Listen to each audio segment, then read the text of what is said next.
Yes, so we will start statics now. So actually, dynamics and statics comes under mechanics, right? So dynamics and statics comes under mechanics.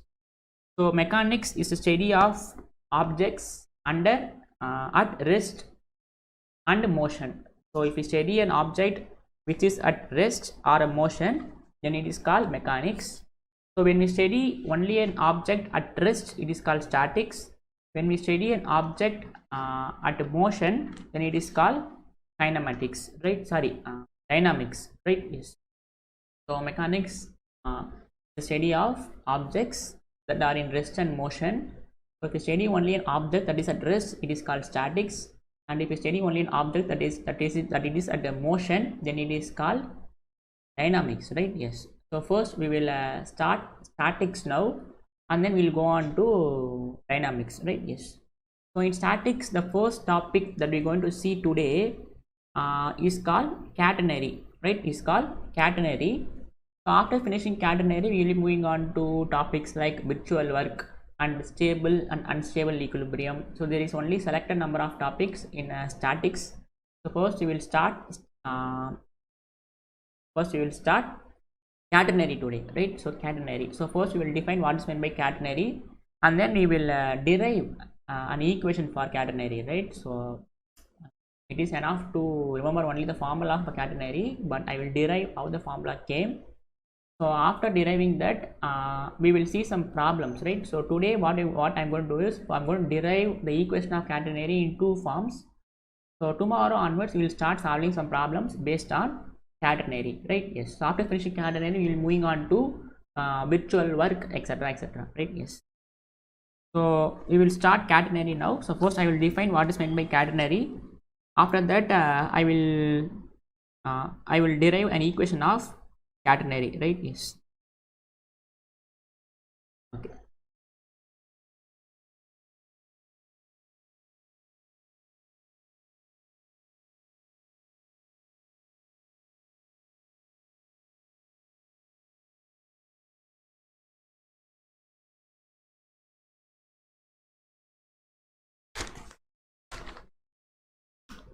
Okay, so we will start catenary, right? Yes.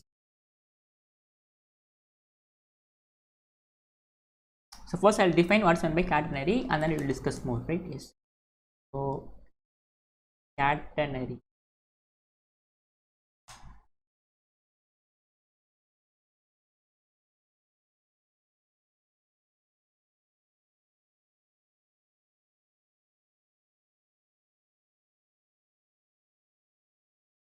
So analytical someone is asking that which topics will be continue, analytical geometry or statics. So statics will be live, analytical geometry will be uploaded, right? It will be uploaded, so it is not live.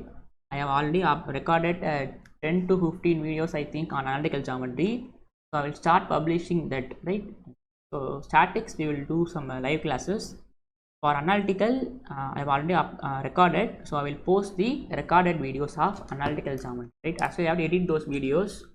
So actually, yeah, the previous lecture itself the audio is very low. So since audio is low, I have to edit the video to gain more audio. So editing is in process, so I will upload that once editing is done. So maximum I'll try to upload tomorrow. Day by day we will upload analytical geometry, right? Yes. So first we will start define catenary, right? So first we will define catenary. So when a uniform flexible string, when a uniform flexible string or chain, right? So when a uniform flexible string or chain hangs freely under gravity, so between two points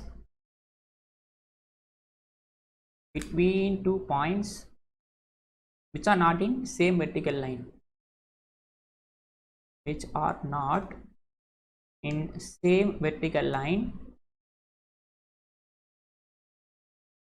then the curve which hangs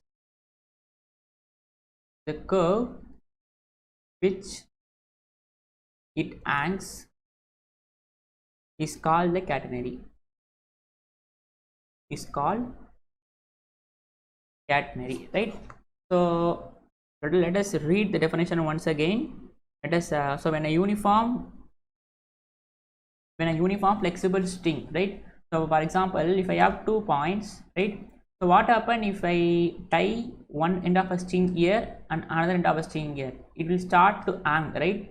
So it will start to hang like this. It will start to hang like this. So imagine this as a string, this as a string, or it can be as a chain also, right?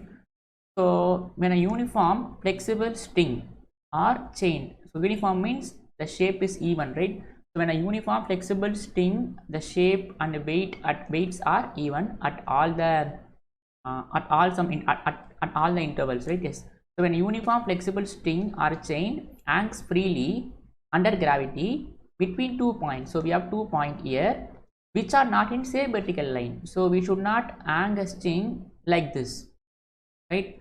So if you hang, if these 2 points lie on a same vertical line, then the spring will be like this. Spring, it is not spring, it is string, it will be like this. So we will not call this as a catenary. So whenever we hang a chain or a string between 2 points that are not in same vertical line, in the curve, so we have a curve like this, right? So it looks like a parabola, is somewhat like parabola. So this curve is called catenary. That's it. So whenever you hang a string or a chain between 2 points, we will have a curve, and that curve is called the catenary, right? The curve is called catenary. Okay. So let us define what is meant by common catenary now, right? Common catenary. So common catenary is when the weight per unit length. So when the weight per unit length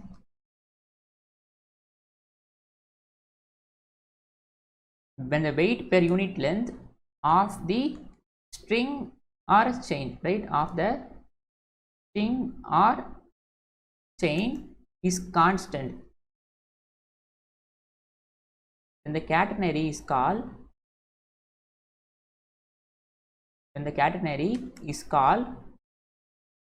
common catenary. So what they are saying is when the weight per unit length, for example, let us assume for example we have a string, let us say this is our string. Let us assume that this total length is 5, right? This total length is 5. So wherever you pick a unit length, for example, if I take 1 meter from here to here, you measure the weight of this. Let us say this weight is 10 gram, right? So wherever you choose per unit length, wherever at whichever parts you can take, if you take per unit length, the weight of these per unit length is always constant. This is also 10 gram. So wherever you choose 1 meter, I am assuming that this length is 5 meter. So per unit length means it is 1 meter. So wherever you choose 1 meter in this string, the weight is always a constant. That is, wherever you choose 1 meter, here you can choose, or here you can choose, or here you can choose, wherever you choose, the weight of all these parts, this part, that is the weight of per unit length is always a constant. That is, if this is 10 gram, this is also 10 gram, this is also 10 gram. So when the weight per unit length of the string or chain is constant, and the catenary is called common catenary, right? Yes. So that is weight W by L, weight per length is constant, right? Weight per unit length is constant. Then this is called common catenary. So in catenary, so for example, if you take per unit length here, you measure the weight, you weigh the weight of this part, so this is per unit length, this is also per unit length. Suppose if this is not equal, suppose if this weight is 20 grams, this weight is 15 gram, we cannot say it is we will not say it is a common catenary. So if you take per unit length wherever in this curve, If it is always equal to some constant, the weight of per unit length is constant, then we call that as a common catenary, right? These are the very basic definition of catenary. Now what we're going to do is we're going to derive the equation of catenary. So there are two equations for catenary. One is intrinsic equation of catenary, right? Intrinsic equation of catenary, and the second is Cartesian form of Cartesian equation of catenary, right? So there are two forms of equation of catenary, right?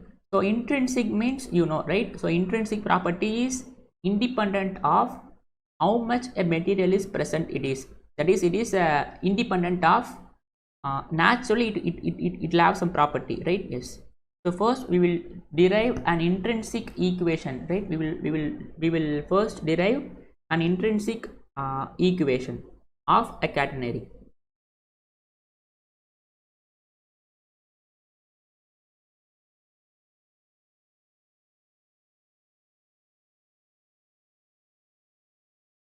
So we're going to derive two forms of two equations now. So one is intrinsic equation of catenary, second is Cartesian equation, right? Yes. So intrinsic equation of catenary.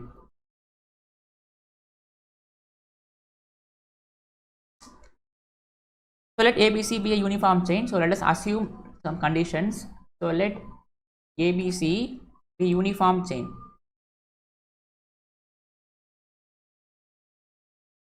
So let ABC be uniform chain hanging freely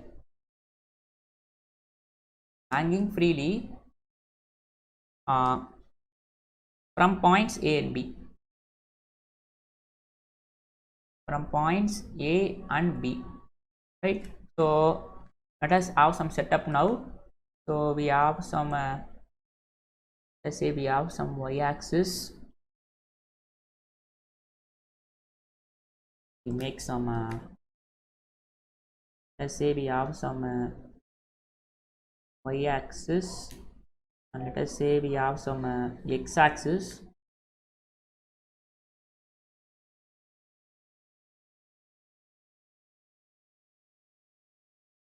Right? So there is 2 point. So this is 2 point A and B. So we have a string that is hanging between these 2 points. Right? So let ABC be a uniform chain. So let us call this as C, right? That is the lowest point. So C is the lowest point of common catenary, where C is the lowest point of catenary. So we need to, what we're going to do is we're going to derive this equation in intrinsic form, right? In intrinsic form. Okay. So let P be the point on the portion CA. So what I'm going to do is I'm going to choose a point P, right? I'm going to choose a point P. I'm going to choose a point P in the portion CA, right? And let us say that the distance between C and P is S, right? That is the distance between C and P is S. Remember, this is not a line; it is a curve, right? It is an arc. So let us choose. Let P be a point. Let P be a point in CA, right? So in CA, we are choosing a point P, so that and distance of CP is equal to S. So I'm naming this distance to be equal to S, right? Yes. That is actually it is not distance, so it is the arc length, right? I should not say it is a I should not say that it is a distance, but I say the arc length of CP is S. The arc length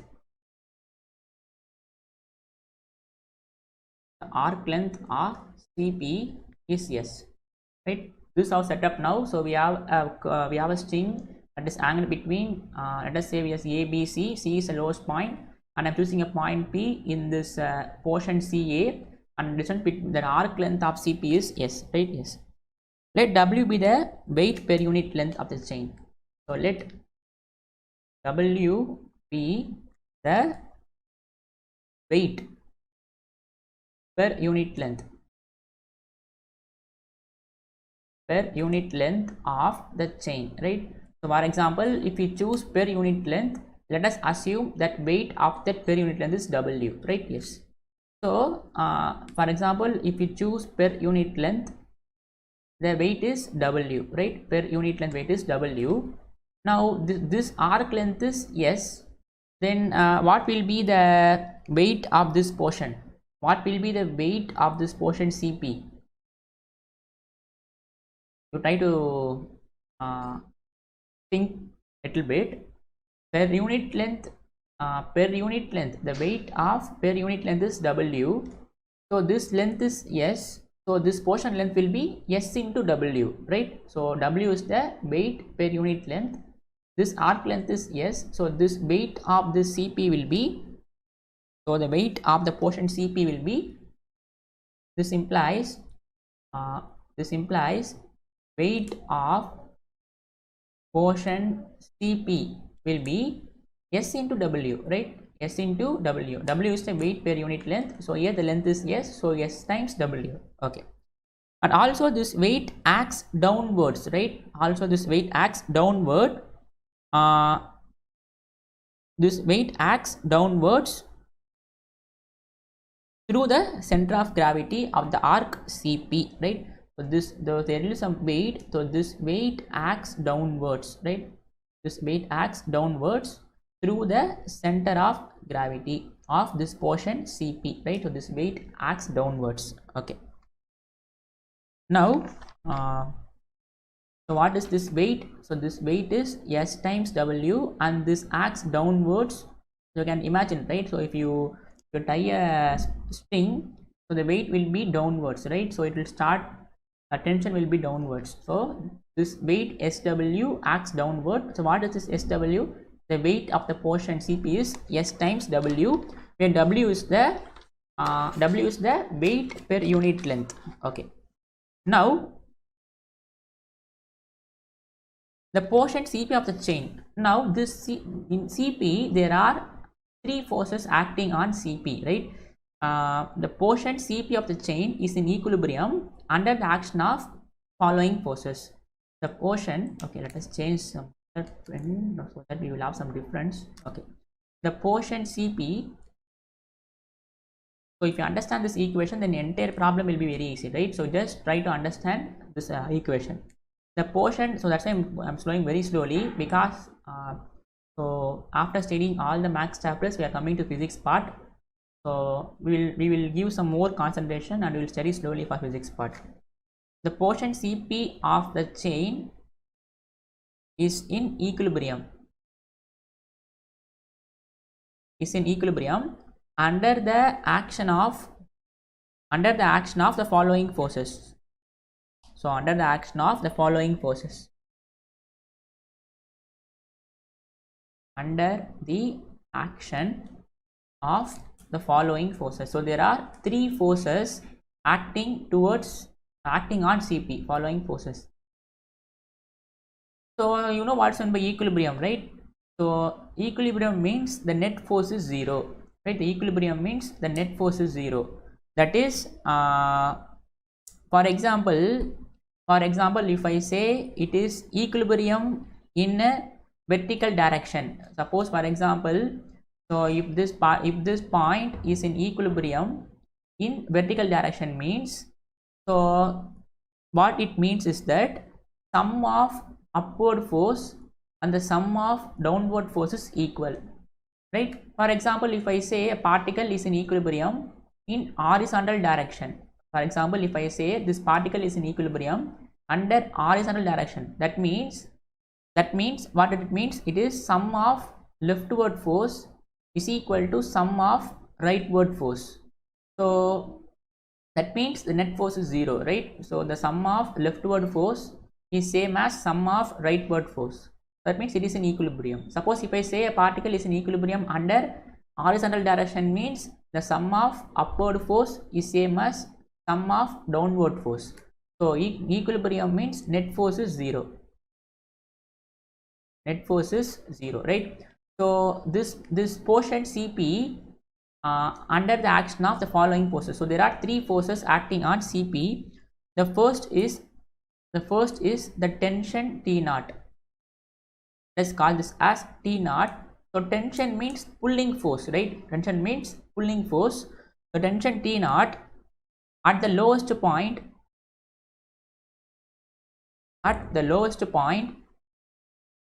C acting horizontally.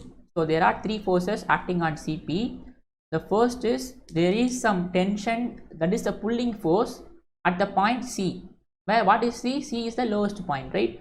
So this is the first force. This is the first force, right?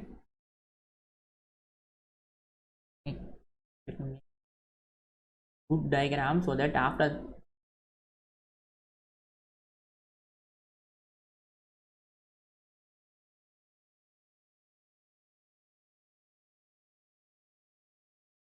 so there is some force T naught that act horizontally to C, right?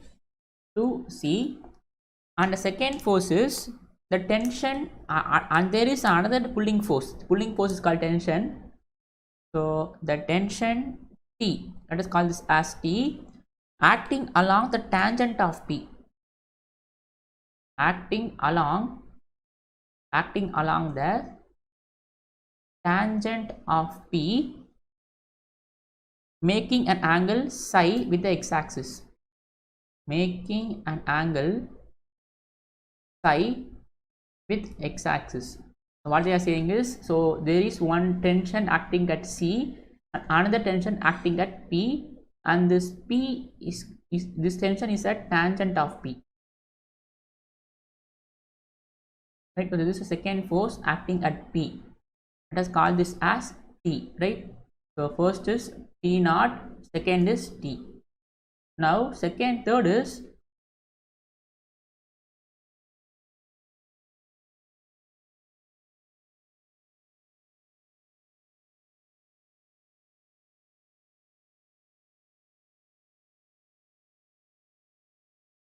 the third force acting in the portion CP is the weight SW, right? So there are three forces. The weight SW,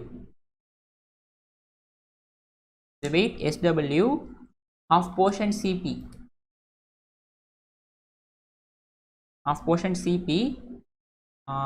acting vertically downward,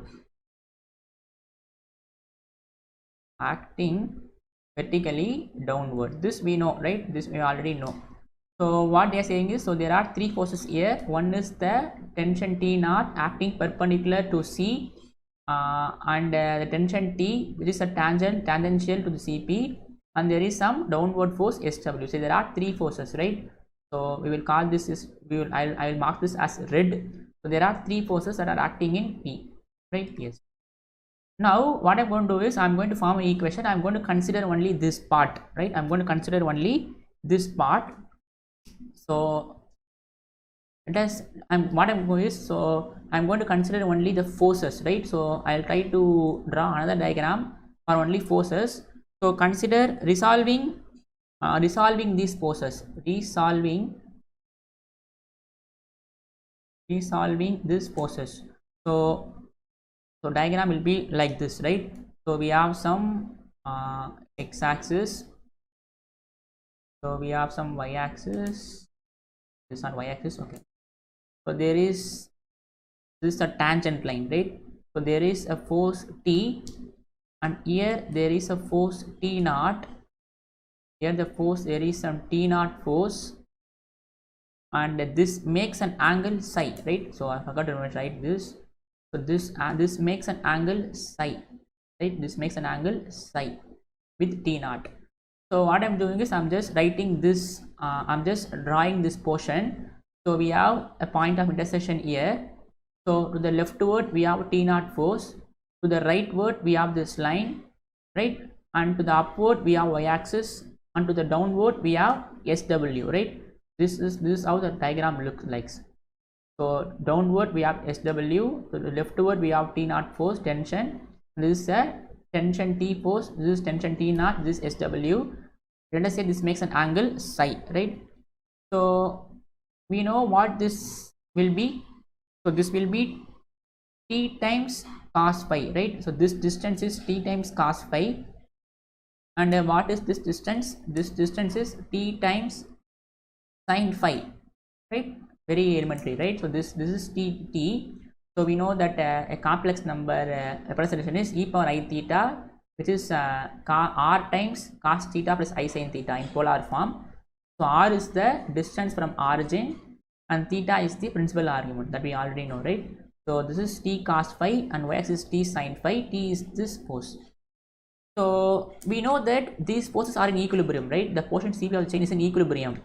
So since this equilibrium, so what will be the equilibrium? So that means these forces are in equilibrium. So equilibrium in vertical. So what will be the equilibrium in, what is meant by equilibrium in vertical direction? So first we will see horizontal direction, and then we will see equilibrium in vertical direction. So equilibrium, it is in equilibrium in vertical direction, as well as it is also in horizontal direction.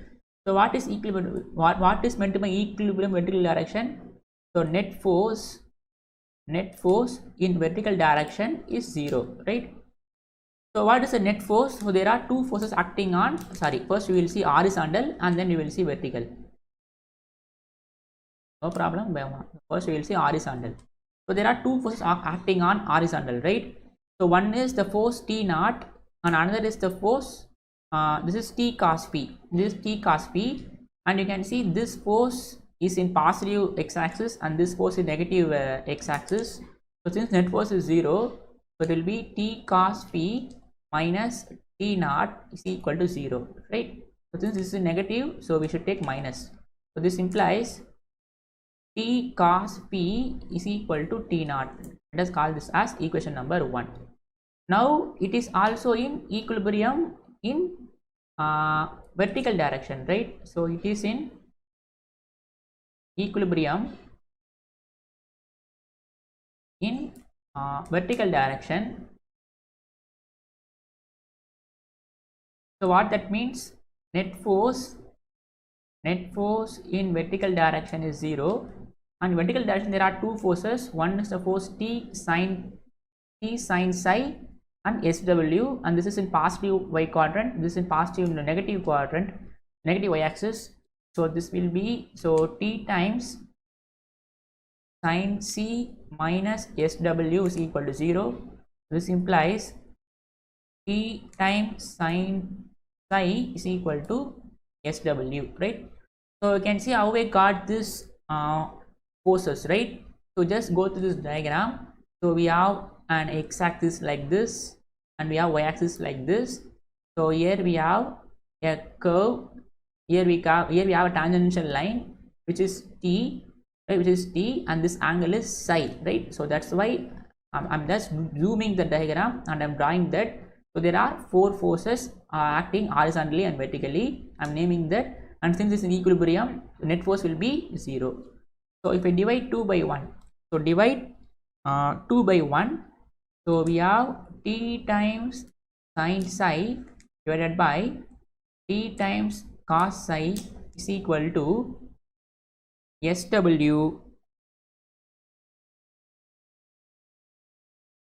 okay, T times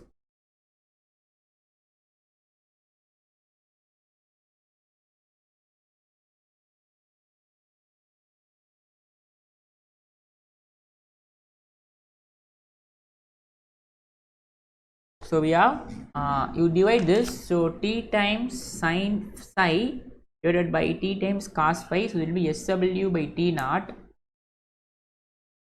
W by T naught, right? Yes.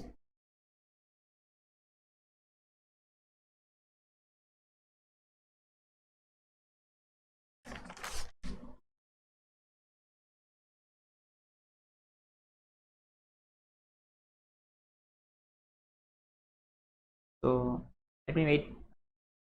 I'll come back in 1 or 2 minutes.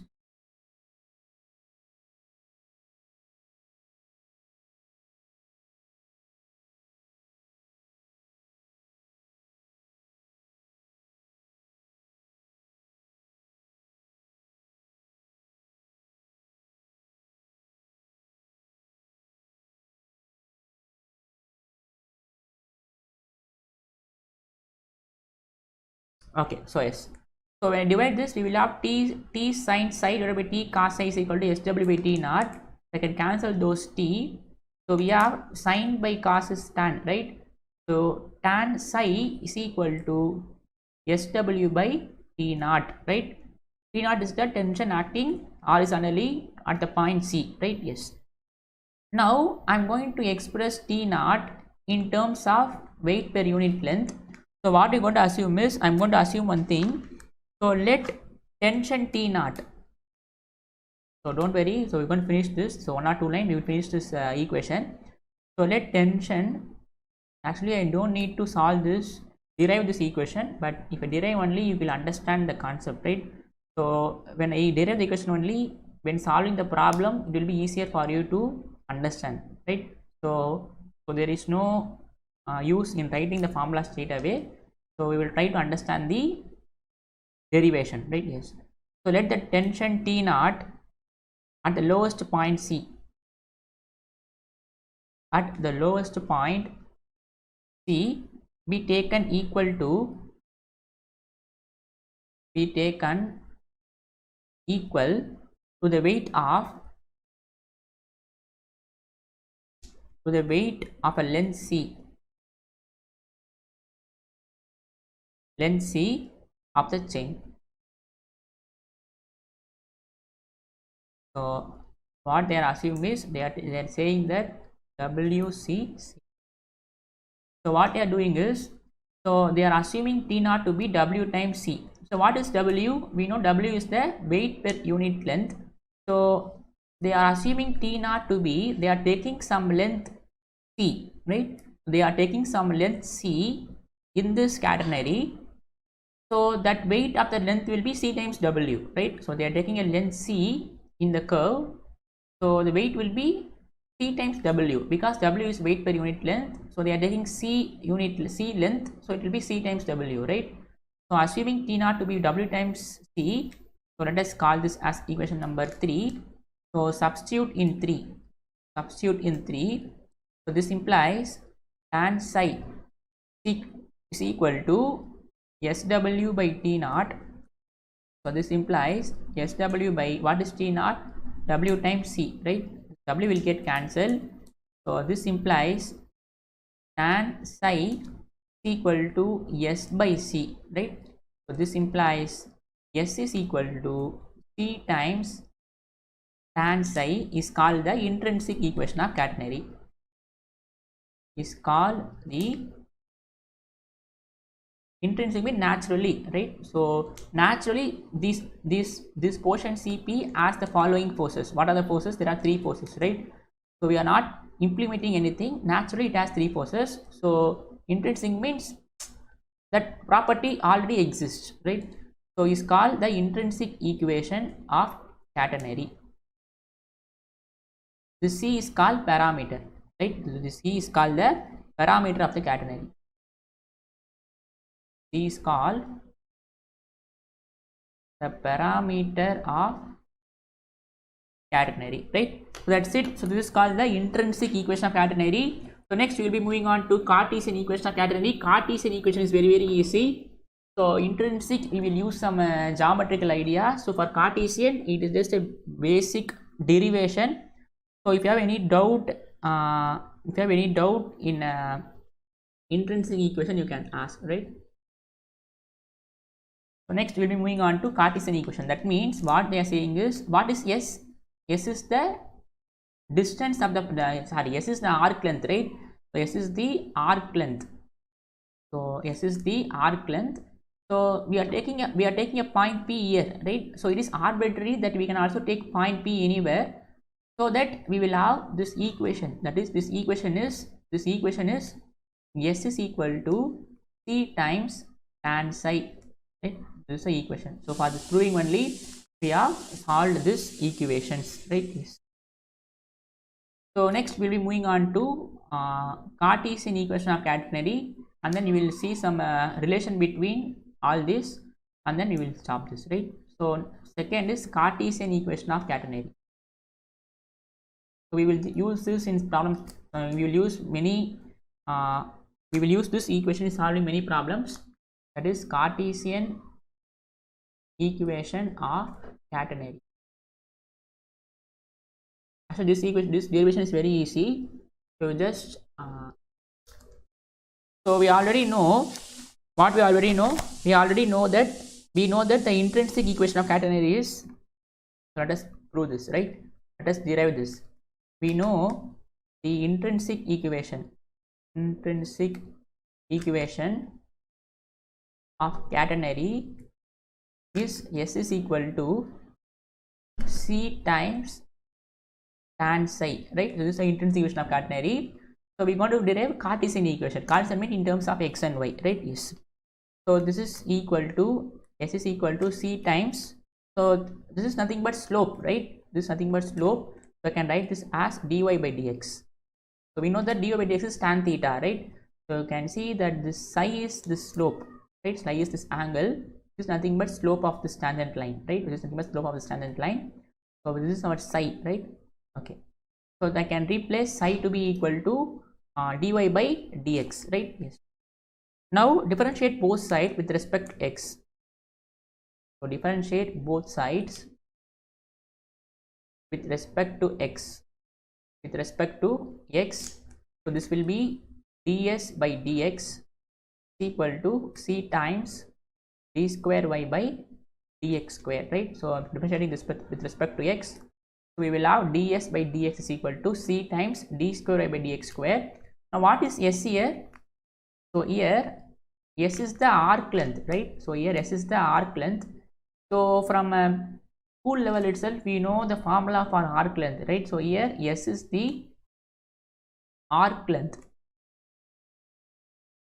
So from school itself we would have studied the formula for arc length, right? For example, if we have an arc like this, what is the length of this arc? So we will find the length of the arc by integral a to b square root of 1 plus dy by dx whole square into dx, right? This is the formula for finding the arc length. This arc length is s means, so this length is integral a to b 1 plus square root of dy by dx whole square to dx. This is a very elementary formula that we come across in 12th standard integral calculus, right? So here s is also the arc length. So what will be my ds by dx? So if I differentiate, this integral will get vanished. So we will have only square root of 1 plus dy by dx whole square, right? So substitute here. So let us call this as equation number 2. So put 2 in 1. Put 2 in 1. Easy, right? So the arc length is, so this length will be integral a to b square root of 1 plus dy by dx whole square into dx. We need to find the value of ds by dx. So if we differentiate this, integral will get vanished. So this equation will be square root of 1 plus dy by dx whole square equal to c times d square y by dx square. Remember what is our aim? Our aim is to find the Cartesian equation, right? Our aim is to find the Cartesian equation, right? Yes. That is, we need to find an equation in terms of y. Yes, what we're going to do is, what will the aim is? So we need to find an equation for this curve in terms of a function, that is in terms of y. Okay. So what I'm going to do is, I'm going to make some substitution to calculate this. So put z is equal to dy by dx. Put z is equal to dy by dx. So if I differentiate this with respect to x, so dz by dx will be d square y by dx square, right? Very dark.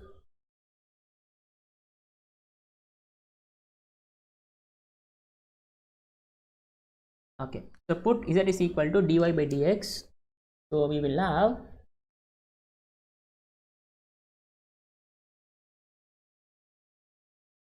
put z is equal to dy by dx.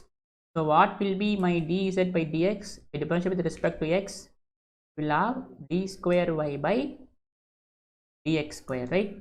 So this is our assumption. Let us call this as equation number 3.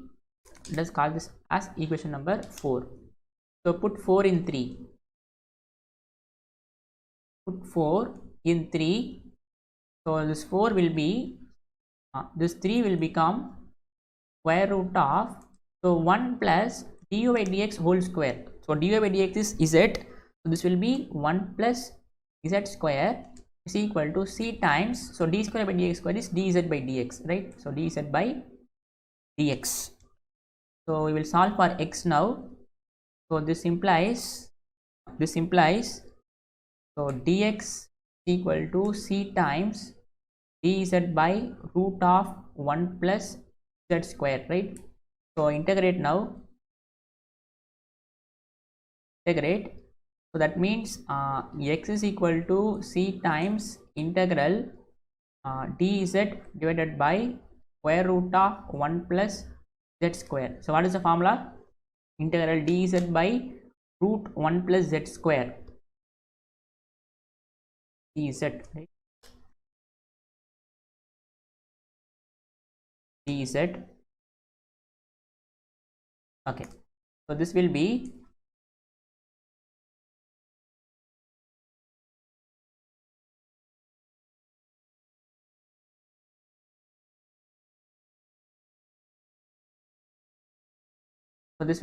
x is equal to c times, so what is this formula? This is nothing but sin h inverse z, right? Sin h inverse z plus we will add some integration constant a, where a is integration constant.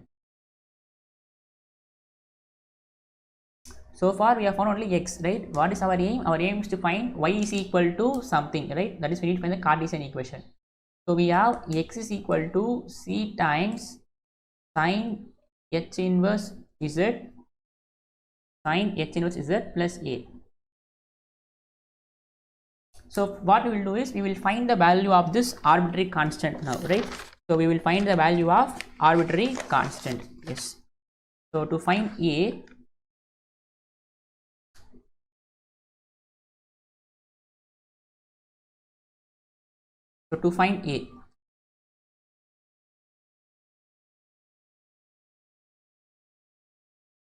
now you choose a vertical line through a point C. Now choose vertical line. Now choose vertical line through the point C. Through the point C as that at C. As that at C. Now choose a vertical line through the point C. So here now what I'm doing is we are choosing a vertical line through C, right? So that's why if you I'll draw this diagram here. So we will have a catenary like this, right? We have a catenary like this, and this is our point C, and this is our T naught, the force T naught, and this is our the tension T1, right? This is our tension T1 that is tangent to the point P, and this distance is S. So what I'm going to do is I'm taking a vertical line, this line. So in this vertical line at the point C, right? At the point C, you can see that this I'm choosing this line, right? This line, x is equal to 0, and in this line you can see there is some tangent, right? This is also tangent T naught force, and you can see this tangent is parallel to x-axis. That means what you can say, by Rolle's theorem it is equal to 0, right? The derivative at this point is equal to 0. That means dy by dx is equal to 0. So I'll again repeat. So if you consider only to find the arbitrary constant, what I'm considering is I'm choosing this direction. So in this direction, what is the equation of this line? It is x is equal to 0, and also see at this C point, this T naught is tangent, right? So that means the tangent is parallel to x-axis, means the derivative is equal to 0, right? So that means dy by dx is equal to 0. So we have these two conditions, and dy by dx is equal to 0. So now choose a vertical line through a point C. So we have these two observations. Now substitute in this equation. So what is this equation? This equation is, let us call this as equation number 5. So put in 5. So x will be 0, so 0 is equal to c times sine h inverse of z, and we have assumed that z is dy by dx, right? So you can see by our assumption we have assumed that z is dy by dx.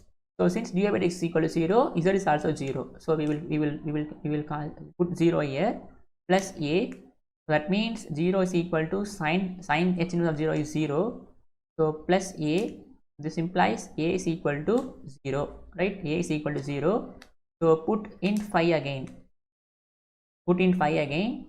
So we have x is equal to c times sine h inverse of z, right? So since a is 0, we have discarded a. So the proof is not completed yet because we need to find an expression in terms of y, right? Yes. Okay. So what we will do is we have found x. So x is c times sine h inverse of z. We need to find the value of in terms of y, right? Yes. So we will do that. So here x by c. So we have x divided by c is equal to sine h inverse of z. So that means z is equal to sine h of x by c, right? Sine h of x by c. I'm just taking this inverse that side. So we will have this term to this side. So we have z is equal to sine h of x by c. So what is z? Z is dy by dx by our assumption. So z is dy by dx, right? So we have sine h of x by c. So that means dy is equal to sine h of x by c dx. Now integrate, you will have y, that's it, right? So integrate, so y is equal to with respect to x, right? With respect to x, so y is equal to integral of sine h of x by c dx. So this will be y is equal to, so if I integrate sine hx, it will be cos h x by c. So divided by, we will have 1 by c, right? Because we differentiate inside, we will have divided by 1 by c. If I bring that to top, we will have c, right? Plus here we will have some another constant b. So if we found the value of this constant b, then we are done, right? Then we are done. So this is the equation of common catenary in a Cartesian form, but we haven't found the value of this integration constant. So now we will find the integration constant b. Now what I'm going to do is I'm going to substitute since the coordinate 0 comma c lie on 1. So you can see this in this common catenary, so 0 comma c will lie on this curve, right? We can see this point is 0 and this point is c. So this coordinate will be 0 comma c. So this point will lie on the curve, right? So you substitute this point. So this is x, this is y. So if you do this, you will have so just substitute x to be equal to 0, y to be equal to c. We will have y is equal to, c is equal to, right? So c is equal to, so substitute in 6. So c is equal to c times cos 0 is 1. So we will have 1 times b.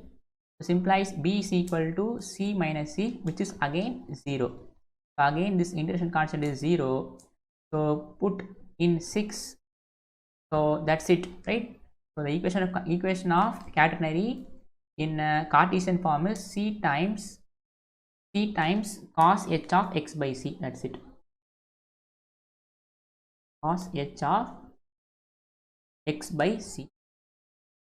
This is called the equation of catenary in Cartesian form, right? In Cartesian form. So I think you will be understand, right? So that is when you derive the equation in intrinsic form, this equation is S is equal to C tan psi, right?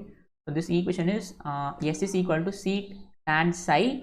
When you derive this in Cartesian form, this curve is y is equal to C times cos h x by c, cos h of x by c, right? That's it.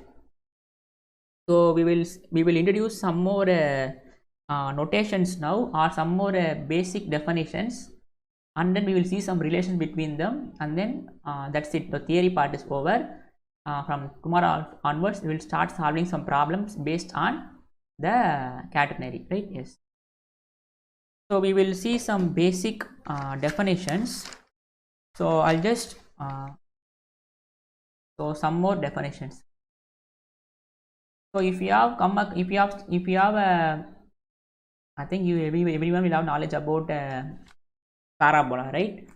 So if you imagine this as a parabola, you can see this is an open upward parabola, right? So when you look at this catenary diagram, this looks like an open upward parabola.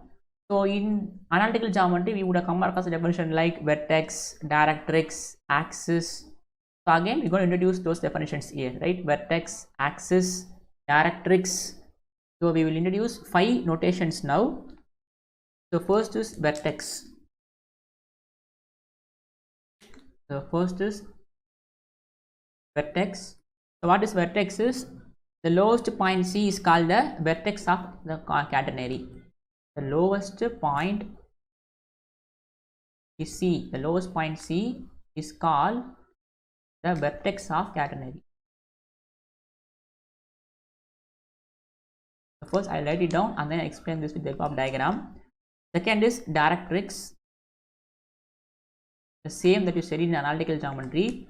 Directrix is the axis of x, which is horizontal. The axis of x, the axis of x, which is a horizontal line, is a horizontal line below at depth C. So at depth C, below the lowest point of C. So the lowest point of C is called the directrix. Third is the axis, right? The y is called the axis of y. The axis of y, which is the vertical line. I'll explain this with the help of diagram, then it will be very, very easy for you. Which is a vertical line, which is a vertical line through C, right? Through C is called axis. Okay, so first I will explain these 3 with the help of diagram. So I think it will be easy for you, right? If you read it, it will be easy. So we have a string. Let us call this as B. Let us call this as A. So we have a string like this, and this lowest point is called C, and this line is called this line, right? So this line is called the vertex, right? The lowest point C is called the vertex. So this is called the vertex of this catenary. And the directrix is, so okay, let me draw the axis. This is our y-axis, right? This is our directrix. So you can see this is an open upward parabola. The directrix will be like somewhere around here. The directrix, sorry, the axis of x. So this is our x-axis, which is a horizontal line. This is horizontal line at a depth C, below the lowest point of C. This is our distance C, and this point is 0, right? Origin. So this line lies at the depth C. Depth C means the distance is C. Depth means it is the lowest, right? Below the lowest point of C is called the directrix. So let us call this as x. So whenever I use this x, I am denoting directrix, right?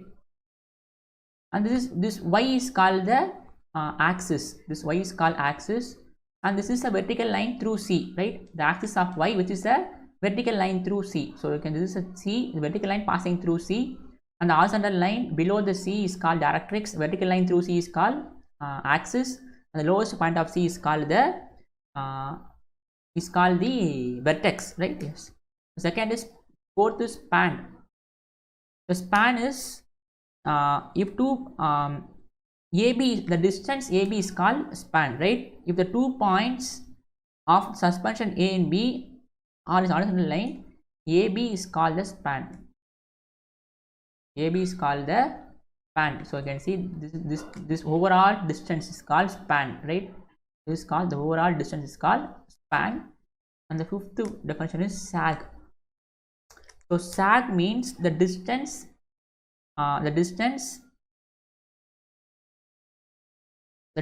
CD is called sag.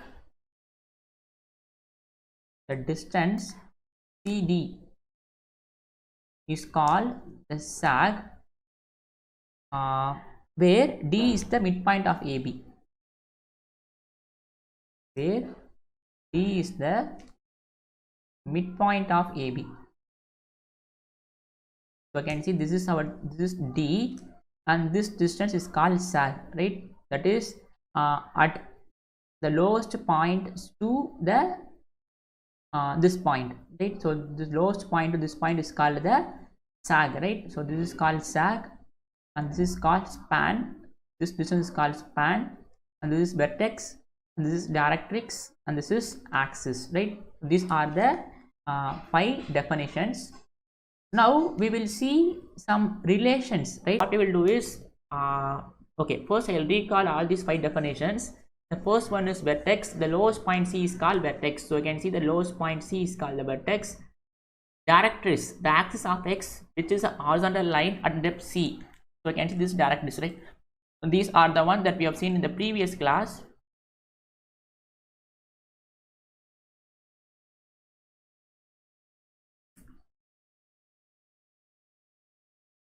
This is a directrix X, right? So capital X is directrix.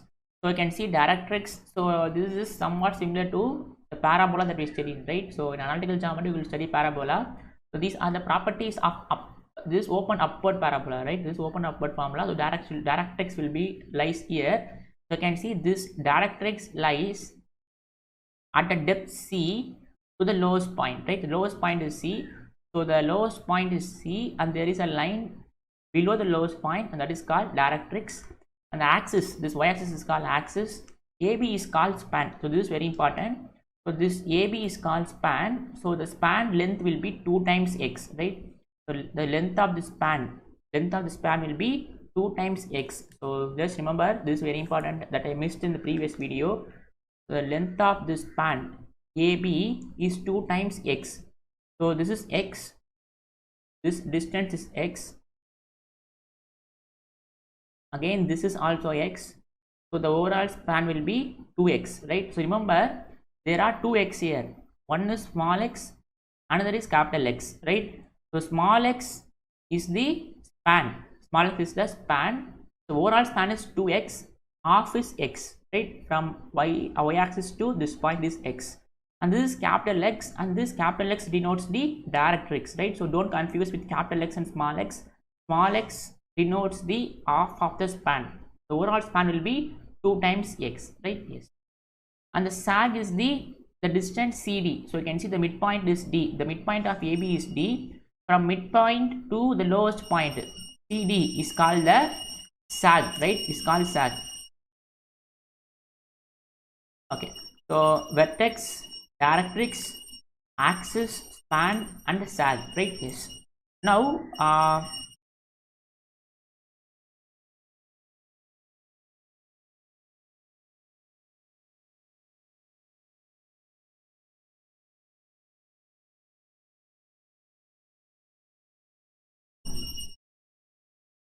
okay, now we will see some properties of common catenary, right? So this is the one that interpreted in the previous video. So I already written all those things. So let me recall all the 5 relations, right?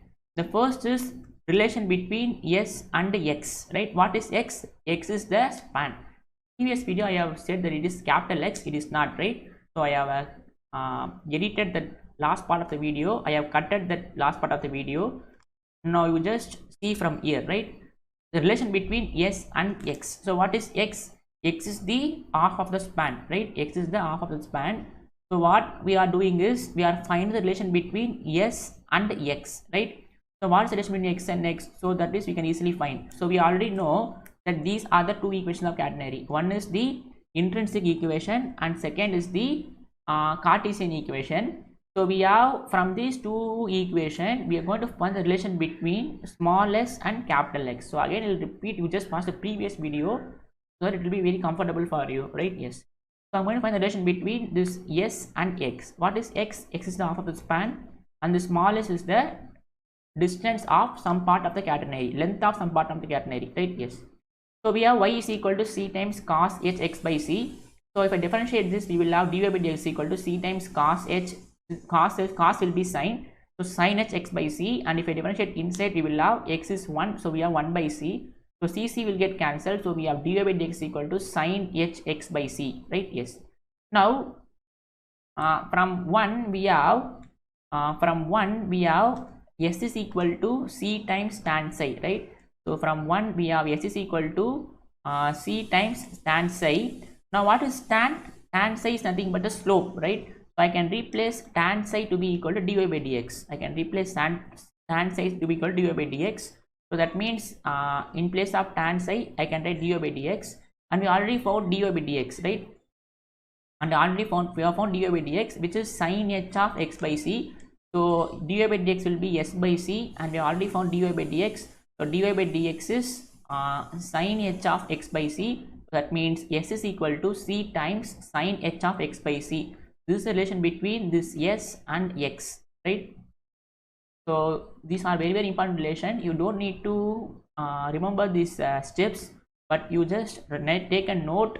You just derive the equation of catenary in intrinsic equation and in Cartesian form, and then you write a topic called relation between the variables. The first is relation between small s and small x, which is s is equal to c times sin h of x by c.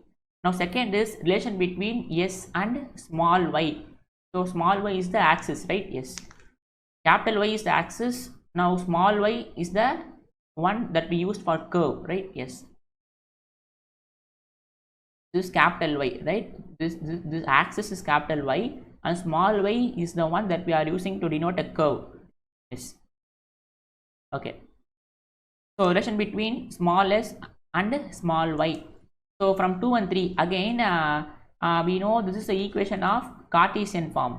This is a Cartesian form, and from 2, 3 we have already find the relation between small s and capital X that I have written here. I have marked this equation as 3. 1, 2 are the 1 is the intrinsic equation, 2 is the Cartesian equation.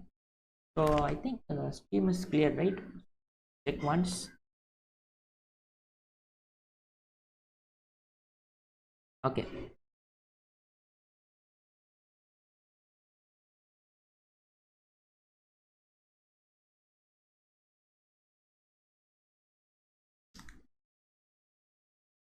So second is a relation between s and y. So from 2 and 3, from 2 this is Cartesian equation, and from 3 this is a relation between s and x. So if I squaring and subtracting these two terms, we will have y square minus s square is equal to, if I take c square common, we will have cos square hx by c sin square hx by c. This is identity, right? Cos square h minus sin square h is 1. This entire term will be 1. So we will have y square is equal to c square plus s square. This is a relation between s and y, right? So again you make a note of it. These are very important relations. So after knowing all these relations, there are 5 relations. After knowing all these relations, the catenary theory part will be over. Then we're going to move on to problems, and you can do any problem if you know all these relations, right? Yes. Now third is the relation between y and psi. So what is psi? Psi is the angle of inclination that made from this angle, right? This angle is psi. This angle is psi. So we're going to find the relation between this psi and y, and psi and small x, right? Psi and small x. Remember, this y is capital Y, which stands for y axis. This x is capital X, which stands for directrix, right? Now we are using small x and small y. Small x is the half of the span, and small y is the curve, right? Small y is this curve. Okay. Now we're going to find relation between y and psi, right? Y and psi. So we already know y square is c square plus s square. I'm going to we need to find an equation y is equal to in terms of psi, right? Y is equal to in terms of psi. So we know y square is equal to c square plus s square from equation number 4. So we know what is s. S is t tan psi. What is this? This is the intrinsic equation of catenary, right? So s square will be c square tan square psi. So I'm taking c square common. So we will have 1 plus tan square psi. So 1 plus tan square is secant square psi. Therefore, if I take square root, we will have y to be equal to c times secant psi. This relation between y and psi. So similarly, what we can do, we can also find relation between x and psi. So this is a very important relation. It's a very important relation. The relation between x and psi is x is equal to c times log secant psi plus tan psi. So again, we can easily derive this equation from all these known facts, but I'm not doing this. So you just remember the relation between x and psi is x is equal to c times log secant psi plus tan psi. And the last relation is relation between t and y. What is t? T is the tension that is tangent to that curve. So that is t is equal to wy, where w is the weight per unit length, right? These are the 5 very important relations, right? So again, I'll recall relation between s and x, s and y, and then y and psi, x and psi. This is very important relation. What is x? X is the half of the span. So half of the span will be equal to c times log secant psi plus tan psi. I'm giving more importance to this relation because the more problems we need to find the length of the span. In most of the problem, 90 to 80% what we will do is we will always find the length of the span. That is, we will find the length of AB. So to find length of AB, we need to find the value of 2x, right? So for finding 2x, we don't know x, right? So for finding x, we will use this relation. What is relation? X is equal to c times log secant psi plus tan psi. Very important relations, right? So you just make a note of it, these 5 relations. And again, I'll repeat, all these here are small x and small y. All these here are small x and small y. And this is here we have capital X and capital Y. And this capital X stands for directrix and small capital Y for axis, right? So here what we are doing is find the relation between small x, small y, small x and angle psi. Small x is the half of the span of AB. So full span will be 2 times x, right? So AB is called span and this AB is equal to 2 times x. And y is the curve. Y is the curve. Okay. So with these 5 relations, what we are going to do is we're going to solve 3 problems today. Now we're going to solve 3 problems today. So to understand these 3 problems, these are very important 3 problems in concept point of view. So if you understand these 3 problems, then you can solve any problem in your own, right? Okay. So we'll move on to problem number 1. So if you have any doubt up to this, you can ask now. So far what we have seen is we have seen the intrinsic equation of catenary, which is yes, don't think that I'm repeating more number of times, because there are only 6 to 7 formulas overall for you to remember the whole catenary, right? So that's why I'm stressing so much. The first one is the intrinsic equation, which is s is equal to c tan psi. Second is and then in intrinsic equation we have already the horizontal component is t cos psi is equal to t naught, and vertical component is t sin psi is equal to sw, right? So we can see that the horizontal component is t cos psi is equal to t naught, the vertical component is t sin psi is equal to sw, and the equation of intrinsic equation is s equal to t sin psi. Cartesian equation is y is equal to c times cos hx by c, and we have seen these 5 definitions, and this is span, sag, directrix, and then we have seen the 5 important relation. Very important relation among those is relation between x and psi. X is equal to c times log secant psi plus tan psi, right? So we're going to do 3 problems today.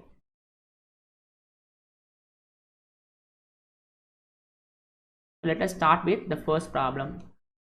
So a given length 2s of a uniform chain has to be hung between 2 points at the same level, and the tension has first three problems will be it will not be so comfortable for you, but if you understand these three problems, you will feel more comfortable, right? The given length 2s of a uniform chain has to be hung between 2 points at the same level, and the tension has not exceeded the weight of a length b of the chain. Show that the greatest span is root of b square minus s square log b plus s divided by b minus s, right? So let us understand the question first. After that, we will try to solve this problem. So there is a length of uniform chain, right? So there is a length of 2s of a uniform chain.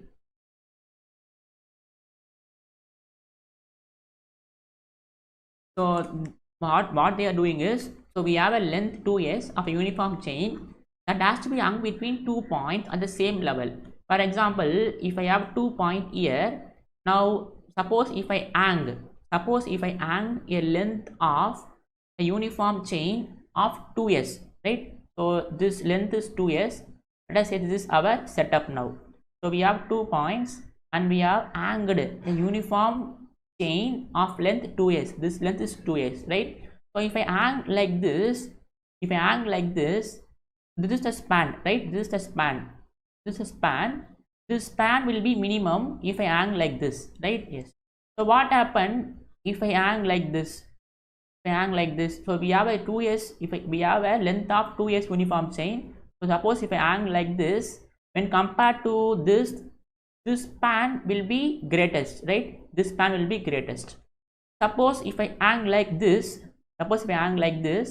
so when compared to the first 1 and 2, this span will be greatest. What is span? Span is the distance from A to B. So this is A, this is B. So we know the span is 2 times x, that we come across later. Suppose if I do a setup like this, remember these 2 points are at the same level, right? These 2 points at the same level. So suppose if I hang like this, when compared to 1 and 2, this span will be greatest, right? Yes. So a given length 2s of a uniform chain has to be hung between 2 points at the same level, and there is one extra condition, that the tension has not exceeded the weight of a length b of the chain.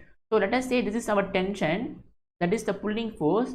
This force is not exceeded the weight of a length b of the chain. Suppose if I choose some part of length b, and if this weight is w, suppose if I choose a part of length b, and we know w is weight per unit length, so we have b length, so this will be b times w, right? So tension has not exceeded the weight of a length b of the chain. So we know w is the weight per unit length, so the weight of b length will be b times w. Though this tension is always less than or equal to bw, that means the pulling force that we can give should not exceed b times w. What they are doing is, they are giving a constraint that we should not hang. Suppose if I hang like this, then the pulling force will be very much higher when compared to this and this, right? So they are giving how much we can stretch the lowest point by saying that this tension has not exceeded, should not exceed the weight of length b of the chain, right? So okay, so we have two conditions. The first condition, okay, first we need to show that the greatest span is, so we need to show this span is greatest span is root of b square minus s square log b plus s divided by b minus s, right? So we need to hang a chain between 2 points at the same level. We need to show the maximum span is this equation, provided the tension has not exceeded the weight of the length b of the chain, right? So I'm sure that you understand the question first.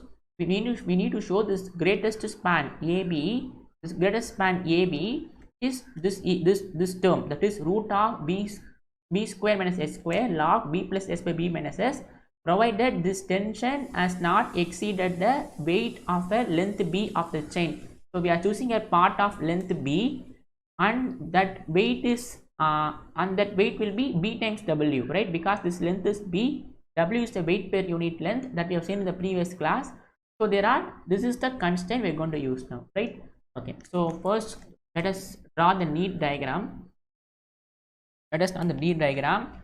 So let us take a point and then let us call this, let us draw a catenary. So this point is A and this point is B, and C is the lowest point. So the lowest point, and then we will draw a tangent to it, and this angle is psi, this angle is psi, and then this is the span AB, and this is the x-axis, and this is the directrix, right? This is the directrix, and this distance is x, right? Again this distance is x. The overall span will be 2 times x, right? This is the setup now, and this tension has not exceeded the weight of length b of the chain, right? This is the setup now. So I think you will understand the diagram now. Now we need to show, so what we need to show is to show the greatest span. So we need to show 2 times x, right? So span, so greatest span that is 2 times x, right? Because 2 times x is the greatest span. We need to show 2x is root of b square minus s square log b plus s divided by b minus s. This is the one we need to show, right? So 2x is equal to root of b square minus s square log b plus s divided by b minus x. Okay, now okay, let me do this now. We know that now what is x, what is the relation between x and psi? X is c times log secant psi plus tan psi, right? This is the one that have important, that I have stressed most important, the relation between x and psi, right? So we use the relation between, so relation between x and psi, right? X and psi. Now this implies 2x will be 2c log secant psi plus tan psi, right? So this is the one we need to find the value. So we need to show that this value will be equal to root of b square minus s square log b plus s by b minus s, right? So we need to find the value of c, and then we need to find the value of psi, right? We need to find what we need to find is to find, so we need to find the value of c and we need to find the value of psi. After finding psi, we can find secant psi and tan psi, right? Yes. Now first we will find c. First we will find angle. First we will find secant psi and tan psi. So first we will find these two. After finding secant psi and tan psi, we will find c. After finding c, we will substitute in equation number a, so that we can prove that this is root of b square minus s square log b plus s by b minus s. Okay. Now it is given that the tension has not exceeded the weight of length b of the chain, right? So it is given that the tension has not exceeded the weight of length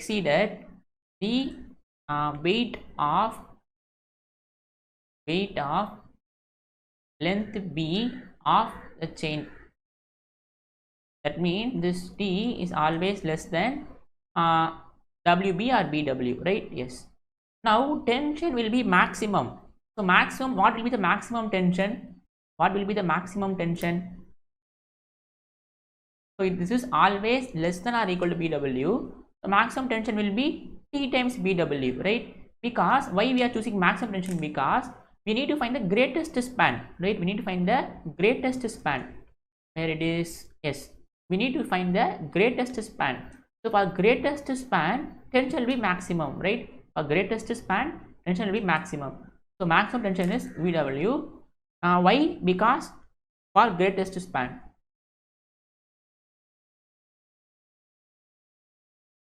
For greatest span. Okay. So we have T is equal to B times W.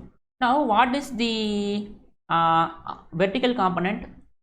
For vertical component, what is the vertical component that I have just to remember you? T sine psi is equal to SW, right?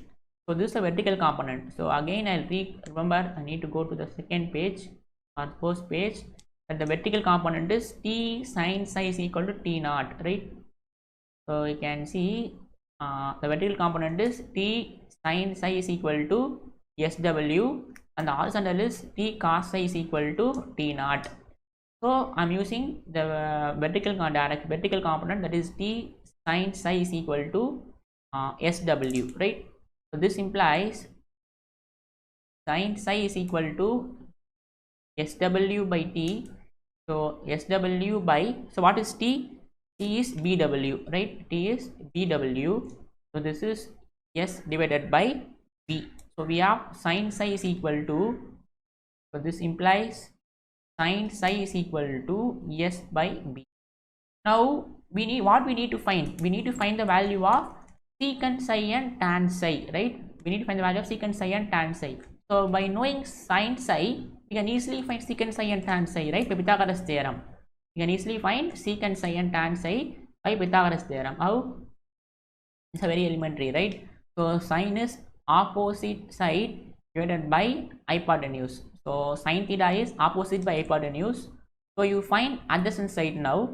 So opposite side is S, hypotenuse is B. So what will be the adjacent side? So my adjacent side square plus opposite side square is equal to hypotenuse side square. This is the Pythagoras theorem, right? So adjacent side we need to find. So adjacent side square plus, what is opposite side square? So it is S square is equal to hypotenuse square is B square. So this implies adjacent side will be, so B square minus S square. If I take root, we will have this to be equal to root of B square minus S square. So this value will be root of B square minus S square. Now we can find what we need to find. We need to find secant psi and tan psi. So therefore secant psi, what is secant theta? Secant theta is adjacent divided by hypotenuse by adjacent, right? Because secant theta is 1 by cos theta. Cos theta is adjacent by hypotenuse. So secant theta will be hypotenuse by adjacent side, and tan psi will be opposite divided by adjacent side. So this means secant psi will be adjacent by hypotenuse by adjacent. Hypotenuse is B divided by adjacent is root of B square minus S square, and tan psi is opposite by opposite by adjacent, root of B square minus S square. This is hypotenuse, this is opposite side, right? So we have found secant psi and tan psi. This is our first aim. So we have found secant psi, and so we have found this value, Now we need to find C, right? After finding C, if we substitute all this value in A, we can find the greatest span. Now we will find C. So to find C, so you always remember, in most of the problem to find C, you will always use the intrinsic equation of catenary, right? So by intrinsic equation of catenary,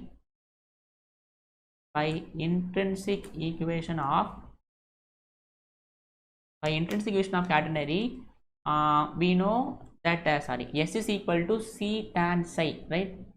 S is equal to C tan psi, right? S is equal to T tan psi. So that means C will be S divided by tan psi. So let me call this S as it is. We already know the value of tan psi, right? So substitute tan psi value here. So tan psi is S by root of B square minus S square. So here we will have 1 by tan psi. So this will be root of B square minus S square by S, right? So this is, let's call this as star. So this is by star. So yeah, 1 by tan psi, this is tan psi. So 1 by tan psi will be root of b square minus s square by s. So this s will get cancelled. So we have c to be equal to root of b square minus s square. So substitute c value, secant psi value, tan psi value in equation number a. In equation number a. So if we substitute all this value, we will prove the required result, right? We prove the required result. So what is a? A implies 2x is equal to 2c log secant psi plus tan psi. Substitute all this value. So 2 times, what is c? C is root of b square minus s square log secant psi. So secant psi is b divided by root of b square minus s square. Tan psi is s divided by root of b square minus s square, right? So you can see secant psi is b divided by root of b square minus s square. Tan psi is s divided by root of, okay. So this will be 2 times b square minus s square log, so base is same, so I can add the numerator. So we will have b plus s divided by root of b square minus s square. So what we need to prove is, we need to prove the greatest span is root of b square minus s square log b plus s by b minus s, but the answer that we got is not in this form, right? That means we need to simplify, so we simplify to some more extent. So we will simplify this. So we should not have 2 here, and here we should have b plus, here we should have b plus s by b minus s. Okay, we will do this. So we will have root of b square minus s square log, so I can write b plus s as root b plus s into root b plus s, right? And again I can write root of b square minus s square as, so first if I expand b square minus s square, we will have b plus s b minus s. So I can write this as root b plus s into root b minus s, right? So you can see this value root of b square minus s square will be root of, so a plus b, a minus b formula. So b plus s, b minus s, and you take square root separately. So root b plus s, root b plus s will get cancelled. So we will have this is equal to 2 times root of b square minus s square log root of b plus s divided by b minus s. So I can write this as 2 times root of b square minus s square log b plus s divided by b minus s whole power 1 by 2. So again apply the log property, log a power x is x log a, will be 2 times root of b square minus x square. So this will be 1 by 2 times log b plus s divided by b minus s. So this 2 will get cancelled. So we have the greatest span is root of b square minus s square log b plus s divided by b minus s, right? This is the one we need to prove. Remember, you don't bring to this side. The greatest span is 2 times x, right? So don't find x, we need to find 2x, right? Suppose if they ask us to find half of the span, that means we need to find the value of x. So greatest span is 2 times x. Why we are choosing t is equal to bw? Because to find greatest span, tension has to be maximum, right? So maximum tension is greatest span. That's it. So we have solved the first problem, right? So very easy problem. So they asked us to find greatest span. That means we need to find the value of 2x. So for finding 2x, we need to find we need two values. One is c value, another is we need to find c value, and we need to find secant psi and tan psi. And always remember the vertical component formula, horizontal component formula, intrinsic equation. With these two, we can easily do this, right? Yes. Okay, now we'll move on to problem number 2. So if you have any doubt, you can ask. I think only 3 are watching, no problem. So can we move on to the next problem?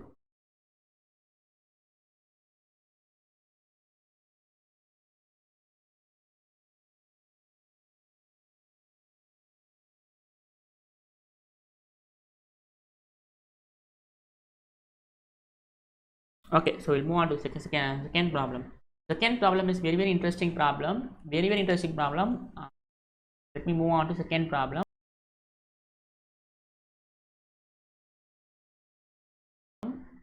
So this is an excellent problem that will make you to understand the concept very much clear.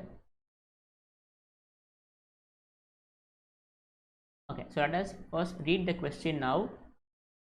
First, let us try to understand the question, right? Show that the length of an endless chain which will hang over a circular pulley of radius a so as to be in contact with 2/3 of circumference of the pulley is 8 times 3 divided by log 2 plus root 3 plus 4 pi by 3. So pause the video and try to understand the question, and let us please, this question is somewhat difficult, but if you understand the concept, this is very easy. So pause the video and try whether you can able to draw the diagram for this question, right? So what we have here is, we have a circular, show that the length of an endless chain which will hang over a circular pulley of radius a. We need to find the length of the endless chain. Here we don't need to find the span. Here we need to find the length of the chain, right? The length of the endless chain which will hang over a circular pulley of radius a so as to be in contact with 2/3 of circumference of the pulley is a times 3 by log 2 plus root 3 plus 4 pi by 3, right? Yes. Okay, so first okay, so first what we will do, let me try to demonstrate with the setup now, right? Okay.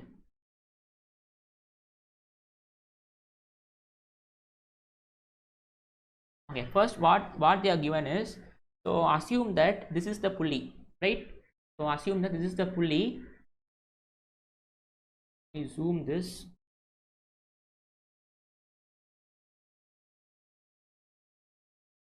Oh, I think the setup is clear now, right? First what they are okay, yes. So what we will do, so let us assume that this is the pulley, right? This is the pulley. So pulley means, you know, right? In bell they will use to keep like this. So assume that this is the pulley now, right? So assume that this is a pulley. So what we are doing is, assume that this is the endless chain, right? But this is a finite thread. So assume in this question we have an endless chain, right? That means this chain is going infinitely. So what I'm going to do is, I'm going to keep the chain in this pulley. Now what you can infer is, some part of the chain is in pulley and some part of the chain remains outside the pulley, right? I think you will clear the setup now, right? So what we are doing is, we are hanging a chain in this pulley, and in this it is given that 2/3 of so let us read the question once again. So it is given that show that the length of an endless chain which will hang over a circular pulley of radius a, it is in contact with 2/3 of circumference of the pulley. That is, what they are saying is, this thread, that is this chain and this pulley is in contact 2/3 of circumference. So in this here itself you can see this is in contact with 2/3, right? So you can see from ear to ear, so it is given that it is 2/3 of the circumference. So this thread and this pulley is in contact. That means these two are touching. This thread and this pulley are touching 2/3 of circumference, right? So in this setup you can see this is in contact from ear to ear, right? This is almost, here itself it is 2/3. So only this 1/3 portion is not in contact with thread, and this 2/3 is in contact with chain, right? Yes. Now what we need to show, suppose this chain is endless, that means we have set up like this, right? So we need to find the length of this, chain, right? So that means to find the length of this chain, so we have from ear to ear, the thread is in contact with the pulley, and from this point to this point it forms a catenary, right? So to find the length of this thread, what we need to find is, so this part 2/3 of thread is in contact with catenary, and the remaining part of, sorry, 2/3, again I'm making stuff of it. So 2/3 of thread is in contact with catenary, and the remaining part forms a catenary. I think you can able to visualize, right? So we need to find the overall length. The overall length, how we can find is 2/3 of this 2/3 of this thread lies in catenary, plus remaining part forms a catenary.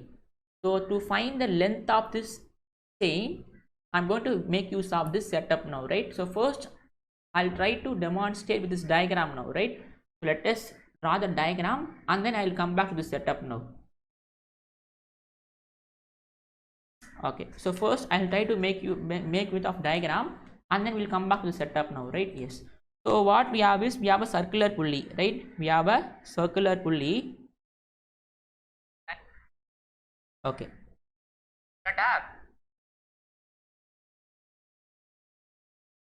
So let us make some diagram now.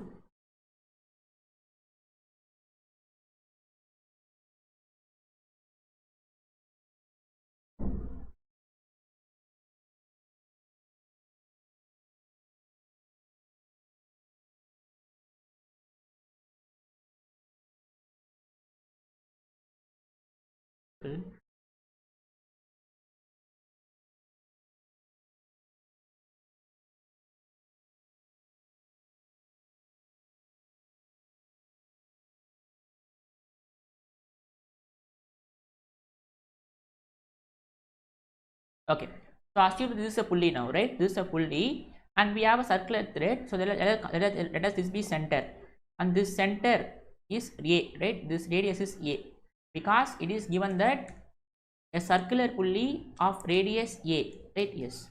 So this is A. Okay. Now it is 2/3. It is string. So 2/3 means it will come up to here, right?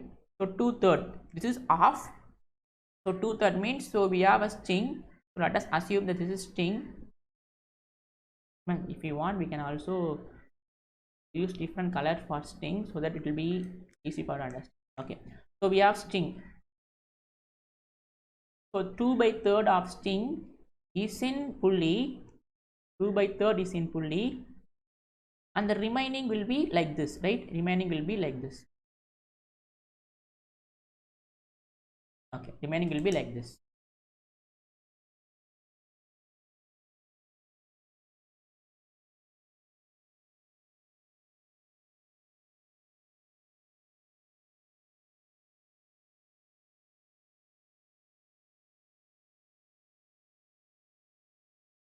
Right, so we need to find the length of this red part, right? We need to find the length of this red part.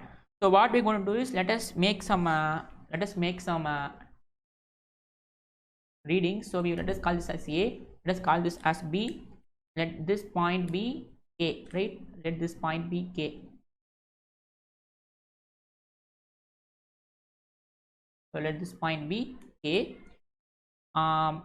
So let this point be C. So length of the chain, so length of the chain will be equal to, so length of the arc AKB plus length of this catenary ABC. Is it right? So length of the endless chain will be equal to length of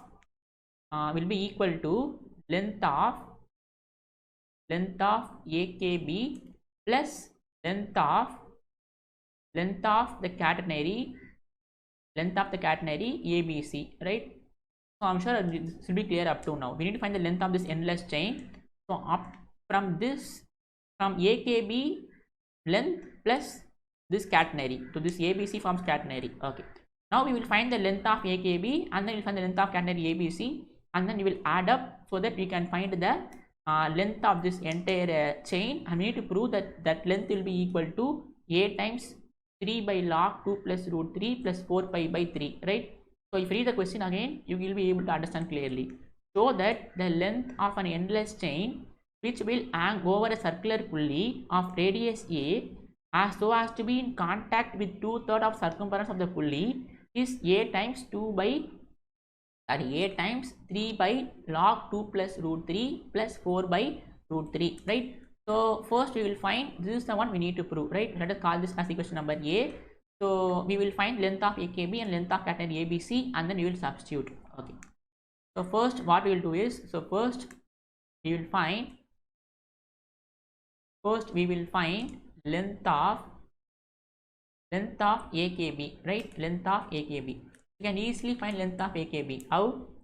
So AKB is nothing but 2 by third of, this is nothing but 2 by third of circumference of circle, right?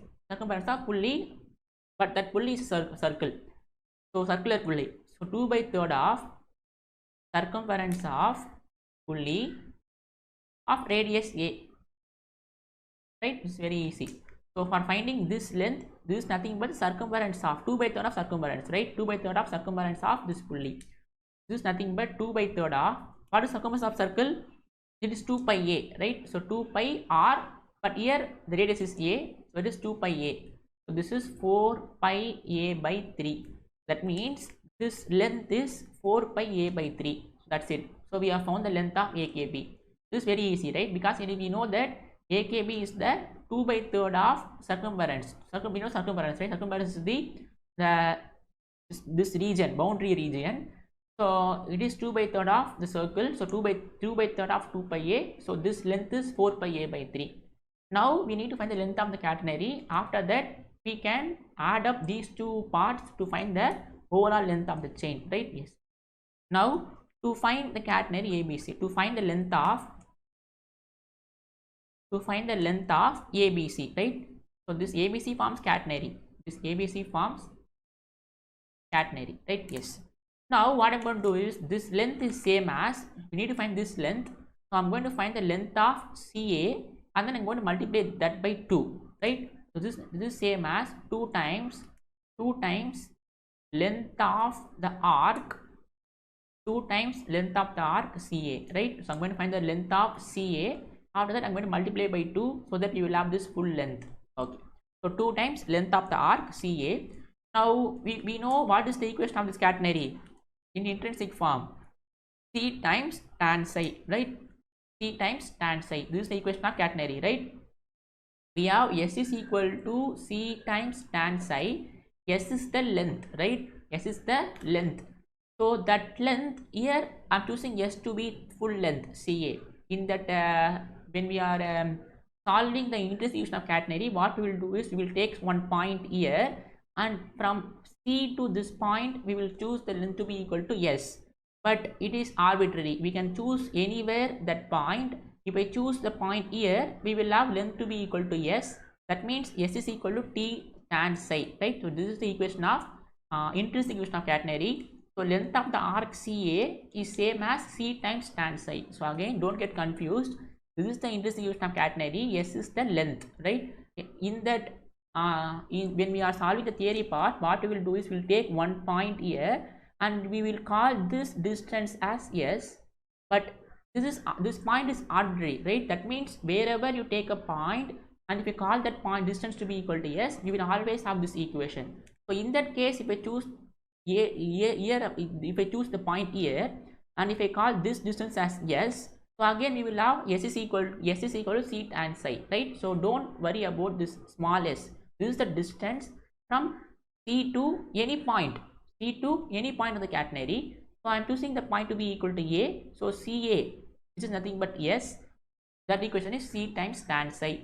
Now if we know the value of C and if we know the value of psi, we can find the length of we can find the length of ABC, right? So therefore, to find C and psi, so after finding C and psi, we can easily find the length of the catenary ABC, right? Yes. Okay. Now first you will find the angle psi, and then we will find C, and then you will find C. Okay. So you can see from this diagram, I'm going to find the angle now. So what is this is the tangent line, right? This is the tangent line. This is tangent line, and this is psi, right? This side, this side. Now we need to find this angle. We need to find this angle. So again, I'm using a basic geometry to find this angle, right? So this is the angle we need to find. Let us call this as psi. Now what I'm going to do is, if I find this angle, then this angle and this angle will be equal, right? This angle and this angle will be equal. Why? Because you can see this is a norm. Okay, first we will do this, right? So first we will find this angle. If I find this angle and this angle will be equal, right? Okay, so how we can find this angle? I'm going to make use of this length, right? I'm going to make use of this region. So let us call this point. Okay, first what we will do is, let us find, I need to find this angle, right? I need to find this angle. So to find, my aim is to find this angle psi. For finding this angle psi, I am finding first this angle, right? After finding this angle and this angle are equal by basic geometry idea. If not, also we can find this angle if you know this angle, right? Yes. So first we will find this angle now. Let us call this as, okay, first we will find this angle. Now we know that the area arc length is, what is the arc length formula? This forms a sector, right? This forms a sector. So what is arc length? Arc length is radius times theta, right? These are basic geometry formula. So the arc length is,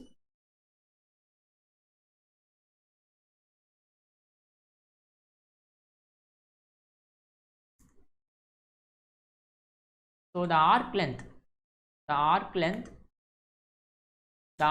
formula is radius times theta, right? Radius times theta.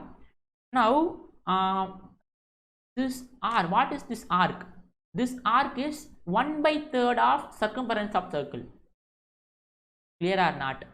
So from here to here it is 2/3. That means from here to here it is 1/3, right? So this is 1/3 of circumference, right? Very, very interesting problem. So this arc length is 1/3 of circumference of the circle. 1/3 of circumference of circle. So 1/3 of, so first let us call this in the region, let us call this as in region green. So just refer the diagram in green. That means I have shaded this region green. So ACB, right? In ACB, the arc length is radius times theta. Arc length is 1/3 of radius, 1/3 of circumference. So radius is A and theta. So this A will get cancelled. So theta will be 2pi/3 or 2 times 180/3. This will be 60. This implies theta is equal to 120 degree. Theta is 120 degree. Right? That means this angle is 120 degree. So that means this angle is 60 degree, right? This angle is 60. This angle is 60.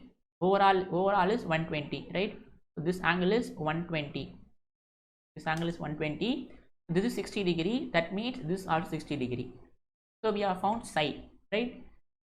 Suppose if you don't understand this geometrical ideas, you may ask, if this angle is 60 degree, how this can be 60 degree? Okay, let us give you one more method to find this angle.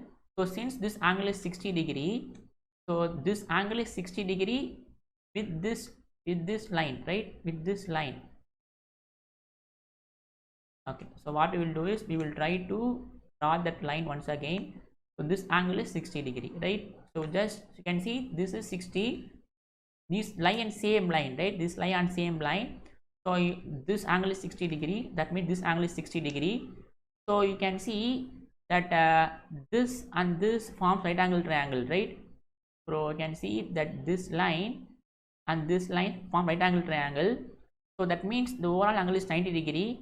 That means this part has to be 30 degree, right? This part has to be 30 degree. Now again you can see this part and this part forms right angle triangle, right? This part and this part forms right angle triangle. So you can see this part and this part forms right angle triangle. So this is 30 degree. That means this has to be 60 degree, right? Because overall angle is 90 degree. Therefore this angle is 60 degree. So you can use any one of those ideas. Suppose if you don't know the geometrical idea that we studied in earlier classes, no problem. Let us extend this diagram now. This is 60 degree. This is 60 degree. So these two are 90 degree. That means this has to be 30 degree. Again these two are 90 degree. So this is 30 degree. This has to be 60 degree because 60 plus 30 is 90. So therefore psi is 60 degree, right? So therefore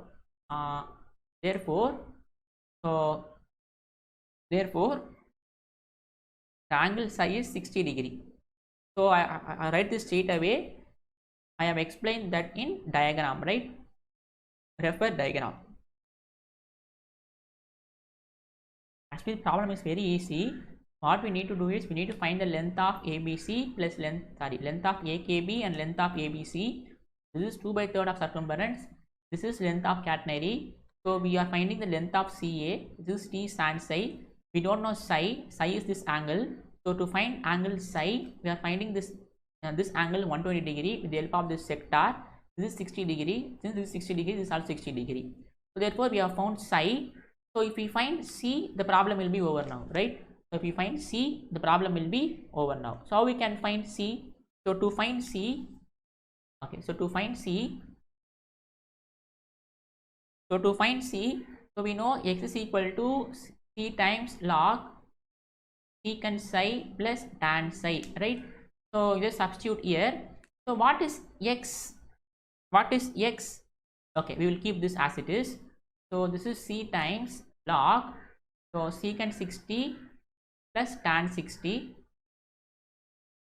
So this is C times log, so secant 60 is root 3 plus tan 60 is 2. Okay, sorry, secant 60 is 2, tan 60 is root 3, right? Yes. So that means this implies x is equal to C log root 3 plus 2. That means C is x divided by log 3 root 3 plus 2, but we don't know x, right? So what is x? X is this distance, right? X is this distance, x, half of the span, right? Half of the span. So we know this x will be equal to what? This horizontal component, the angle is 60 degree. That means this x is a times sine 60, right? Because horizontal component, this is sine theta. So radius is a. Therefore this x will be length of the perpendicular. Let us call this as m. Okay, let us call this as m. So length of am will be, this is 60 degree, right? So you can see this angle is 60 degree, and the horizontal component is sine theta, vertical component is cos theta. So this length is a because a is a radius. So x will be a sine 60 degree, right? So length of am will be a times sine 60, right? So again refer diagram. So I can length of am is x. So x is equal to a times sine 60. So a times sine 60. So what is sine 60? Sine 60 is 1 by 2 root 3 by 2, right? So this is a root 3 by 2. Okay, so that means this x is a root 3 by 2 is equal to c times log root 3 plus 2. That means c is equal to a root 3 by 2 times log root 3 plus 2. So we have found the value of c, we have found the angle of psi. Let us call this as equation number a. So a becomes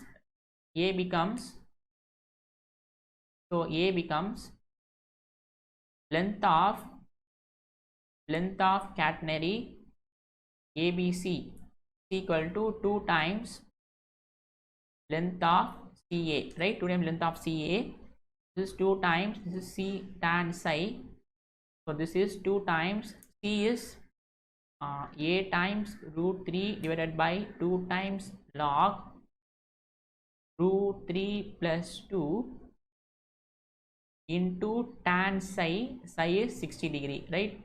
So if I cancel these two terms, we will have a root 3 divided by log of root 3 plus 2. Tan 60 is again root 3.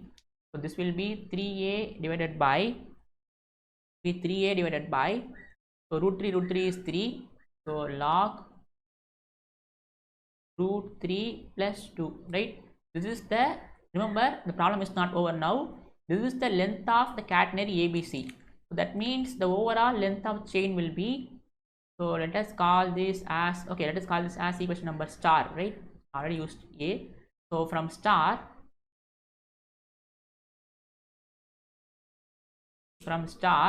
length of endless chain,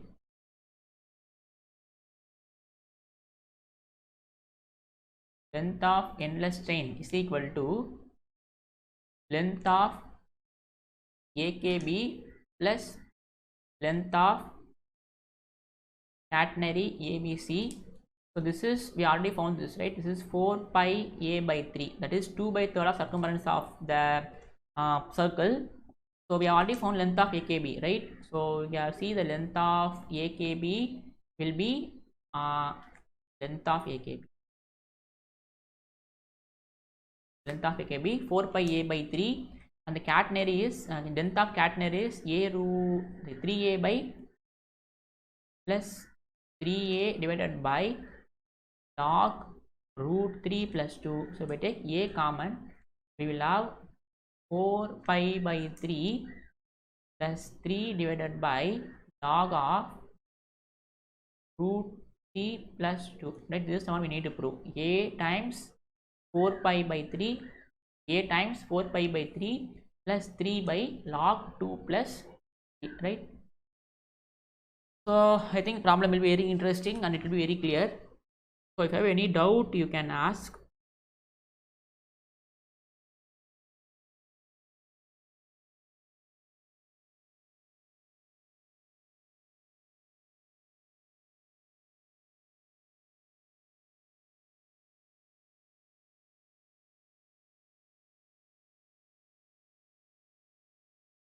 I think the problem is clear, right?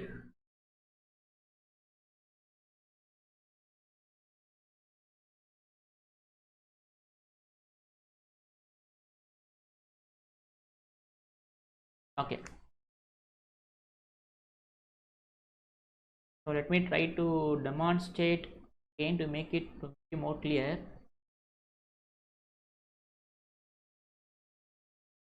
So again you can see, so this part, actually this is finite, that's why I'm not getting catenary here. So if this is infinite, at some stage these two will be closed, right? These two will be closed. Okay, so you can see this is 2 by 3rd, that is this thread and this pulley is in contact with 2 by 3rd of pulley. That means if I take this endless chain, so this part is in 2 by 3rd of pulley, that means this is nothing but 2 by 3rd of circumference of pulley. So we have found this is 4 pi a, so remaining this forms a catenary, right? This forms a catenary. So you can see this remaining region forms catenary. So I'm taking this point to be equal to c. I'm finding from ear to ear, I'm finding the distance and I'm multiplying this by 2, and this makes an angle psi, right? This makes an angle psi. So to find psi, I'm taking a midpoint here. So this midpoint area of sector is 120 degree, that means this is 60 degree, that means this also 60 degree, this angle is 60 degree. So after finding 60 degree, I am finding c. So what is c? To find c, I am using the relation x is equal to c times log secant psi plus tan psi. So this from midpoint to, from center to this point, this is x. So this x will be equal to the horizontal component. So this angle is 60 degree, that means this x will be a times sine 60, because a is the length from center to this point. A times sine 60, because this is orthogonal component. So a times sine 60, therefore you can replace that x to be equal to a times sine 60, so that you can find c. After finding c and c, you can find this length and multiply this by 2, you can find this length. So this length plus this length will give you the overall length of the endless chain, right? So if you understand the concept, you can do whatever problem from this topic, right? The only thing is you need to make use of these 4 to 5 formulas. Okay,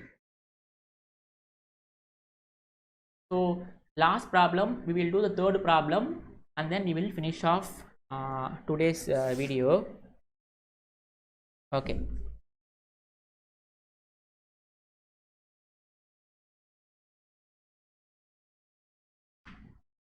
okay, so someone is asking to once again to find a length of am.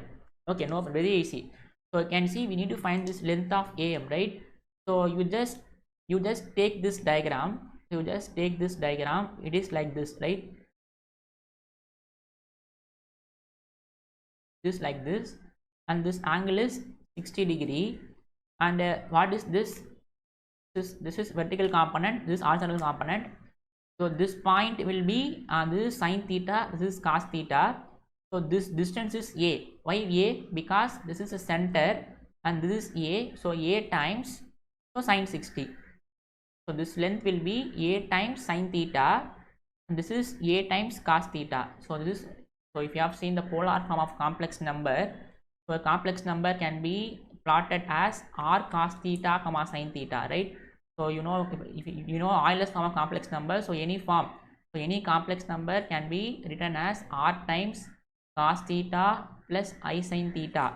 So r is the distance from the origin, right? Distance from origin to that number. So the distance from origin to that number is a.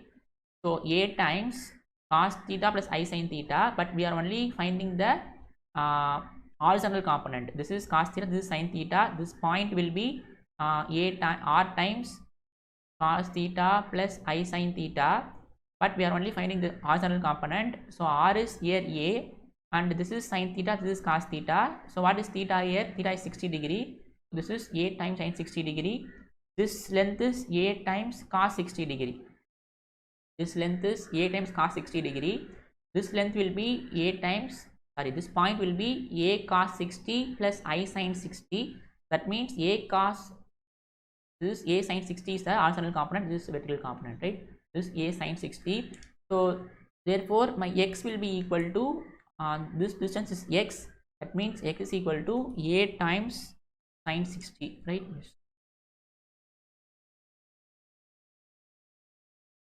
Okay, so I think you will be clear now.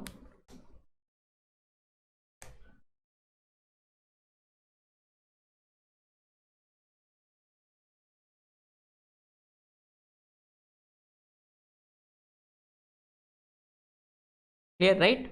Or else I need to explain one more. Bhumika. Okay, thank you. So we will do third problem. Third problem is very easy problem. After that we will wind off this video.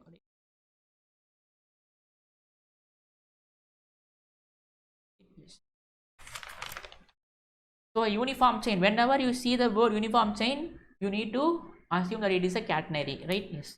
A uniform chain of length L is to be suspended from 2 points A and B in the same horizontal line, so that either terminal tension is n times at the lowest point. So terminal tension is n times at the lowest point, right? So the span AB must be this. Very easy problem again.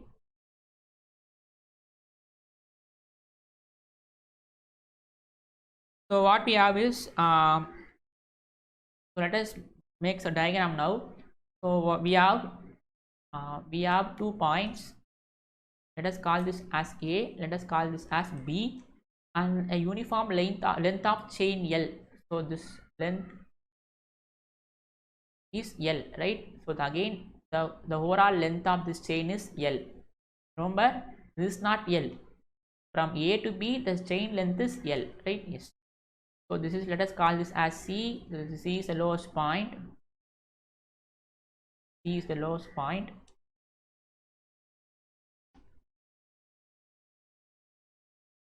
It's an easy problem. It will finish in 5 minutes. This C is the lowest point.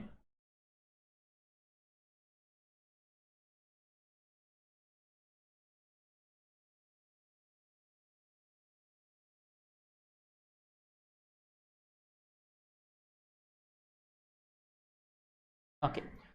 Now let us call this. Not getting diagram.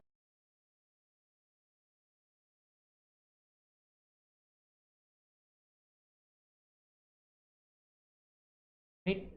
So we need to find this distance, right? So we need to show that the length of AB, this is 2 times x, this is x, this is x. So we need to show that the span AB must be, so we need to show 2x is 1 by root n square minus 1 log of n plus root n square minus 1. So in the first problem and third problem is similar. In first problem we have found the span. They have given the condition that the tension has not exceeded the weight of the length B of the chain. Before the first problem, they have given that the tension has not exceeded the weight of length B of the chain. In that case, for the maximum span, we have taken that tension to be equal to T times T is equal to BW, right?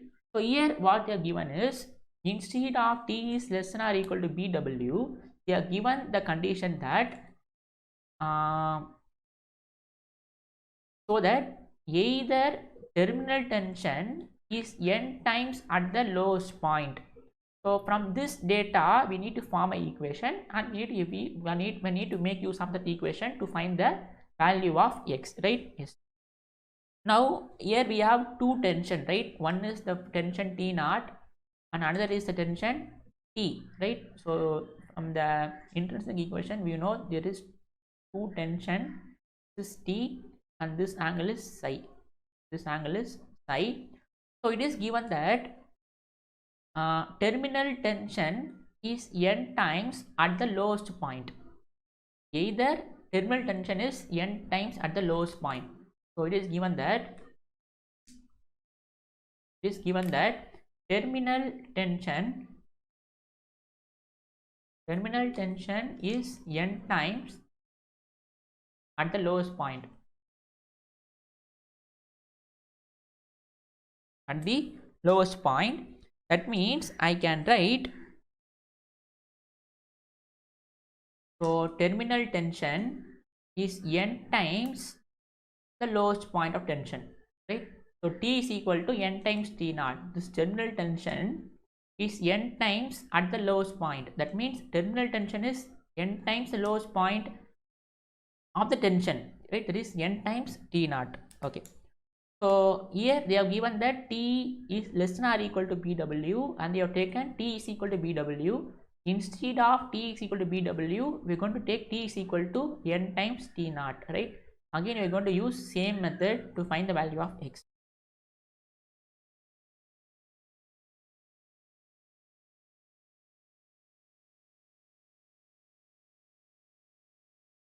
So you can pause the video and you can try to do this in your own.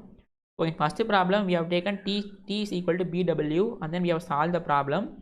Here you take T to be equal to n times T naught and do the same that we did there.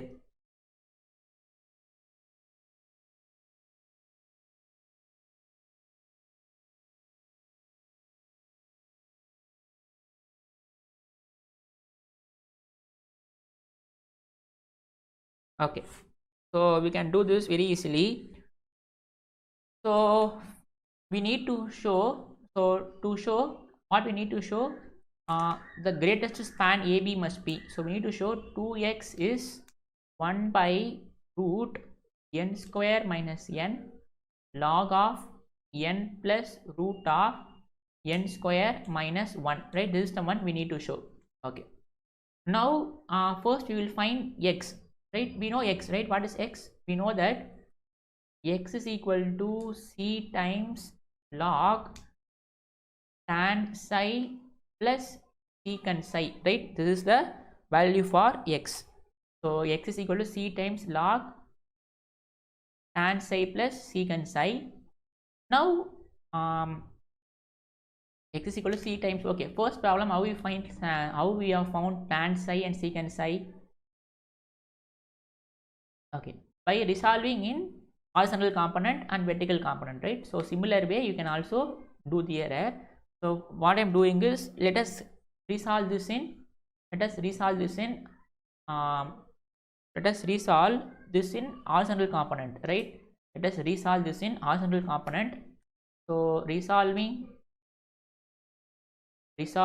horizontally, there we have used vertical component because we know that the tension has not exceeded Bw. That means the pulling force is Bw and the upward force is T sin psi, and we have equated these two. But here we don't know the pulling force, but it is given that T naught is n times T is n times T naught. So I'm going to resolve this horizontally. So we know that horizontally means T cos psi is equal to T naught, right? This is T cos psi, this is T naught. Since both are in equilibrium, it will be equal. If not, you just refer catenary. This is in horizontal direction, the force is T cos psi is equal to T naught, right? In first problem, we have used vertical component. So this will be T cos psi is equal to, what is T naught? T naught is T by n, right? Or I can also, okay, let us keep this as it is. So in place of T, I'm going to write T naught. Let us call this as star. So let us call this as star. In place of T, we will write n times T naught. N times T naught cos psi is equal to T naught. This T naught will get cancelled. This means cos psi is equal to 1 by n, right? Cos psi is 1 by n. So since cos psi is 1 by n, you can find secant psi and tan psi. So this implies this is opposite, cos theta is adjacent by hypotenuse. This is adjacent, this is hypotenuse. So we have, so hypotenuse is n, adjacent is 1. So we need to find opposite side. So opposite side square plus adjacent side square is equal to hypotenuse side square. That means opposite square will be root of n square minus 1, right? So n square minus 1. So if I take this square to that side, we will have this to be equal to root of n square minus 1. Root of n square minus 1. This is hypotenuse, this is adjacent side. So that means what is secant psi? Secant psi is hypotenuse by adjacent, right? Hypotenuse by adjacent. So hypotenuse is n. So this will be n by 1. So what is tan psi? Tan psi is opposite by hypotenuse, opposite by adjacent. So opposite is root of n square minus 1, adjacent is 1, right? So therefore we have secant psi is n and tan psi is root of n square minus n. Now we need to find c, right? So to find c, again to find c, we will always use the intrinsic equation, which is s is equal to c tan psi, right? What is s? Again I have said s is the length, right? So this is, we can choose s anywhere. The previous problem we have taken a to be equal to s. Again we are going to call I'm going to call this point as s. This is L by 2. Why? Because the overall length of the chain is 2L, L, right? So a chain of length L, that means this is L by 2, this is L by 2, right? Overall length is L. So my catenary equation will be s is equal to c tan psi. S is the length from C to any point. I'm taking any point to be equal to A. That means L by 2 is equal to C tan psi, right? So this implies L by 2 is equal to C times tan psi. So this implies L divided by 2 is equal to C times tan psi is root of n square minus 1. Let us call this as double star. So by double star. So from here we can find C, right? So C is L divided by 2 times root of n square minus 1, right? So we have found C, we have found secant psi, we have found tan psi. So substitute in 1, we'll get the answer, right? So to show, let us call this as equation number A. Okay, this is not A. Okay, so this implies 2x.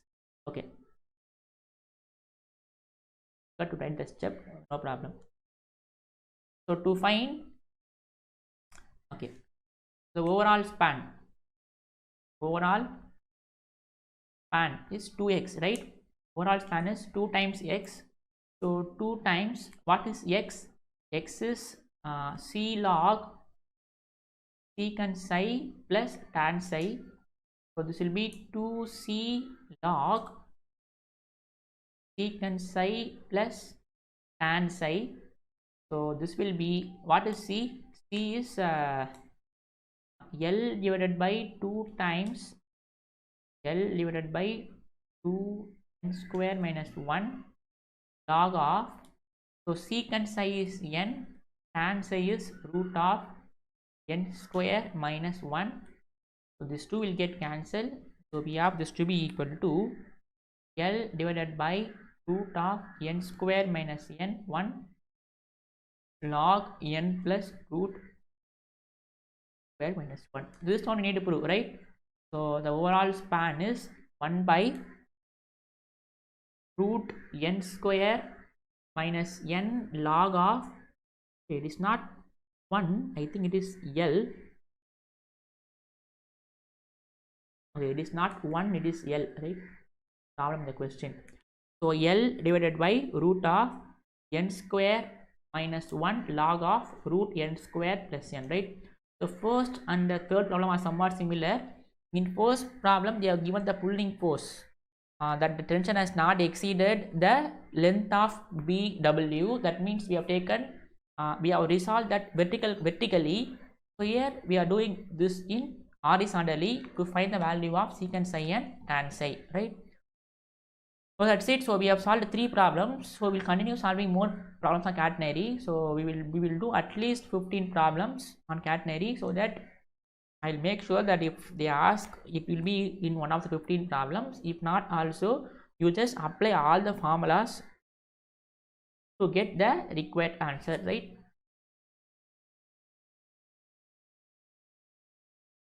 Is what the same problem you can see a uniform chain of length L. A uniform chain of length L is suspended from 2 points A and B in a same horizontal line. If the tension at A is twice as that of lowest point. Same problem. Problem 3 and problem 4 are very same. In problem 3, it is given that the tension is n times the tension at lowest point. Here it is given that the tension is twice. That means you need to put n is equal to 2. That's it, right? So what here is given is that the tension T is 2 times T naught. That's it, right? In the previous problem, we have tension T is n times T naught. The same problem, right? The same problem, if I put n is equal to 2, you will have the span to be this, right? The same problem. Show that the span of AB is 1 by root 3 log 2 plus 2 root 3.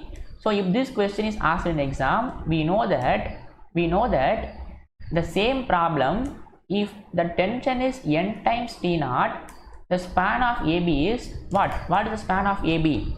The span of AB is L by root n square minus 1, L divided by root of n square minus 1, L divided by root of n square minus 1, and where it is L log of n plus, okay, log of n plus root of n square minus 1. This is the span when the tension is n times T naught. Here it is given that it is twice. That means put n is equal to 2, right? So therefore we will have AB to be equal to it is not wait, it is L or 1.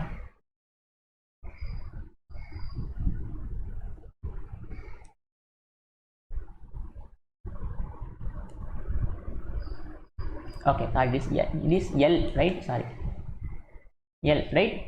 Okay, so therefore this will be L divided by root of 2 square minus 1 log of 2 plus root of 2 square minus 1. This will be L by root 3, right? 4 square minus 1, 4 minus 1 will be log of 2 plus root 3. That's it, right?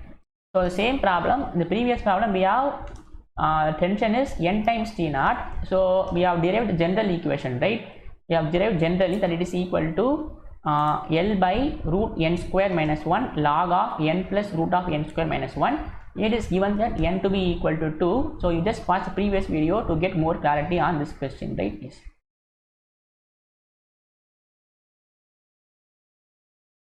Now we'll move on to problem number 5. So we will solve problem 5 in this video. In the next video we will solve problem 6, 7, 7, right? So we'll move on to solution, right? Yes. Oh yes, we will prove this, right? So very easy problem.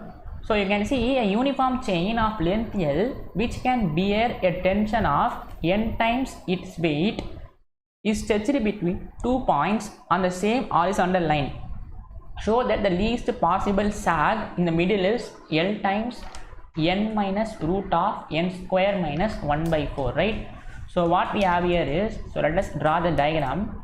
So we have let us say these are the two endpoints of a chain of length L, right? So we have a chain of length L. Okay, so what we will do, we will give the point here, right? No problem. So we have A and B are the two endpoints of the chain. A uniform chain of length L which can bear a tension of n times its weight is stretched between 2 points on the same horizontal line. Show that the least possible sag in the middle is L times root of n minus L times n minus root of n square minus 1 by 4, right? So what we will do is we will draw the diagram. Okay, so this will be the vertex, right? This will be the vertex, and this is the axis. This is the axis, and we have a directrix here, right? We have a directrix here, and we have let this point be O. So let this point be C, right? So AB is the span, right? So this distance is 2 times x, right? So let this point be equal to D. This is the sag, right? This is the sag. We need to show that a uniform chain of length L which can bear a tension of n times its weight is stretched between 2 points on the same horizontal line. Show that the least possible sag, that is, remember, suppose if you keep a chain such that if the span is minimum, then sag will be higher, right or wrong? You just imagine. So suppose let us take a wire. Okay, let us take a wire, right? I have one wire here. So suppose let us say this is the finite wire. So you can see, suppose if the span is minimum, you can see sag is higher, right? So sag is higher. So okay, let me zoom this so that it will be easy for you to visualize. So you can see when the span is minimum, so you can see the span is the, let us say these two are the endpoints. When the span is minimum, you can see sag is maximum, right? Suppose if the sag is, if the span is minimum, you can see sag is minimum, right or wrong? So we have two endpoint. So if the span is minimum, sag is higher, right? When the span is lesser, the sag is higher. Why? You can see how much depth it has, right? It has lot of depth. If the span is maximum, the sag will be minimum, right? What is sag? Sag is the distance from lowest point to that point, right? So you can see, if I keep a setup like this, you can see the sag is minimum now, right? So when the span is maximum, right? Suppose when the span is minimum, sag is maximum. When the span is maximum, span will be minimum, right? What we need to find? we need to find the minimum sag. So to find the minimum sag, the span has to be maximum, right? What is sag? Sag is the distance, right? Sag is this distance. So you can see this distance is sag, right? So whenever you keep two endpoints very broader, you will have sag will be lesser, right? So I think I have, okay. Now what we will do is, okay, let me quickly get into this. Okay, now you can see this is sag, right? CD is the sag. So sag will be minimum. So when the span AB is maximum, right? When the span AB is maximum, this implies my sag will be minimum, right?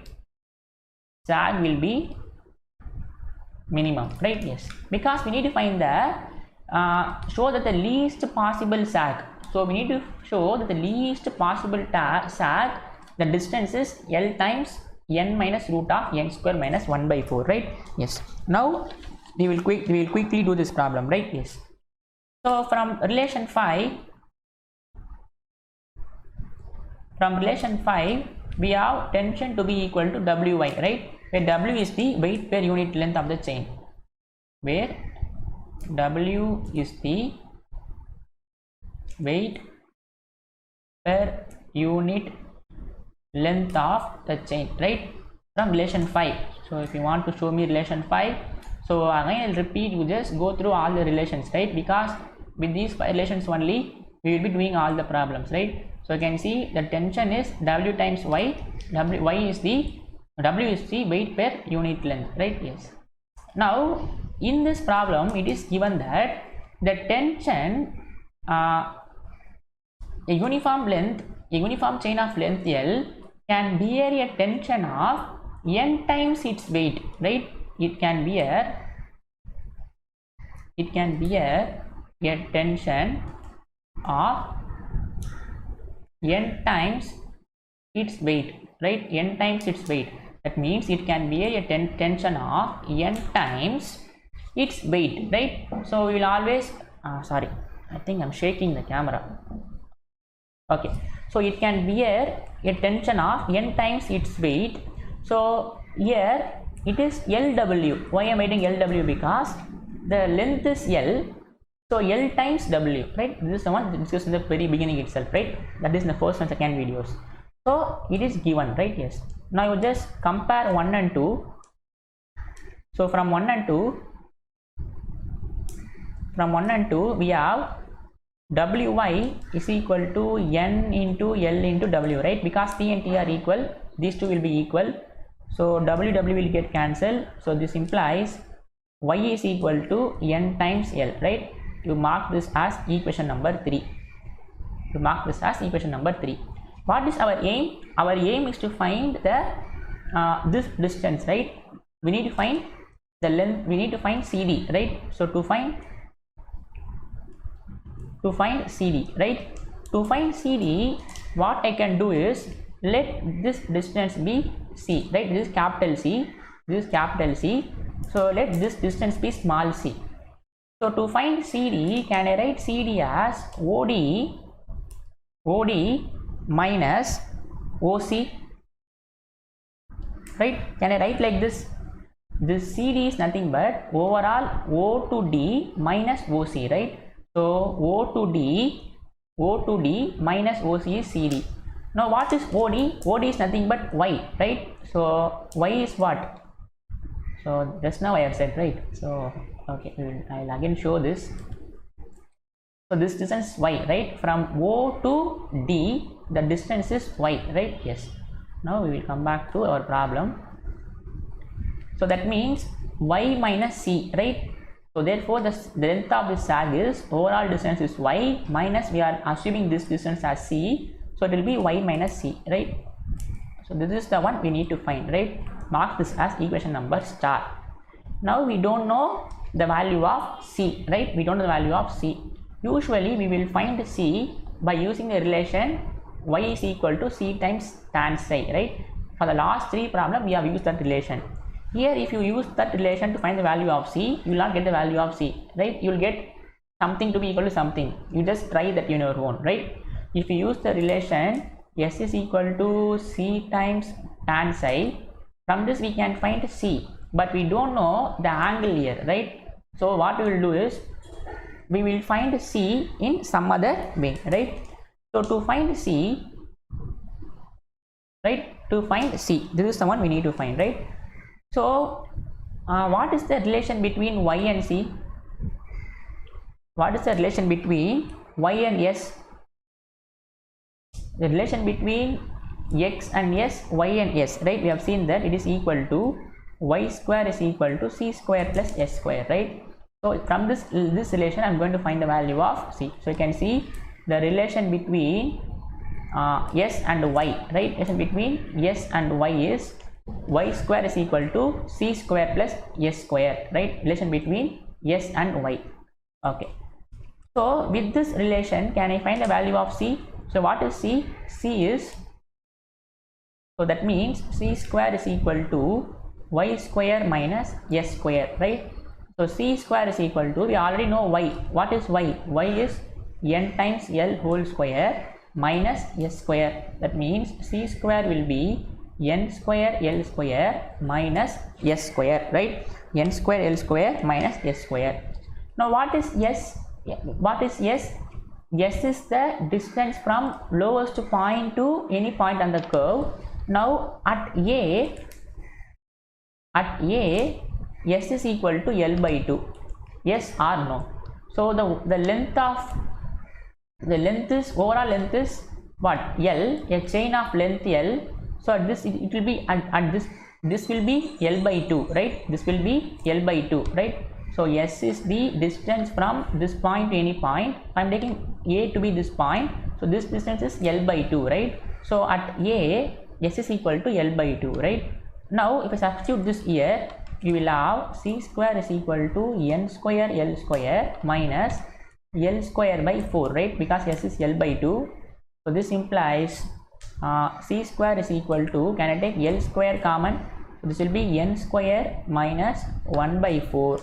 Now this implies c is equal to l times root of n square minus 1 by 4, right? I'm just taking square root, that's it.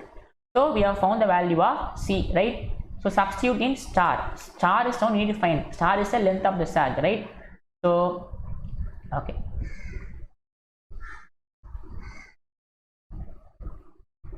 Where it is, yes. So substitute in star.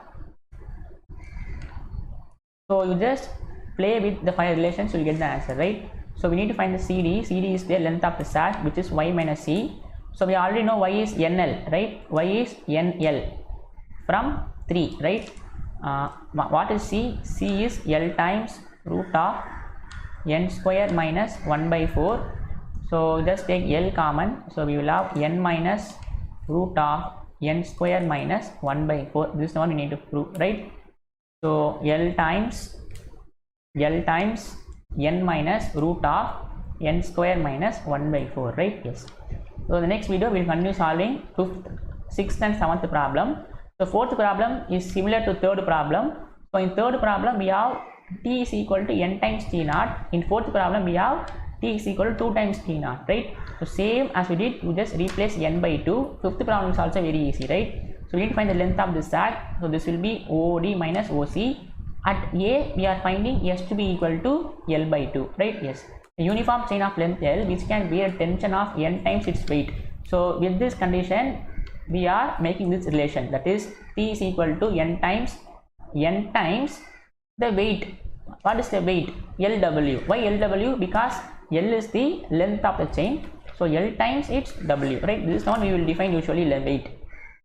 So from 1 and 2 we are finding y. So we need to find the sag, so which is OD minus OC, that means y minus c.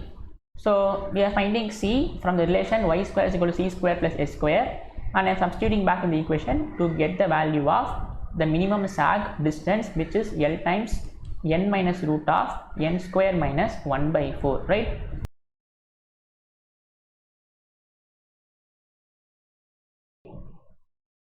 Now a uniform chain of length 2L is suspended by its end, which are in same horizontal level. So we have a uniform chain of length 2L. So let us say we have a uniform chain of length 2L, right? So this length is 2L is suspended, which are on the same horizontal level. The distance apart 2A of the ends such that its lowest point of the chain is at a distance of A vertically below its end, right? Very simple. So it's just a normal English sentence, right? This is kept at a distance of 2A, right? That means this length is 2 times A. So usually we will have 2 times X. Here it is 2 times A, right? That you just replace X by A, and you just draw the diagram. So here you will have a vertex, and here you will have an axis, right? And here you will have a directrix. Let this point be equal to O. This point, this vertex, let us call this as capital C. Let this point be D. Let this point be A. Let this point be B. In the previous problem, we have find the minimum sag distance, right? Yes. Now it is given that the distance to A is such that from the lowest point, the distance apart 2A of the ends is such that its lowest point of the chain is at a distance of A vertically below its end. That means this distance is A. That's it. That is what they are saying. The sag distance is A, right? The lowest point to that point distance is A.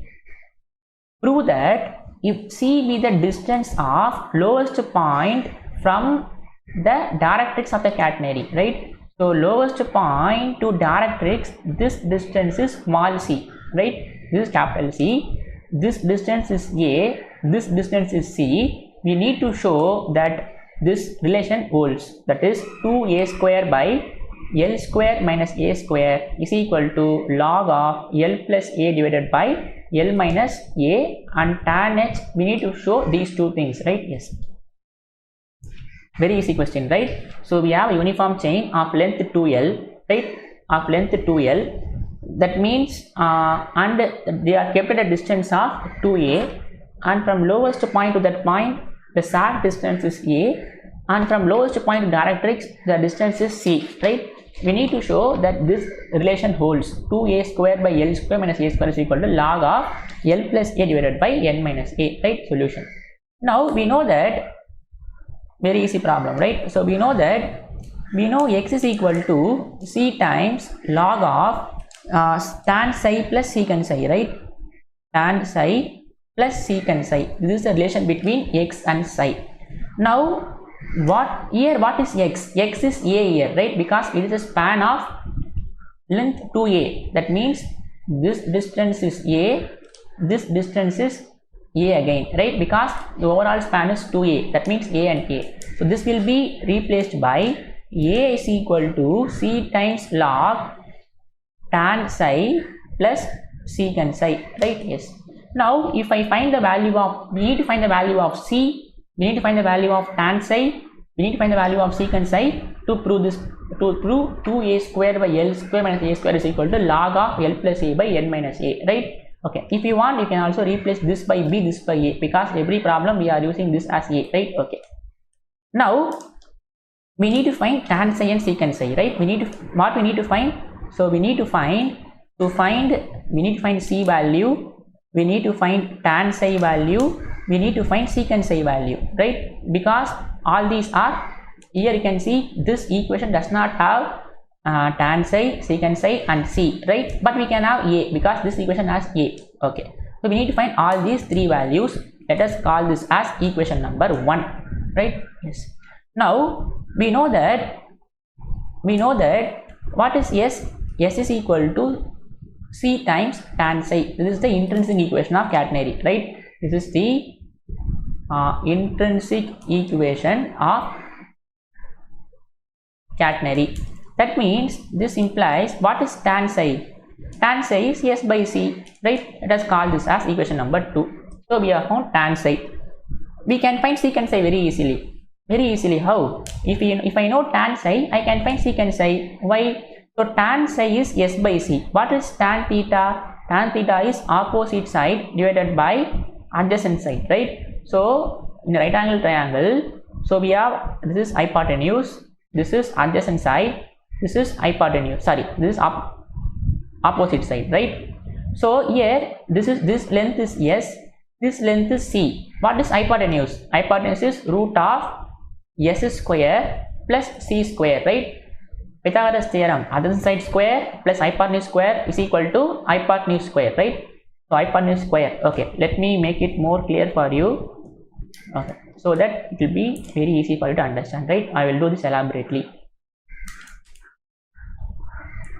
So what we have is, so we have opposite side to be equal to S, adjacent to be equal to C, right? What we need to find? We need to find the value of secant psi. What is secant psi?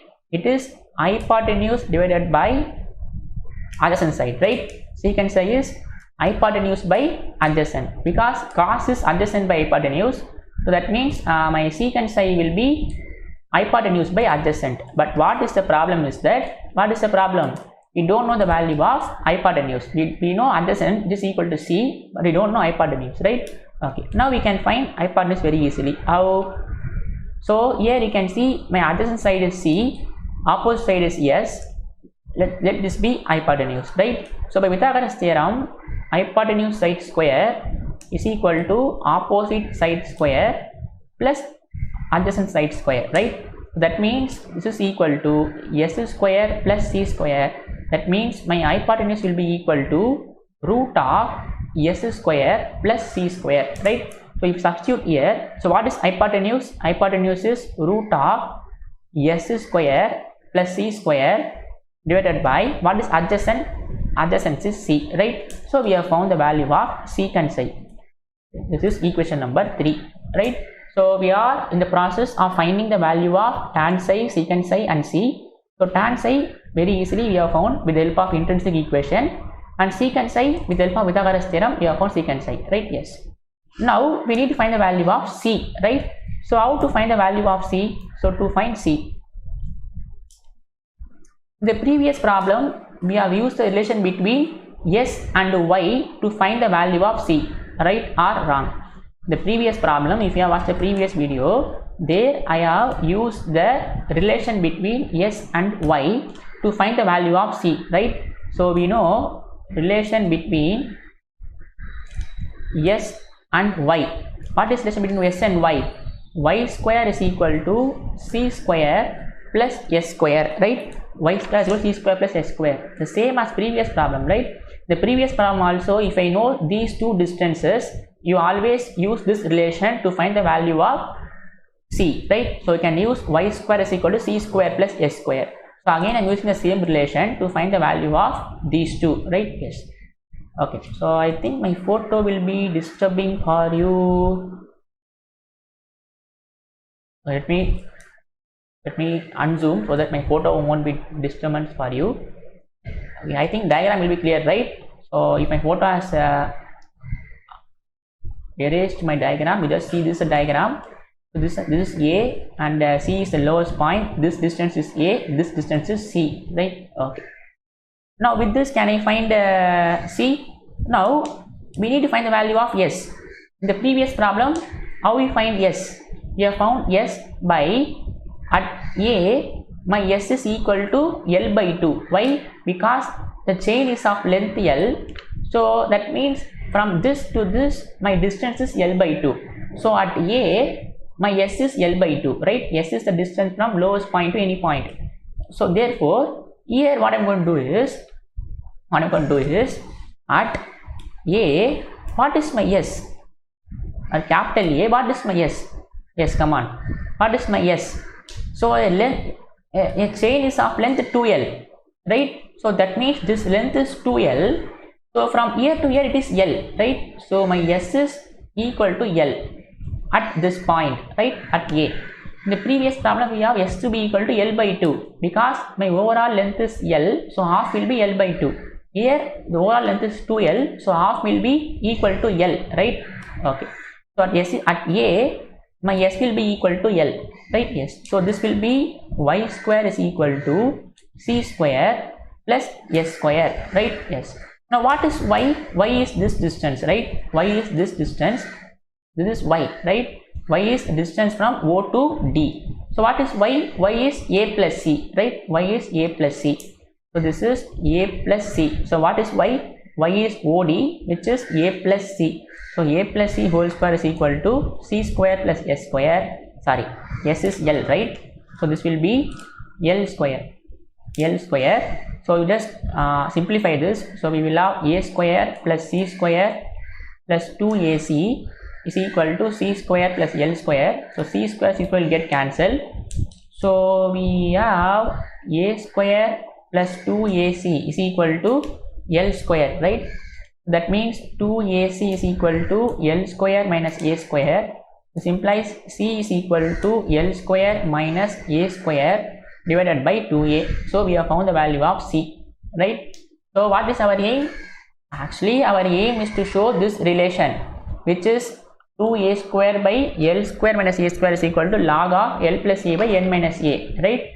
So we are using this relation x is equal to c times log tan psi plus secant psi. In place of x I am replacing by a.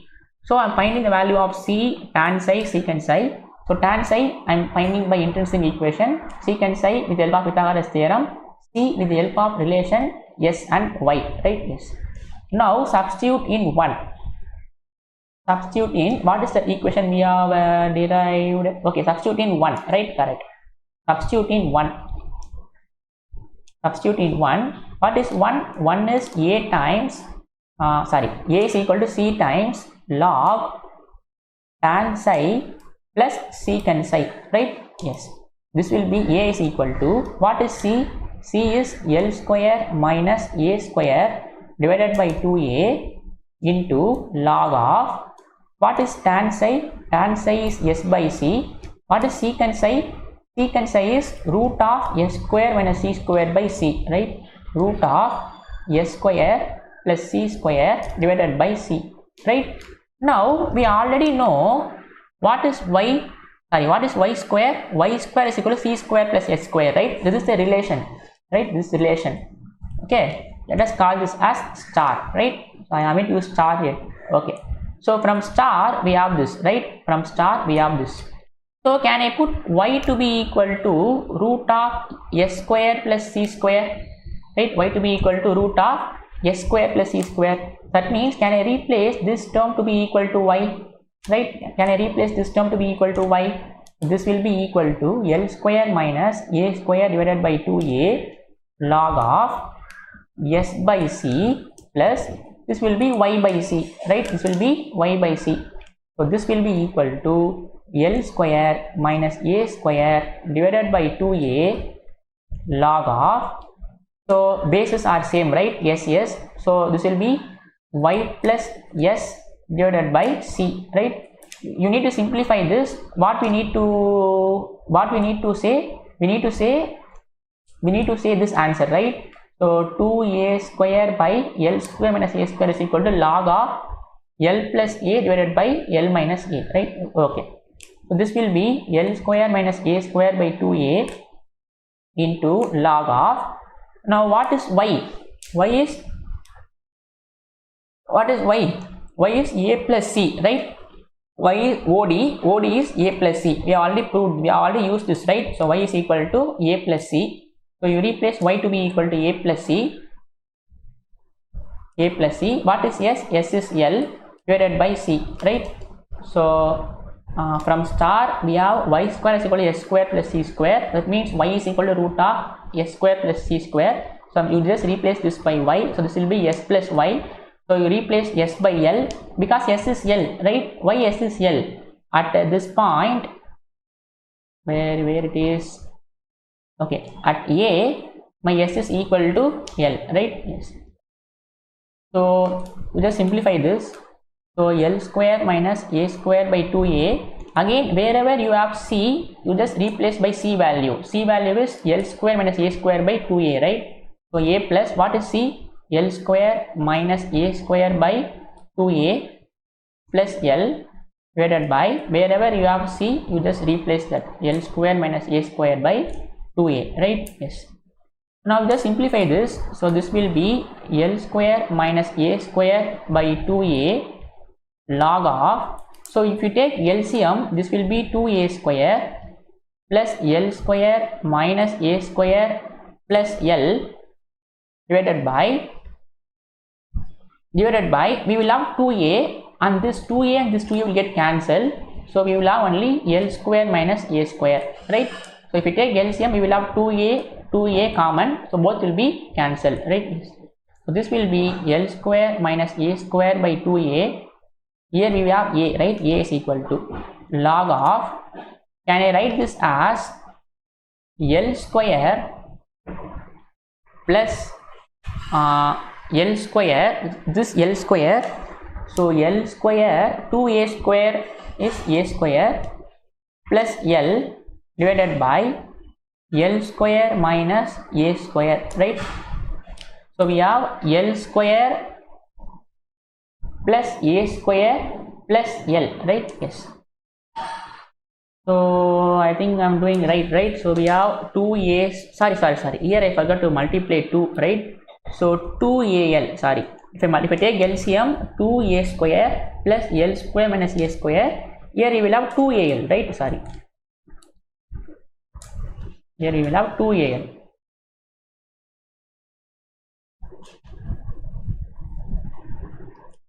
Here we will have, so 2AL, 2 times AL, 2 times AL, right? Because we need to take 2A to this side and 2A to this side, right? Yes. Now, can I write the numerator as L plus A whole square, right? Just change the pen thickness. Okay. Now, can I write this as L square minus A square by 2A log of, this is nothing but L plus A whole square, right? Divided by L square minus A square, right? A plus B whole square formula, L plus A whole square, L square plus A square plus 2AL. So this will be equal to, these are very natural simplification, right? Don't get worried that the problem is too long, very easy problem. This will be log, this will be L plus A whole square divided by L plus A into L minus A. So one square will get cancelled. So we have A to be equal to L square minus A square by 2A into log of L plus A divided by L minus A, right? So this is the one we need to prove, right? Okay, so we just multiply this term to this side. Multiply this term to this side, we will have 2A square divided by L square minus A square is equal to log of L plus A divided by L minus A. This is the one we need to prove, right? Very easy problem. So they have just said this is A, this is C. We need to show that this relation is satisfied. That is 2A square divided by L square minus A square is equal to log of L plus A divided by L minus A. And also we need to show tan H of A by C is equal to 2AL divided by L square plus A square, right? So again I am repeating what I am saying, right? If you know all the relations, you can easily do any problem, right? So to prove second condition, right? So what we need to prove is, we need to prove tan H of A by C is equal to 2AL divided by L square plus A square. We need to prove, right? Okay. So we know that I'm going to use two relations, right? So how we can get tan? If I divide sin H by cos H, I can divide tan, right? So which two relation as sin H and cos H? So we know y is equal to C times cos H x by C. This is by Catenary. This is the Cartesian equation of Catenary. And we already know the relation between S and X. What is that? That is S is equal to C times sin H of x by C, right? This is the relation between S and X. So if I want to show, I can also show that we have also proved this, right? So you can see, yes, there it is, relation between S and X. So what is that? It is S is equal to C times sin H of x by C, right? Sin H of x by C. Now we will come back to our problem. So this is by relation between S and X, right? Now you mark this as 1, mark this as 2, right? So divide 2 by 1. So divide 2 by 1. So we will have S by Y is equal to CC will get cancelled. Sin H by cos H. So it will be tan H of X by C, right? Yes. Now we already know all the values, right? So at A, my S is equal to L. So this will be L. What is Y? Y is A plus C, right? A plus C, right? Yes, that is the Y, right? Y is the overall distance from directrix to that point. So which is A plus C, and the C value is L square minus A square by 2A tan H. My X is equal to A here, right? Because the span is 2A. Here the span is 2A. Usually you will have 2x. That means X is equal to A. What is C? L square minus A square by 2A, right? So just take this term to that side. So we will have L by A plus B is equal to tan H of 2AL divided by L square minus A square, right? So L by A plus C. Okay. Tan H by C is equal to L divided by A plus C. Okay. We need to find tan H by C, right? We need to prove this condition. So what I will do is, we will not replace here, right? We will replace C only here, right? Because we need to prove tan H of X by C. So what we will do is, we will replace C only in LHS, right? Only in left hand side, because we need to have tan H X by C, right? Okay. So this will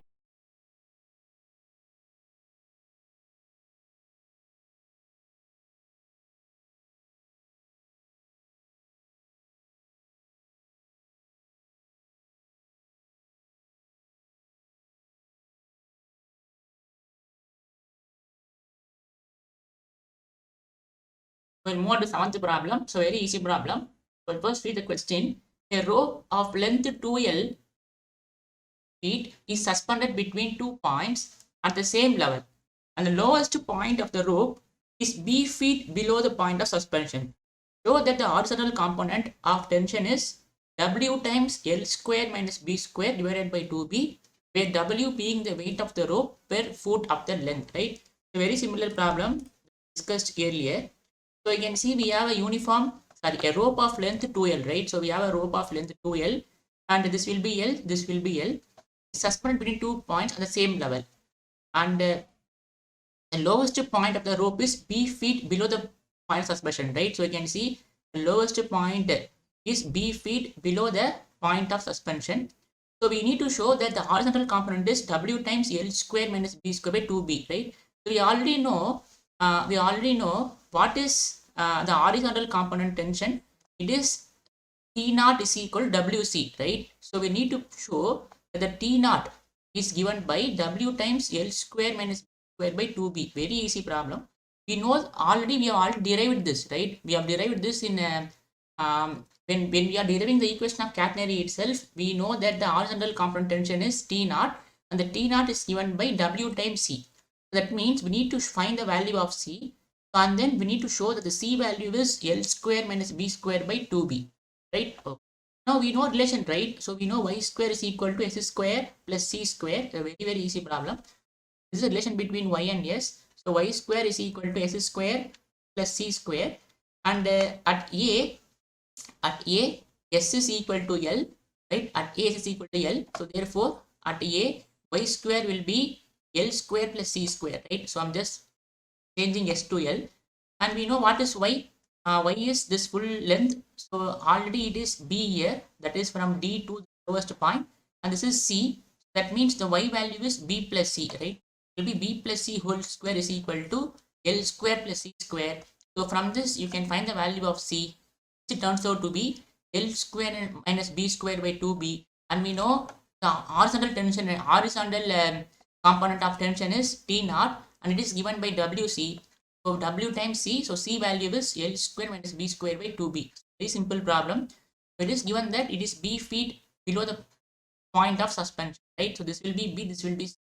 So y will be b plus c. At this point, s is L and y is b plus c. So substitute in this relation, find the value of c and substitute back here to get the required answer. You have watched all problem 1 to problem 6. This will be very understand, right? I will move on to 8th problem now.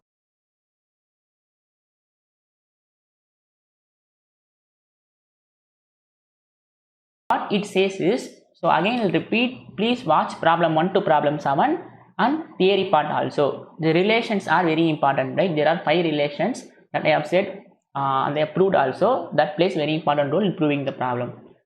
So let us get into our problem. If alpha and beta is the angle of inclination to the horizon of the tangent at the extremities of the portion of common catenary and L be the length of the portion, show that the height of one extremity is above the other is L times sine 1 by 2 of alpha plus beta divided by cos 1 by 2 of alpha minus beta.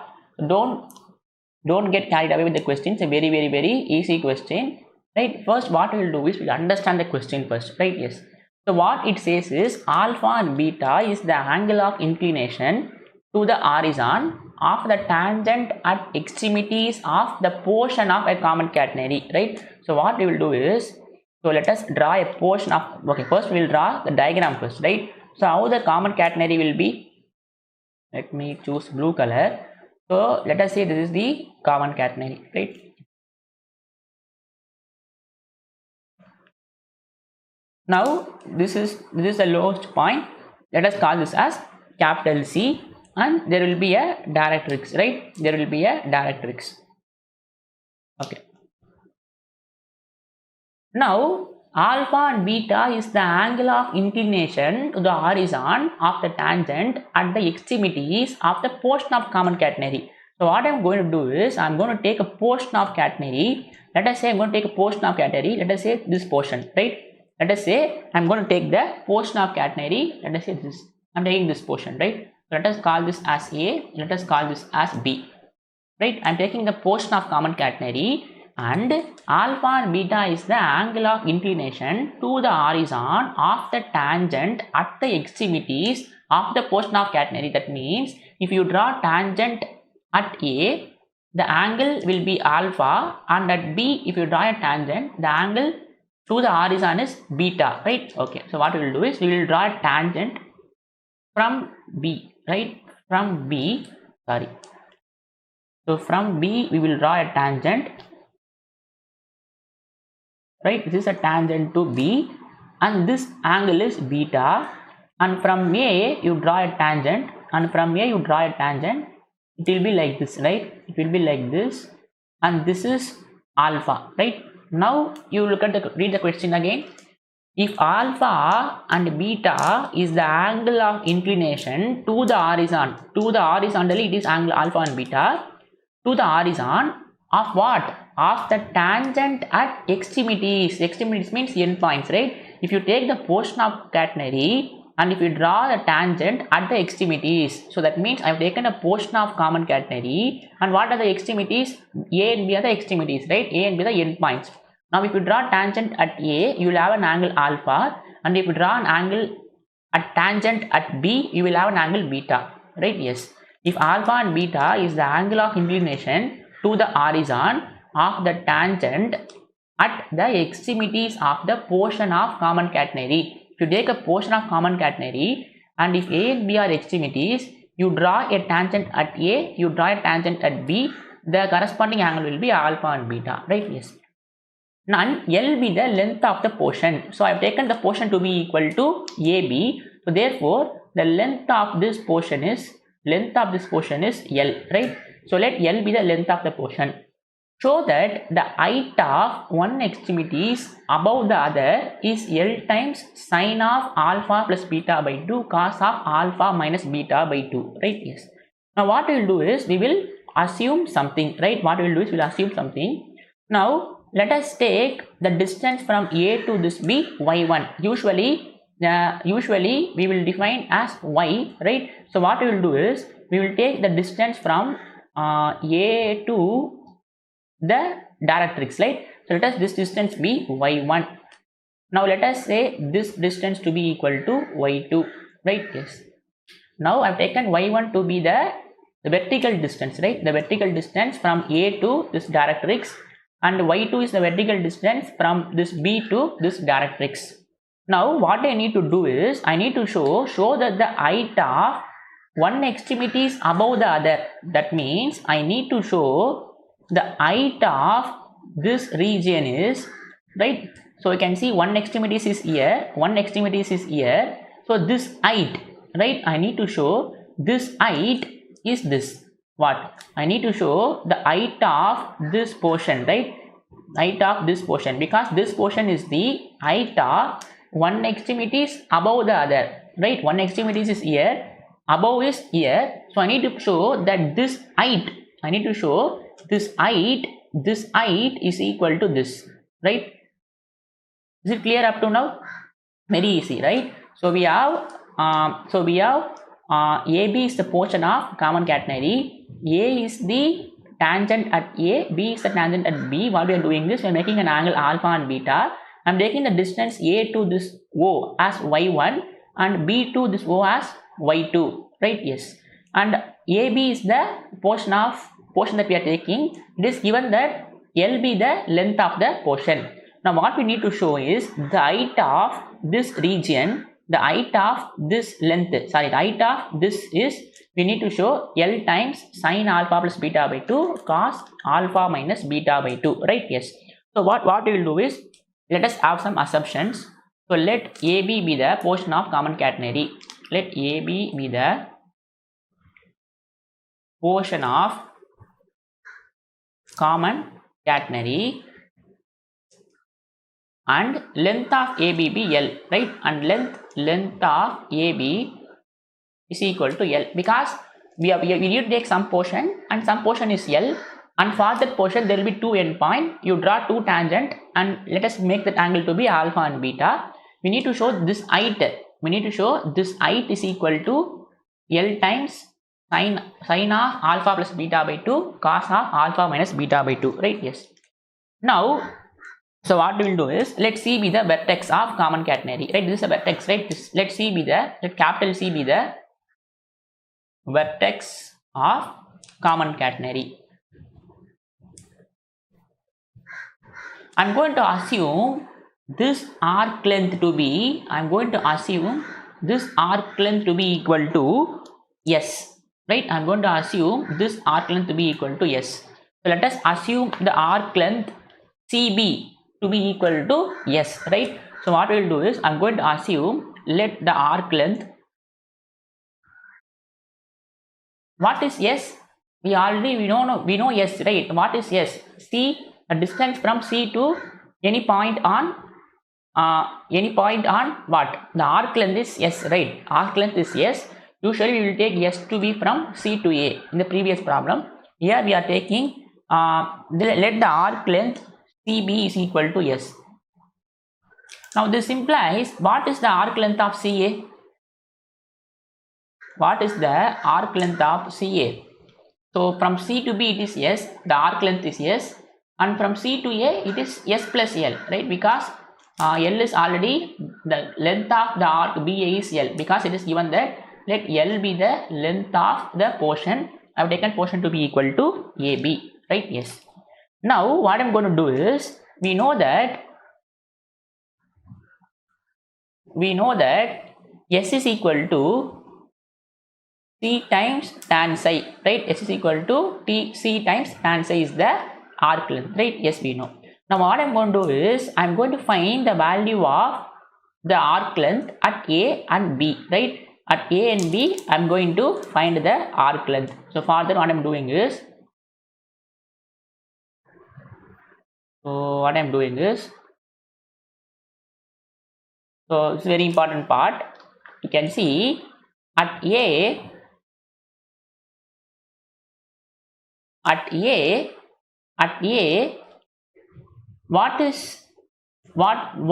this will be? S is the length of the arc from C to that point. Now here from C to this point is S plus L. So S will be S plus L. So S plus L is equal to C times tan alpha. Yes or no? At A, the angle is what? At A, the angle is alpha and the length of the arc from C to A is S plus L. So if you substitute here S to be equal to S plus L, psi to be equal to alpha, you will have this equation, right? Yes. Now at B, what is S? This arc length is S. So therefore S is equal to C times tan beta, right? Because at B the angle is beta. Very easy. What is S? S is the arc length from C to any point. Now I am choosing any point to be equal to A. Now what is S? The arc length from C to A is S, right? So here S is arc length from C to A. So what is the arc length C to A? It is S plus L, right? So very easy. You just have to be thorough with the previous all concepts, right? So if you take from C to any portion of any point on the curve, that length we will take that as S. Here the length is S plus L and we know S is C tan psi. Here the length is S plus L. So S plus L is C tan alpha. Here alpha is the angle, right? Let us mark this as equation number 1, mark this as equation number 2. Very easy. I am just forming the arc length at A and B, right? Yes. Now substitute 2 in 1. Substitute 2 in 1. So we have S plus L is equal to C times tan alpha. So substitute S to be equal to C times tan beta plus L is equal to C times tan alpha, right? This implies L is equal to C times tan alpha minus C times tan beta, right? C times tan beta. Now if I take C outside, we will have tan alpha minus tan beta, right? So the value of L is C times tan alpha minus t beta. That means the length of this arc is C times tan alpha minus tan beta, right? Yes. So again I repeat, the length of this arc. So you can see the length of, I'll teach in a small screen itself because my photo will be disturbing when I zoom. So what we have did so far is the length of L is what? The length of L is C times tan alpha minus tan beta, right? Yes. Now if I find C and if I substitute here, what I need to show? Okay, let us write. Okay, now let us keep this as it is. Now what we need to show is let me read out the question again. The height of one extremity is above the other. We need to show the height of one extremity is above the other is equal to L times sine alpha plus beta by 2 divided by cos alpha minus beta by 2, right? Yes, that is I need to show this height is equal to this value. Now what is this height? This height is nothing but overall it is y1. We need to subtract this y2. So I need to show y1 minus y2 is this, right?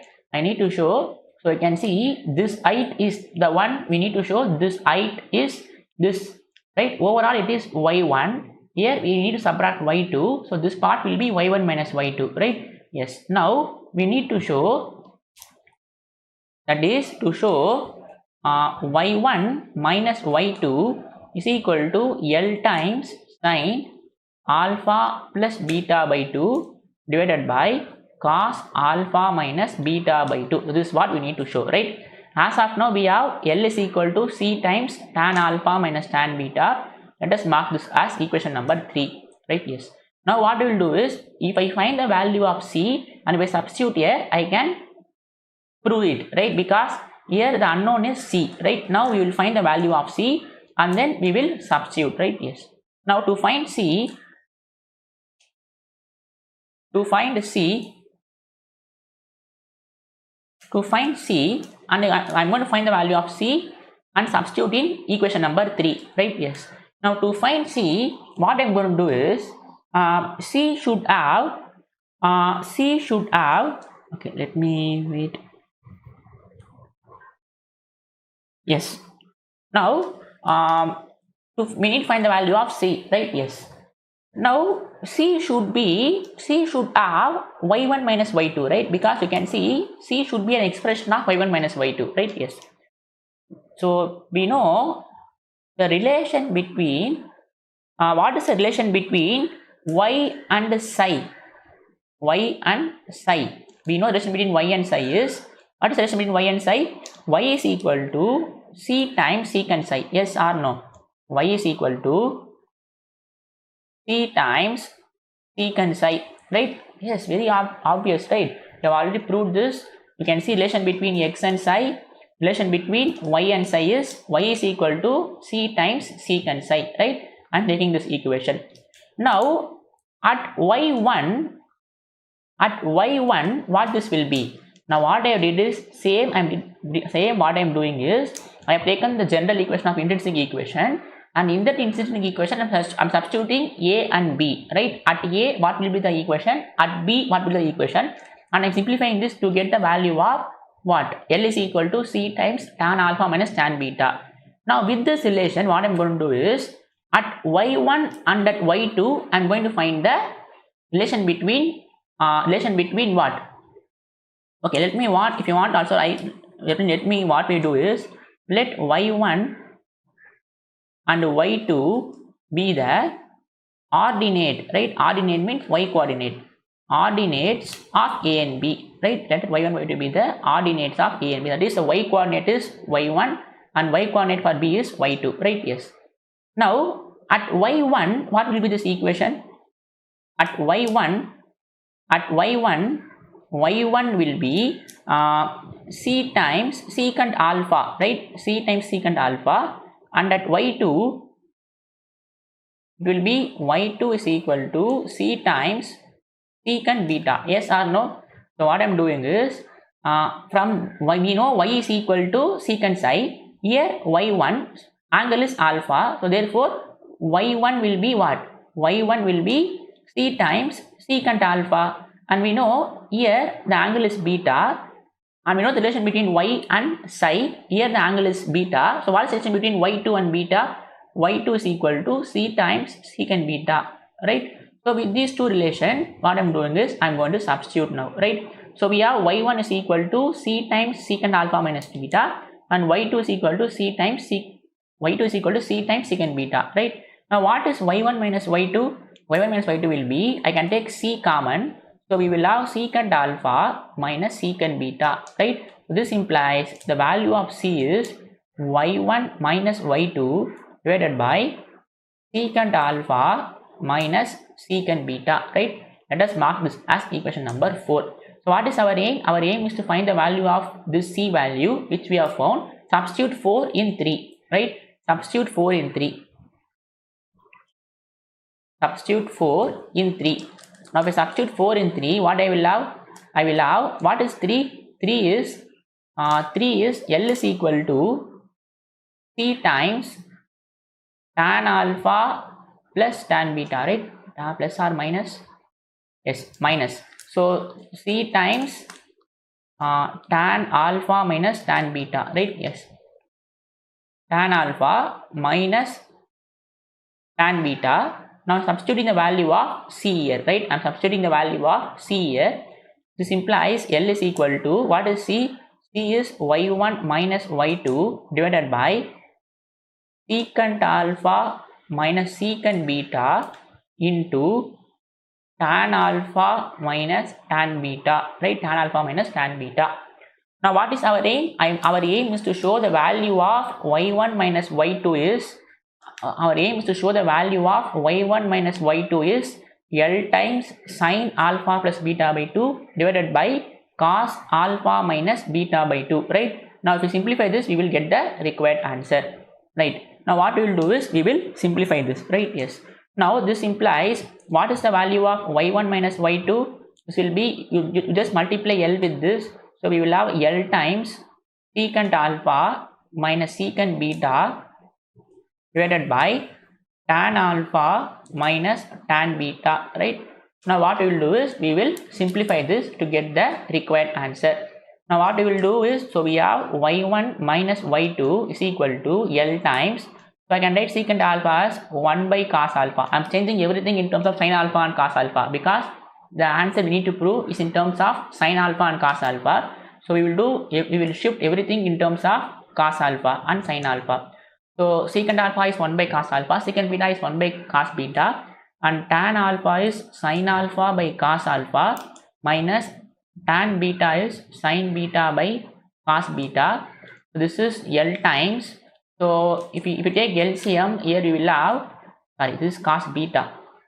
If you take LCM, you will have cos beta minus cos alpha divided by cos alpha cos beta whole divided by here, if you take LCM, you will have sin alpha cos beta minus cos alpha sin beta divided by cos alpha cos beta, right? Cos alpha cos beta. I am just taking LCM.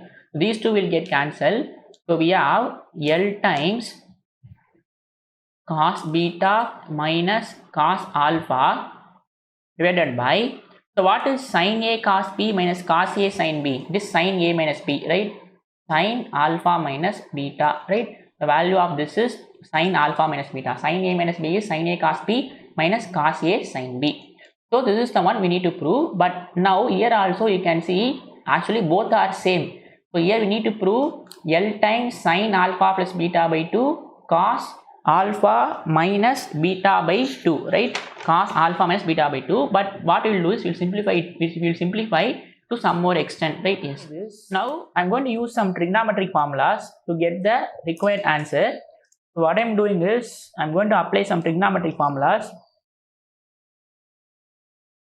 So we know cos C minus cos D is what? What is formula for cos C minus cos D? So very elementary, right? So 2 times sin C plus D by 2 sin D minus C by 2, right? This is a formula for cos C minus cos C, cos C minus cos D, and we know sin 2 theta is 2 sin theta cos theta. So that means, what is sin theta? Sin theta is 2 sin theta by 2 cos theta by 2, right? I am going to apply this formula here. This will be L times, so cos C minus cos D, so 2 times sin C plus D, so C plus D is beta plus alpha by 2 into sin D minus C. This is C, this is D. D minus C will be alpha minus beta by 2 divided by, so sin theta is 2 sin theta by 2 cos theta by 2, right? Yes. So in place of theta we have alpha minus beta here, right? Here C is beta, D is alpha. Now these two will get cancelled, these two will get cancelled. So we have left with L times sin alpha plus beta by 2 divided by cos alpha minus beta by 2, right? That's it. So this is the one we need to prove, right? So I repeat the question once again. If alpha and beta is the angle of inclination, if alpha and beta is the angle of inclination of, if you take some portion of catenary and let the extremities be A and B, you draw tangent at A, you draw tangent at B. So the alpha and beta is the respective angle, and we need to show that the height of one extremity is above the other. So we need to show this distance is, this height is L times sin alpha plus beta by 2 cos alpha minus beta by 2. Very elementary, right? So first with the help of y is equal to, first with the help of s is equal to c times tan psi, I am making two equations at A, at B, right? And with the help of the relation between y and psi, I am making at y1, y2, I am finding the value of c here and substitute c back in this equation. You can prove the result very easily, right? That is, we need to show this distance is this, that is what we have proved, right?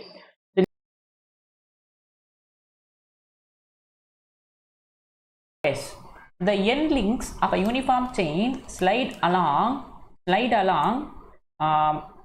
Okay, the end links of a uniform chain slide along the fixed rough horizontal rod. Prove that the ratio of the maximum span to the length of the chain is mu times log of 1 plus root of 1 plus mu square by mu, where mu is the coefficient of friction, right? Yes. So what is given is that, so there is a catenary, right? There is a catenary. Let's change the pen color. So we have a catenary, right? We have a catenary. Now let us say the end points be, let us say this point is A, this point is A, right? Yes. Now these end links of a uniform chain slides along a fixed rough horizontal rod. This is sliding along a fixed horizontal rod, right? Yes. Now prove that the ratio of maximum span to the length of the chain is mu times log of, yes. So first we'll write it down what we need to prove, right? Yes. Solution. So let the length of the chain be L. Let the length of the chain be L. Let the length of chain be equal to L, right? So what I need to prove is, I need to prove ratio of maximum span, ratio of maximum span to the length of the chain, to the length of the chain is what we need to prove. This is equal to mu times log of 1 plus root of 1 plus mu square divided by mu, right? Yes. Now what is the ratio? Ratio of maximum span. This span is 2x, right? This span is 2x. This span is 2x. So we need to prove 2x divided by length of the chain. We have assumed that it is equal to L. So we need to prove 2x by L is mu times log of 1 plus root of 1 plus mu square divided by mu, right? Divided by mu. Now what is x? X is nothing but, we know, right? What is the value of, what is the formula for x from the relation between x and psi? This is c times log of tan psi plus secant psi, right? Tan psi plus secant psi is the value for x, right? So 2 times divided by L is equal to mu times log of 1 plus root of 1 plus mu square divided by mu. This is what we need to prove, right? We need to prove the value of this is equal to this. So that means I'm going to find the value of c, I'm going to find the value of tan psi, and I'm going to find the value of secant phi. If I find c, tan psi, secant psi, and if I substitute here, I need to prove this value turns out to be this, right? This value turns out to be this. So what we're going to do is, we're going to find the value of, c, we're going to find the value of tan psi, we're going to find the value of secant psi in the following steps, right? Yes. Now how we're going to find here is, it is given that mu is the coefficient of friction. Mu is the coefficient of friction, right? So what is coefficient of friction? Now what is coefficient of friction? The coefficient of friction is the ratio of frictional force divided by normal force, right? Normal force. This is what coefficient of friction. This is F by N. Now here it is given that it is equal to mu, right? So we have mu is equal to F by N. Mu is equal to F by N, right? Yes. Let us keep this as it is. Now you can see at this point A, there is a rod AB, right? Yes. There will be three forces here, right? One is, so let us make a directrix first, right? One is what is the tension at this point, right? There is a tension at T. So let us call this as, how the diagram will be, it will be like this, right? So there is a tension T,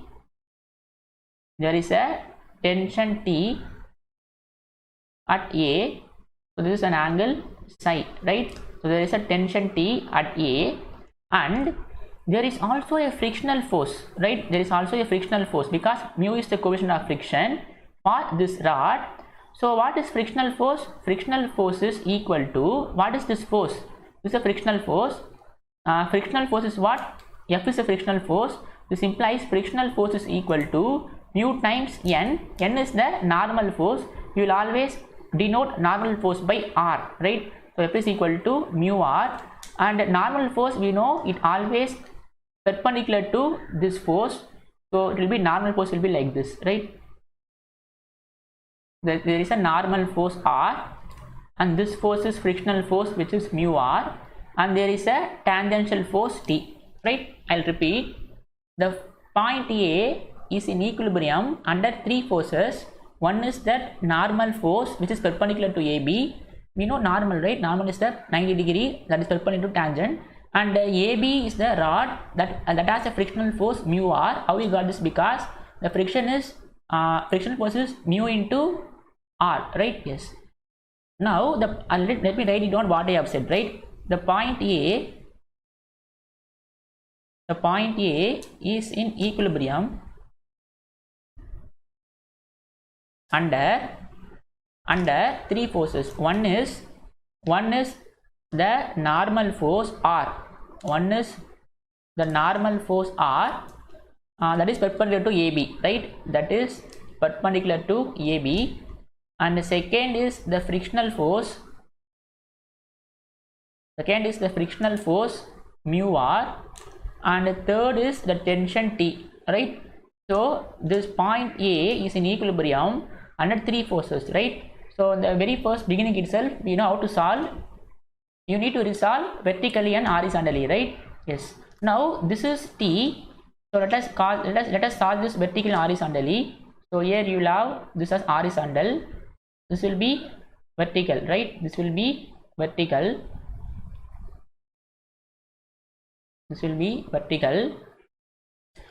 Now what is this? This is the tension T naught, right? This value will be T times sin psi. This force will be T times sin psi, and this force will be T times cos psi, right? Very easy, because this is a tension T. So leftward will be T cos psi, downward will be T sin psi, right? This is similar to the one that we did in solving the intrinsic equation in catenary. You can see, so this force is in equilibrium under three forces, right? You can see the same that I have did in solving the intrinsic equation. So this force is in equilibrium under three forces. When you resolve this horizontally and vertically, this will be cos psi, vertical will be T sin psi, right? The same formula here also I am using here, right? You can also use this formula, T cos psi is equal to T naught and T sin psi is equal to SW, but same here also I am using here. I am going to resolve this horizontally and vertically. So here the horizontal forces are, since this point is in equilibrium, the leftward force will be equal to rightward force. Leftward force is T cos psi, rightward force is mu r, right? So when you resolve this vertically and horizontally, so resolving vertically and horizontally, so when you resolve horizontally, you can see, since it's in equilibrium, the leftward force will be equal to rightward force. So T cos psi is equal to mu r, right? So we have T cos psi is equal to mu times r, and when you resolve vertically, the upward force is r. This is T sin psi. So T sin psi is equal to r, right? T times sin psi is equal to r. Now we're going to solve this two equation. We can find tan psi very easily, right? We are in the process of finding the value of C tan psi and secant psi. So divide this, right? Let this be 1, let this be 2. So divide 2 by 1. So T will get cancelled. We have sin psi by cos psi is equal to r by mu r. This implies tan psi is equal to 1 by mu. So we have found the value of tan psi, right? We have found the value of tan psi. We can find secant psi very easily, right? How to find secant psi? If you know tan psi, you can either use trigonometric formulas or you can use the ratio, right? You can use the trigonometric ratios.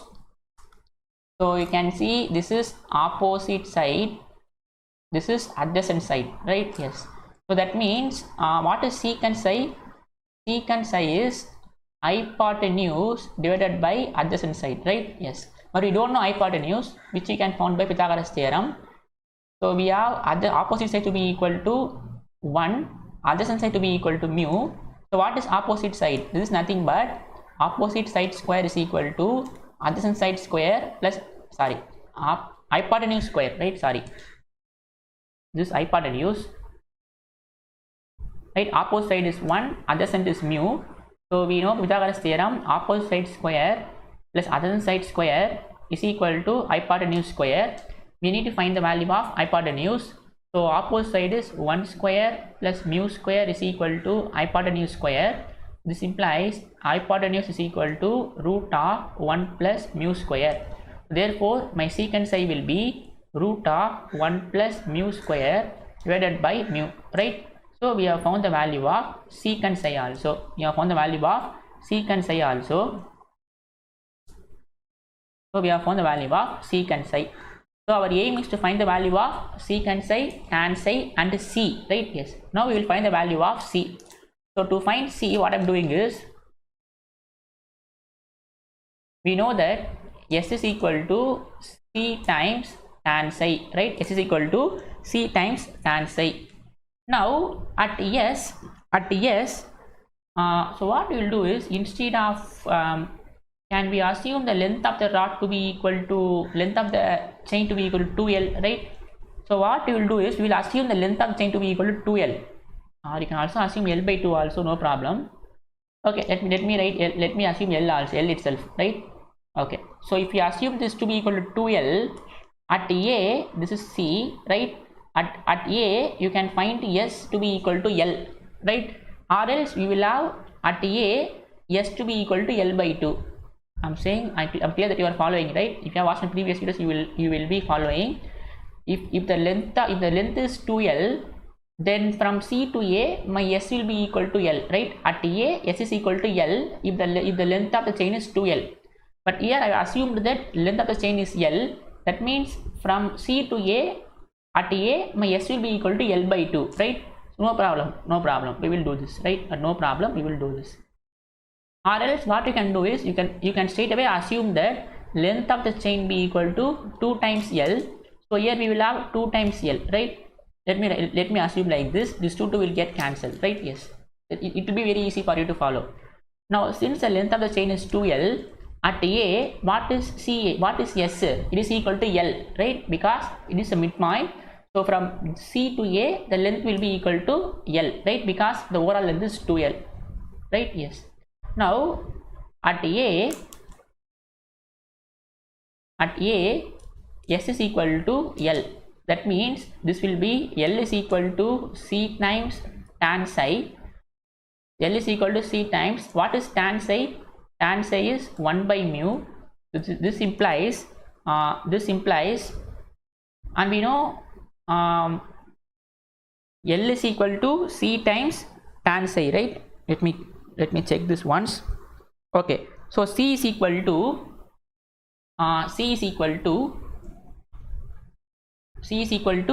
mu times L, right? Mu times L. So if you have assumed this to be equal to L, if you assume the length of the chain to be equal to L, then at A my S will be equal to L by 2, right? No problem, whatever you can assume. Now we need to prove the value of C times log tan psi plus secant psi by L to be equal to this value, right? So we know C, we know tan psi, we know secant psi. Just substitute in 1, right? Yes. So let us call this as equation number to be equal to star. Let's call this as star, right? So I'll repeat.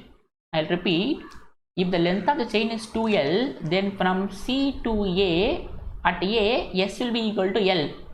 Suppose if the length is L, from C to A it will be L by 2, right? Just I assume this to be equal to length to be equal to 2L. So I need to prove that ratio of maximum span to length of chain. So length of chain is 2L, 2 will get cancelled. I need to say X by L is this value, right? What is X? X is C times log tan psi plus secant psi. You can assume whatever length you can want, right? Yes. So substitute in star, and let us call this as star, right? Now substitute in star. Now what is star? Let us call this as star, right? Now what is star? Star is the value of x by L. We need to show the value of x by L is this, right? Okay, so we will find the value of x by L. What is x? X is c times log of tan psi plus secant psi divided by L. Now substitute all the values. What is c? C is mu L log of, what is tan psi? Tan psi is 1 by mu. What is secant psi? Secant psi is 1 plus mu square by mu, right? And you just substitute the value of tan psi and secant psi. So tan psi is 1 by mu, secant psi is root of 1 plus mu square by mu divided by L, right? So this L will get cancelled. So we are left with mu times log of, so you can take mu common. So 1 plus root of 1 plus mu square divided by mu. So this is what we need to prove, right? This is what we need to prove. Very easy problem. So just resolving this, right? We need to show the value of x by L is this. So x is in order to find the value of x, we need to find the value of c, tan psi, secant psi. So I'm resolving this process and I'm finding tan psi. If you know tan psi, you can find all other forces very easily. Secant psi, c, right? That's it. Now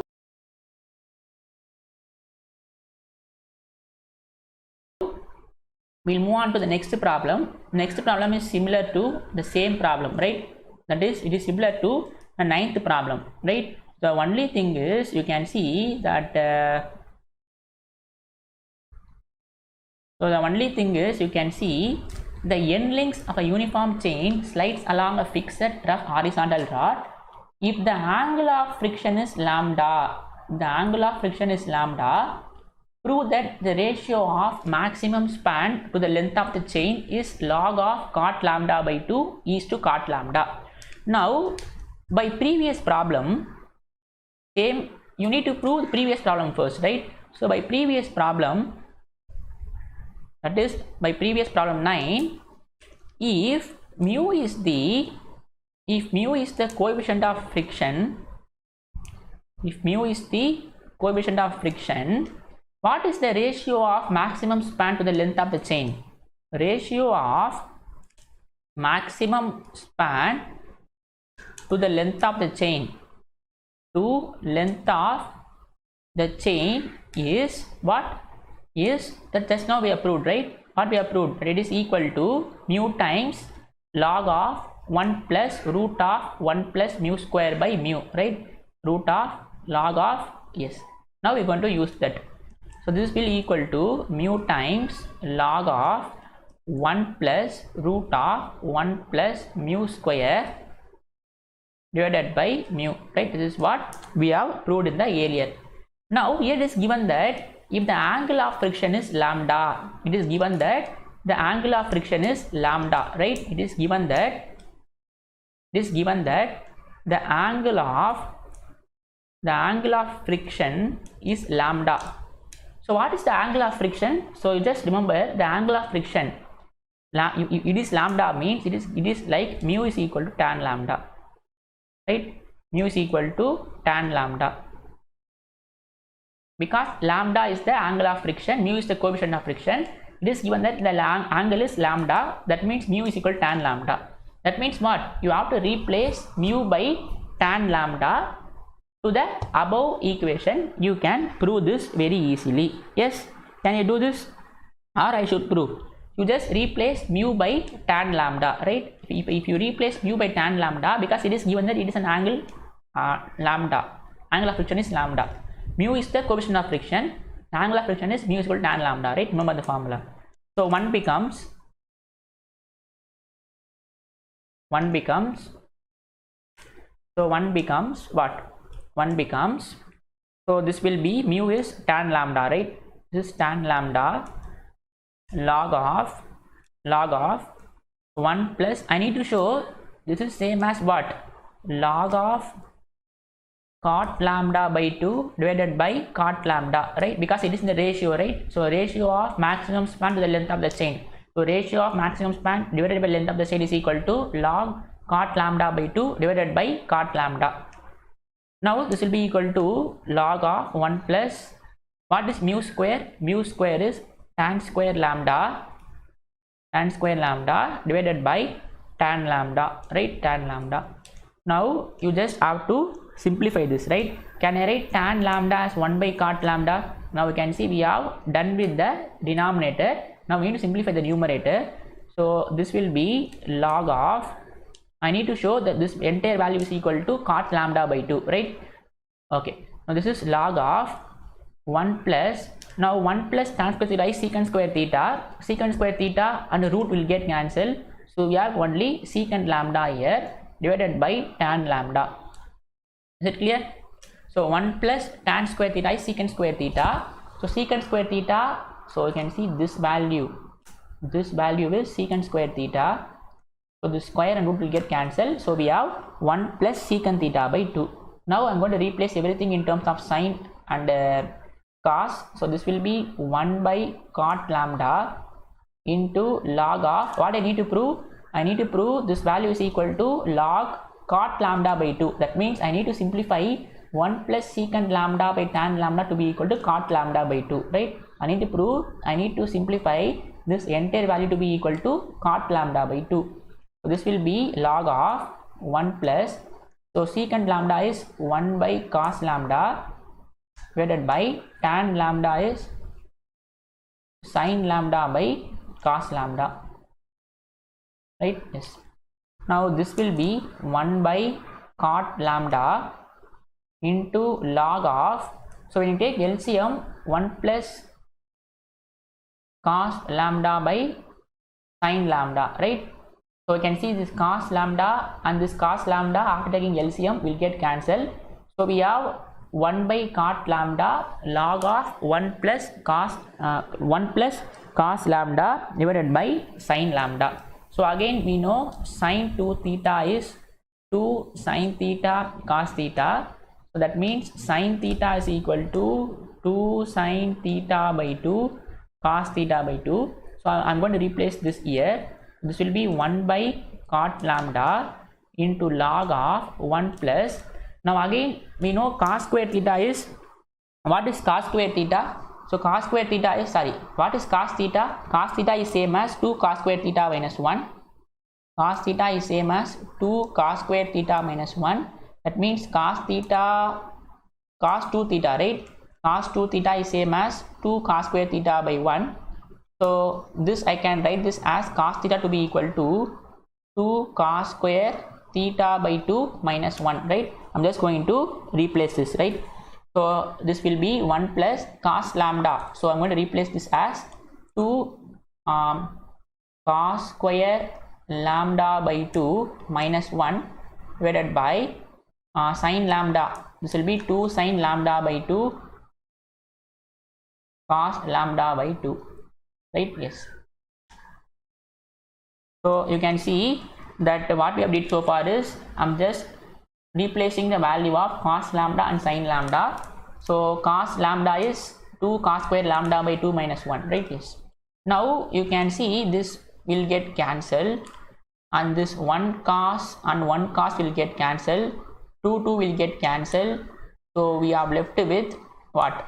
We have left with 1 by cot lambda log of 1 cos lambda by 2, and here we will have 1 sin lambda by 2, right? So this is nothing but tan cot lambda by 2, right? This is nothing but cot lambda by 2 log of cot lambda by 2. So therefore we have showed that the ratio of maximum span is cot of log of cot lambda by 2 divided by cot lambda, right? This is what we need to show, right? So when the angle of friction is tan lambda, we need to show the ratio is equal to this, right? That is, it is in the ratio. So we know that the ratio of maximum span to the length of the chain is x by L, that we approved in the formula in the previous itself. It is equal to mu times log of 1 plus ratio of mu times log of 1 plus root of 1 plus mu square by mu. You just replace mu to be equal to tan lambda and simplify this, you will get this answer, right? So problem 9 and 10 are similar problems. So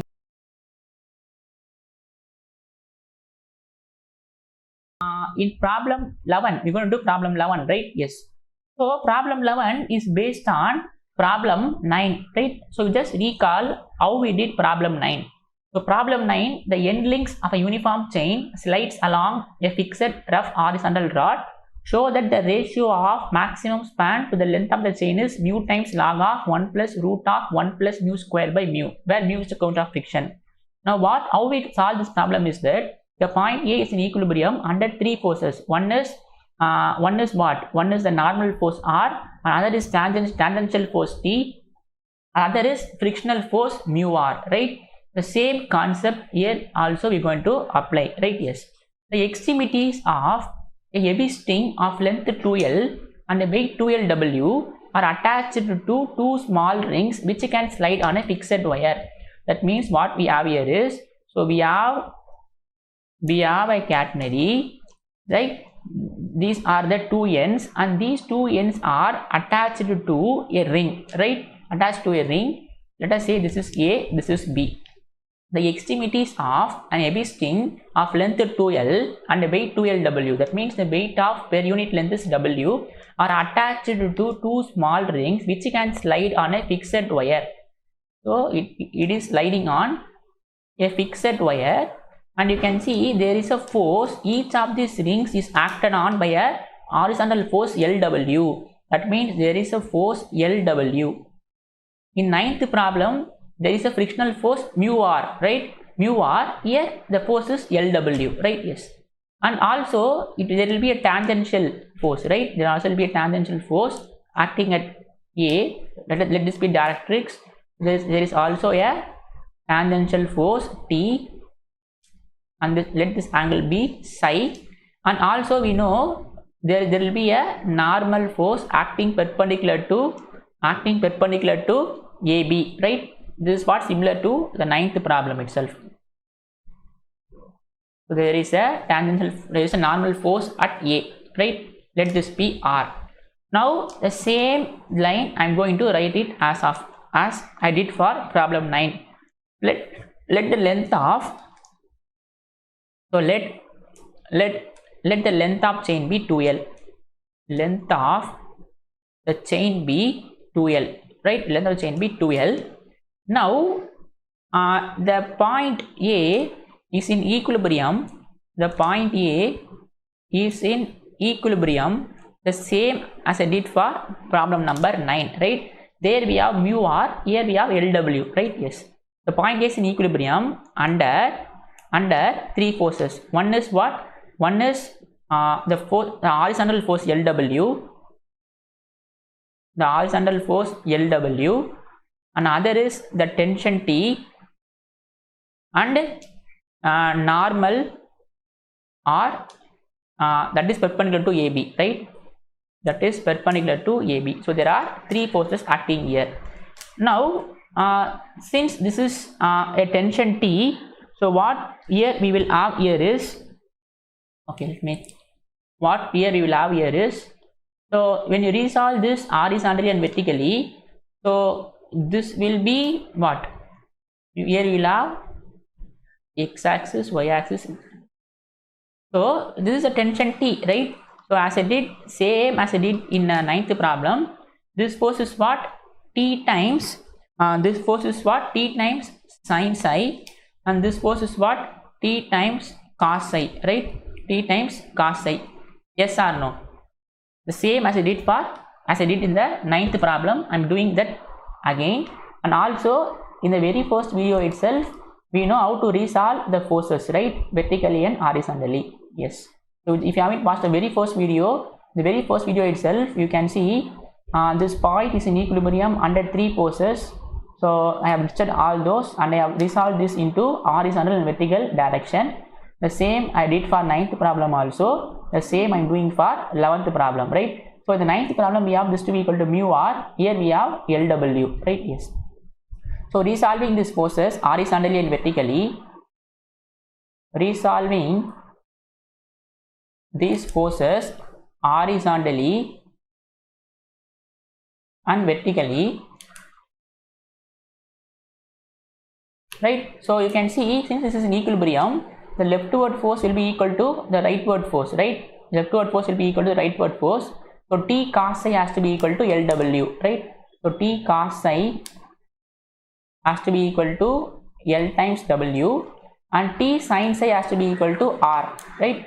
T sin psi has to be equal to R.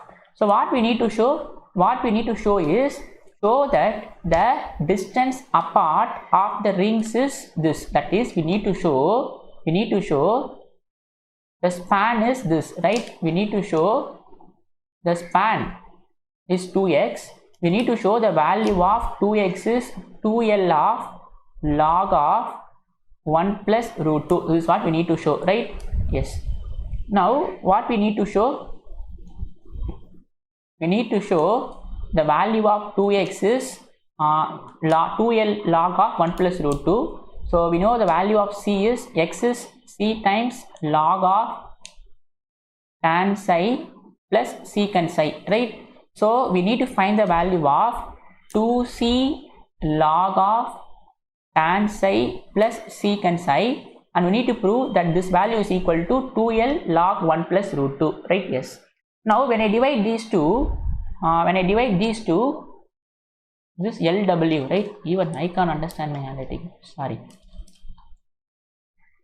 This LW,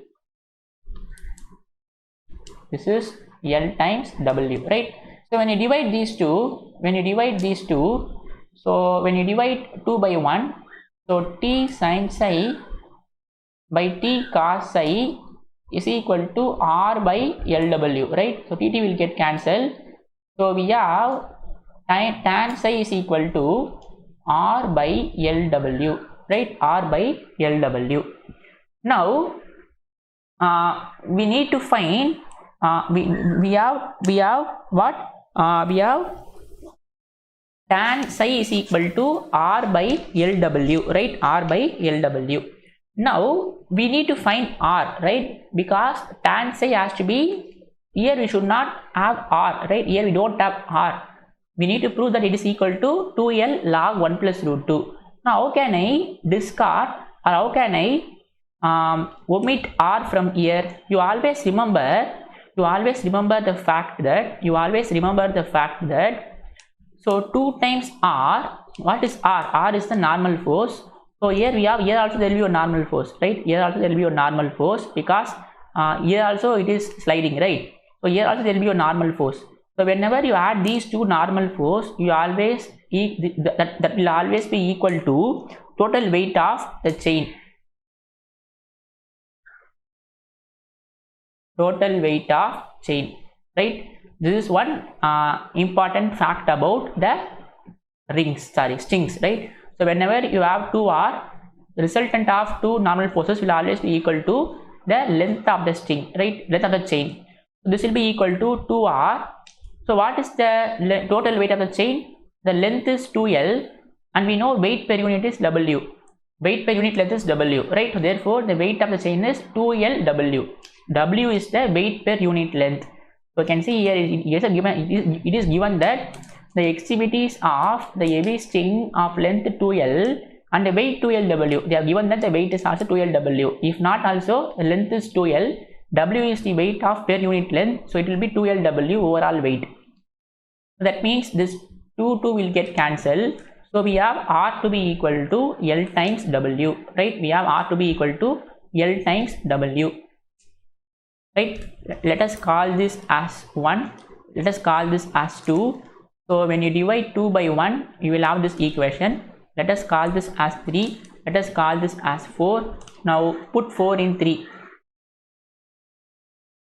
Put 4 in 3. Let us call this as A, right? Yes. Put 4 in 3. We have tan psi is equal to R by LW. R is again LW. LW by LW. This will get cancelled. This implies tan psi is equal to 1, right? Tan psi is equal to 1. Now what is secant psi? This implies, what is secant psi? Secant psi is hypotenuse divided by adjacent side, right? Hypotenuse divided by adjacent side. So tan psi is 1. This is same as 1 by 1, right? That means opposite side is 1, other side is 1. That means what is hypotenuse? Hypotenuse is root of 1 square plus 1 square, which is root 2. That means secant psi is root 2, right? Root 2 by 1. Very clear, right? I'm using a Pythagoras theorem, the same as I did in 9th problem. Opposite side square plus adjacent side square is equal to hypotenuse square. Here both are equal to 1. So 1 square plus 1 square is equal to hypotenuse square. That means hypotenuse is equal to root 2, right? So we know the value of tan psi and we know the value of secant psi, right? Still we need to find the value of c, right? So to find c, everything is similar, right? If you have watched all the videos continuously, everything will be very easy for you to understand. Now what to find c? What is s? S is equal to c times tan psi. At a, what is s? It will be equal to L, right? Because the overall length is 2L. Let us call this as c. So at a, this length is L, right? What is s? S is the distance from c to any point. I'm taking any point to be equal to a. So this is the midpoint, right? Yes, which is L. So at s is equal to a, s is equal to L, and this implies L is equal to c times tan psi, and we already know that tan psi is 1. So therefore c is equal to L. So we have found all those values. So what we need to show is we need to find the value of this, and we need to show this value is equal to L times log of 1 plus root 2, right? Yes. Now substitute in a, right? We need to find 2x. So 2 times what is x? X is c times log of secant psi plus tan psi, or tan psi plus secant psi. So this will be 2 times what is c? C is L, log of secant psi is root 2, tan psi is 1, right? Therefore this is equal to 2L log of 1 plus root 2, right? Log of 1 plus root 2. This is what we need to prove, right? 2L log of 1 plus root 2. So very easy problem. This is similar to same 9th problem. In 9th problem, here we have mu r. So in that case, mu r and r will get cancelled. But here it is LW, right? So to find r, what we are doing is we are using the fact that the resultant of these two normal forces will be equal to weight of the weight of the chain. So I'm using that to find the value of r, and I'm same as I did in 9th problem, right? Same. So very easy problem. Now we'll move on to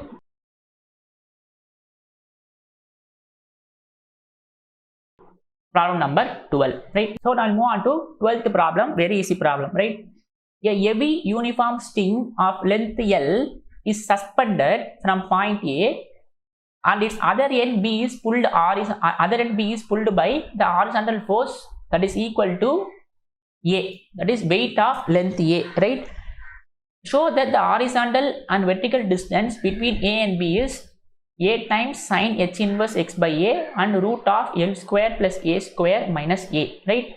So suspended means what? It is keep falling. Suspended means keep falling. That means we have only one end attached to the catenary. The other end is keep falling. That is what suspended, right? So let us say the other end is like this. Okay, let me redraw this. So the other end is keep falling. Let us say this other end, right? Suspended means we are only hanging at one point. The other point is suspended. That means it is keep falling, right? It will be like this, right? Diagram will be. Now this point B is pulled by the horizontal force that is equal to, this point B is pulled by the horizontal force. That force is equal to weight of length A of the chain, right? There is a force T naught that is equal to W times A, right? W times A. So that, okay, how the diagram will be? So here you will have directrix. Here you will have a directrix, right? Here you will have a directrix. So let me write this somewhere else. Yes. So here we have a directrix, right? Let this distance be equal to small c. Let this distance be equal to y, right? This is what we will usually assume, right? Yes. Now a heavy uniform string of length L is suspended. So what we have here is, here we will have the axis, right? Here we will have the this is nothing but x, right? This distance is x, overall it will be 2x. Okay, a AB uniform string of length L, so this length is L, right? This length is L. AB uniform string of suspended from point A and other end is B. Okay, so this length is L. This length is L, right? Yes. Now we need to show that the horizontal distance is this and vertical distance is this. That is, what we need to show is, the horizontal distance. The horizontal distance. What is horizontal distance? X, right? We need to show this x, the distance of x is equal to A times sine h inverse of x by A, and we need to show the vertical distance between A and B, right? So between A and B, this is the vertical distance, right? Between A and B, this is the vertical distance. What? This is the vertical distance, right? This is the vertical distance. This is the horizontal distance between A and B. Now what is this distance? What is this distance? This is nothing but, this distance is nothing but, overall it is y. We need to subtract c, so we need to show this is y minus c, right? Overall it is y. We need to subtract this distance, so we need to show y minus c is equal to root of L square plus A square minus A, right? That is what we need to show. We need to show the value of x is A times sine h inverse x by A, and the value of y minus c is root of L square plus A square minus A, right? Yes. So very easy. So what I'm going to do is, it is given that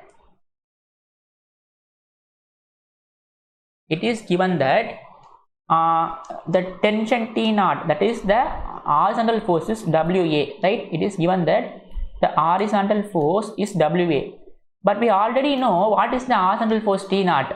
We know that T naught is equal to WC. Yes or no? T naught is equal to WC. How? In proving the very first intrinsic equation itself, and also we have used in some problem also that the force T naught is equal to WC. What is T naught? T naught is the horizontal force, right? So we already know T naught is WC, right? I'm using that equations here, condition here. Now we already know T naught is WC. So just compare these two equations. Let us call this as 1, call this as 2. So from 1 and 2, WA is equal to WC. That means we have found the value of C, which is equal to A, right? Yes. Now what I need to do is, I need to show that the value of x is A times sine h inverse x by A, and the value of y minus c is root of L square plus A square minus A, right? So first we will prove the first part. So first part, what I'm going to do is, I'm going with the help of relation between x and s. With the help of relation between x and s, what is the relation between x and s? S is equal to c times sine h of x by c, right? This is the relation between x and s. You should not ask how, we have proved this already. So you can see relation between s and x is what? S is equal to c times sine h x by c, right? Yes. Now what is at A, what is s? It is equal to L, right? At A, this distance is L, so s will be equal to L at A, right? Yes. So therefore this will be equal to L is equal to c times sine h of x by c, and we already know c is equal to A, right? Substitute c is equal to A. This will be L is equal to A sine h of x by A. So if I get I can take this, I can write this as L by A is equal to sine h of x by A. So this is equal to, so I'll keep h by A as it is. You bring sinus to this side, so we will have sine h inverse of L by A is equal to x by A. So that means this implies x is equal to A times sine h inverse of L by A. This is what we need to prove, right? We need to prove x is equal to A times sine h inverse of x by A. That is the vertical horizontal distance between A and B is. This is what we need to prove. Let this point be x comma y, right? Yes. Now we need to show that y minus c is this distance, right? Yes. Now for that, to show second part, I am considering the relation between y and s, right? So relation between y and s. So what is the relation between y and s? Very easy part. You should have remembered y square is equal to c square plus s square, right? Y square equals c square plus s square. And again at a, what is s? S is equal to L, and we know c is equal to a, right? And we know c is equal to a. Therefore this will be y square is equal to a square plus L square, right? That means what will be y? Y is root of a square plus L square, right? This implies what is y minus a or y minus c, right? Y minus c. Okay, so what we will do is we will subtract c both sides. So y minus c will be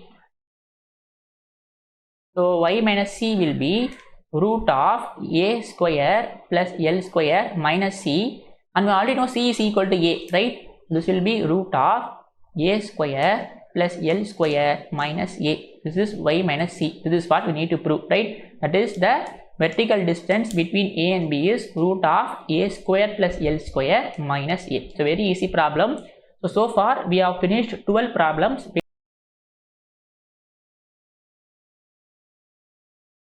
Okay, so we just read the question, right? So very easy question. So what we have here is, so let me read the question. The solution, right? Yes. So a box kite is flying at a height h and the length L of the wire paid out and with the vertex of the catenary on the ground. Show that at kite the inclination of the curve to the ground is 2L times tan h inverse of h by L, and show that its tension at the grounds are W times L square plus h square by 2h and W times L square minus h square by 2h. So what we have here is, let us say this is the let us say we are flying a kite, right? This is the lowest point of the kite, right? Yes. So let us say here is the kite. Let us say this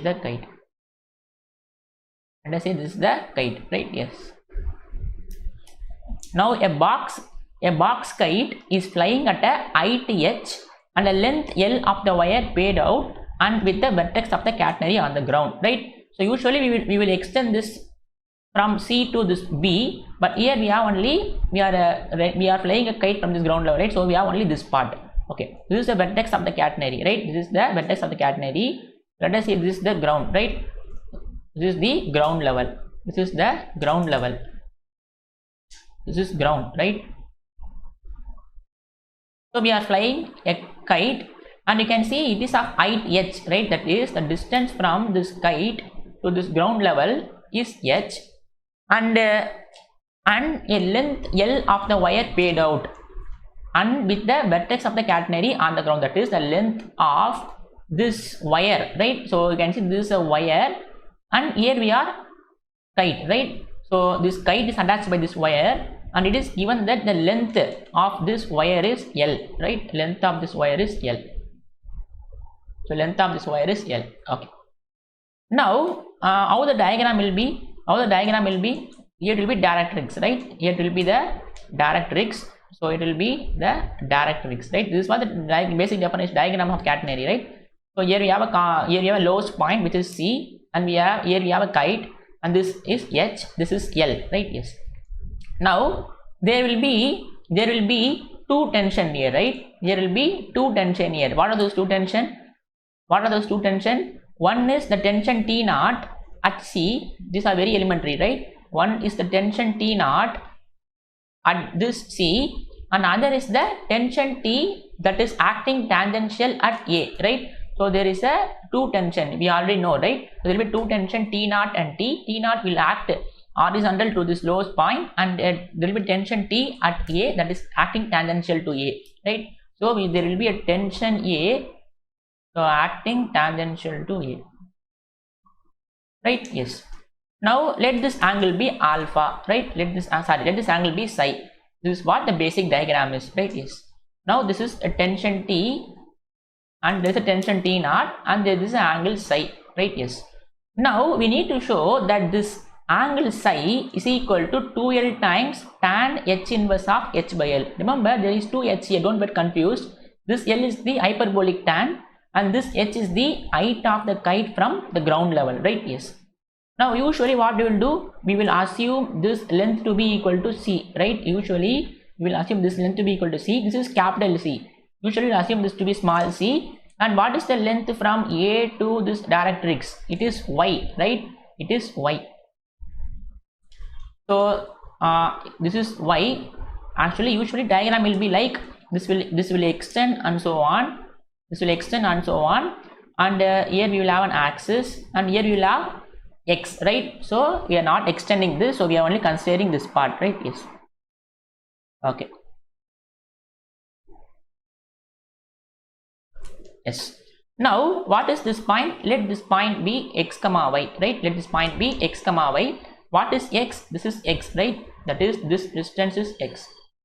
So let me redo this again.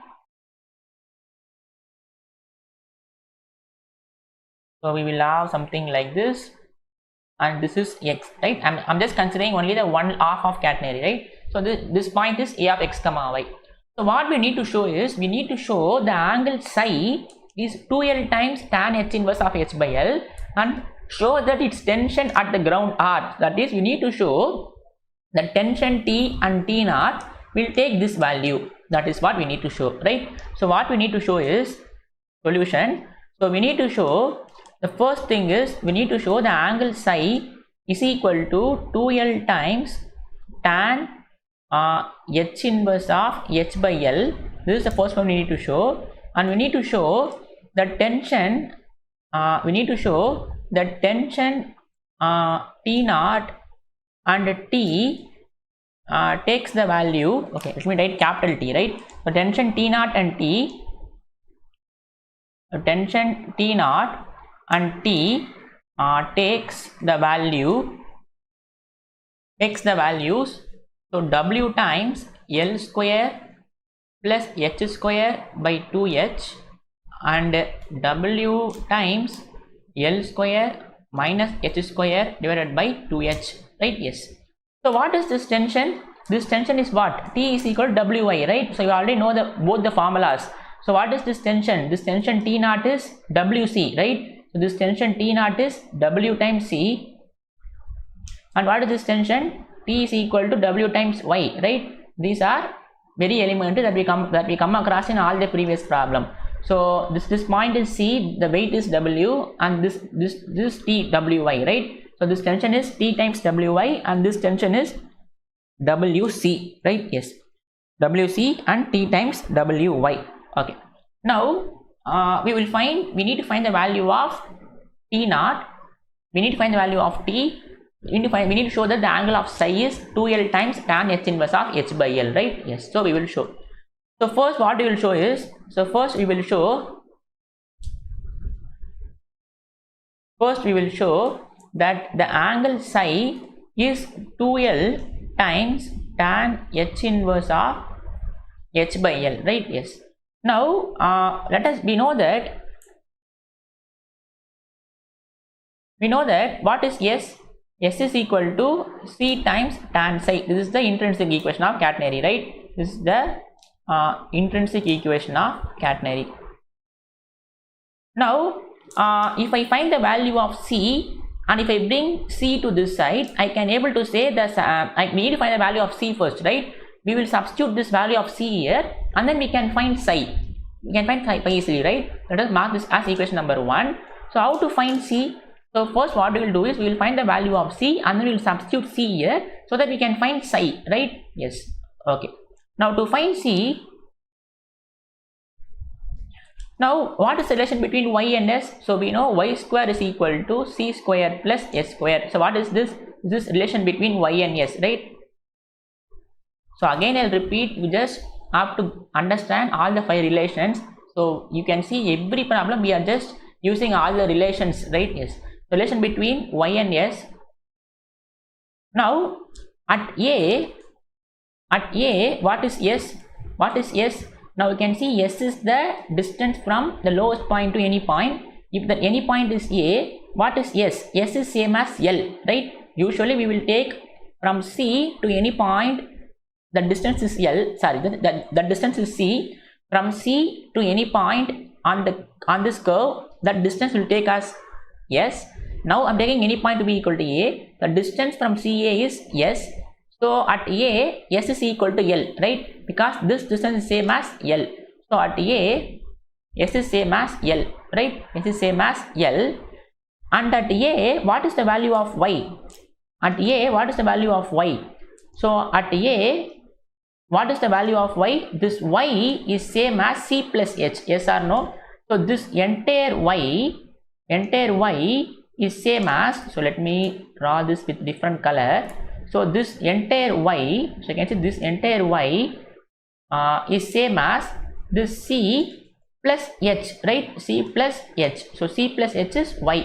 So at A, and also y is equal to c plus h, right? And also y is equal to c plus h. So at A, y takes the value c plus h, and s is equal to L. Now substitute here. So this will be y square is equal to c square plus s square. So at A, this will be what? C plus h whole square is equal to c square plus s square, right? C square plus s square. Now just expand this and find the value of c. So c square plus h square plus 2hc. This will be c square plus s square. So what I will do is I will replace s by L, right? Because at A my value of s is L, right? Okay.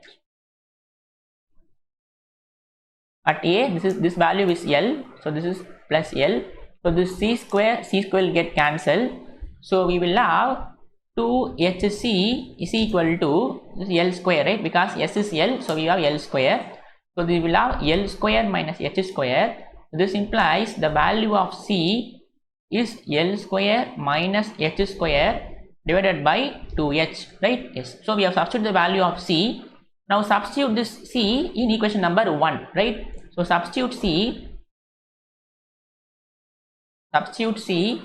in equation number 1. Substitute the value of c, right? Substitute c in equation number 1.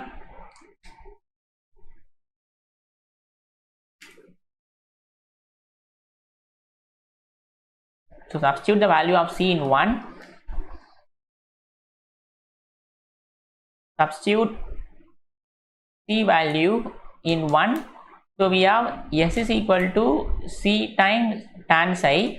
Now at A, s is equal to L, and what is c? C is L square minus h square divided by 2h into tan psi, right? This implies tan psi is equal to what? 2hl divided by h square minus L square. Now can I take, what I'm going to do is I'm going to take L square common here. So we take L square common. What we have here is we have tan psi is 2h, sorry, L square minus h square, right? Sorry.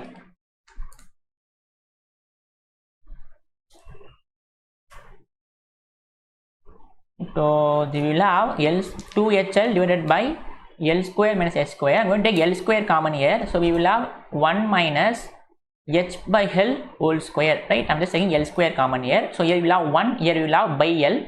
Something I'm taking square common, this will be h by L whole square. This L will get cancelled. So what I'm doing is I'm writing this as tan psi is equal to, here we will have 1L, that 1L I'm writing this as 2 times h by L divided by 1 minus h by L whole square, right? Here we will have 1, I'm bringing that L to numerator, right? Both are same. Now what is this formula? So this is what? Psi is equal to tan inverse of 2 times h by L divided by 1 minus h by L whole square. So we know tan inverse of, we know, I'm going to write the formula, that 2 times tan inverse of x, right? 2 times tan inverse of, 2 times tan inverse of x is tan inverse of 2x divided by 1 minus x square. This is the basic inverse trigonometric formulas. So you can see tan inverse of 2x divided by 1 minus x square, right? Tan inverse of 2x divided by 1 minus x square is this is what? 2 times tan inverse of x. So here x is h by l, right? So we have psi to be equal to 2 times tan inverse of h by l. This is what we need to show, right? 2 times tan inverse of h by l. So actually it is only 2, right? Sorry, it is not l. So 2 times tan inverse of h by l. So 2 times tan inverse of h by l, right? This is what the first thing we need to show, right? So sorry, we don't have l here, sorry. Yes. Now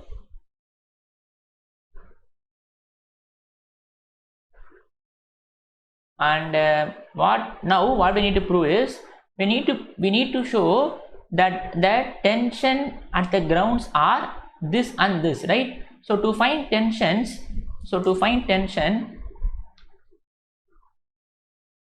now what is the tension T naught? So T naught is W times C, right? W times C, this is the tension and T naught. So W times, what is C? We know C, right? What is C? C is L square minus H square by 2H, right? L square minus square by 2H. And what is T? T is equal to Wy, right? T is equal to Wy, and this is same as W times, what is Y at A, right? At A, T naught is equal to Wc, and at A, what is Y? Y is C plus H, right? Y is C plus H. So C plus H. So this will be C plus H. So this is same as W times, what is C? C is L square minus H square by 2H plus H. So this is equal to W times L square minus H square plus 2H square divided by C plus H. So L square, okay, yes, divided by 2H. So this is what? W times L square. So this will be what? Plus H square, right? So plus H square by 2H. This is what we need to show, right? So one tension is W times L square minus H square by 2H. The other tension is W times L square plus H square by 2H, right? This is what we need to show. W times L square plus H square by 2H and W times L square minus H square by 2H, right? So you can see, again I'll repeat, a box kite is flying at a height h and a length L of the wire paid out with the vertex of the catenary C on the ground. So that at a kite, we need to show this angle is 2 times tan h inverse of h by L, and we need to show the tension at the grounds are these two. That is what we are doing is we are finding this angle psi and we are finding the value of Wc and Wy, and we are proving this problem very easily, right? Yes.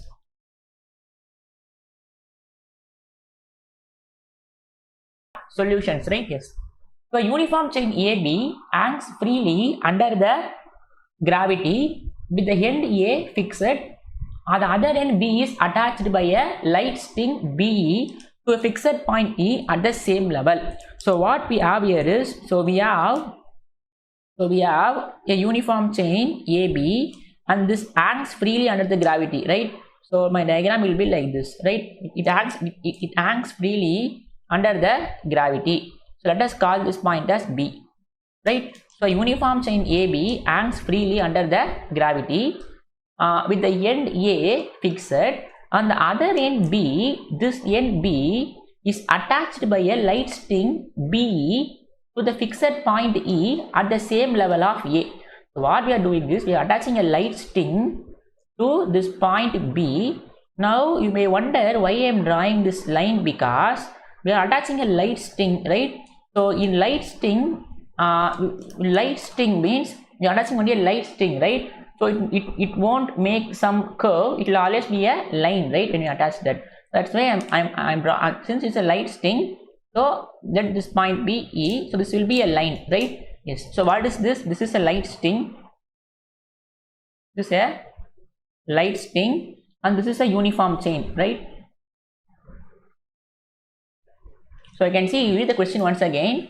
A uniform chain AB hangs freely under the gravity with the end A is fixed and the other end B is attached by a light string BE and at the same level of A, that is this E and this A are at same level, right? Yes.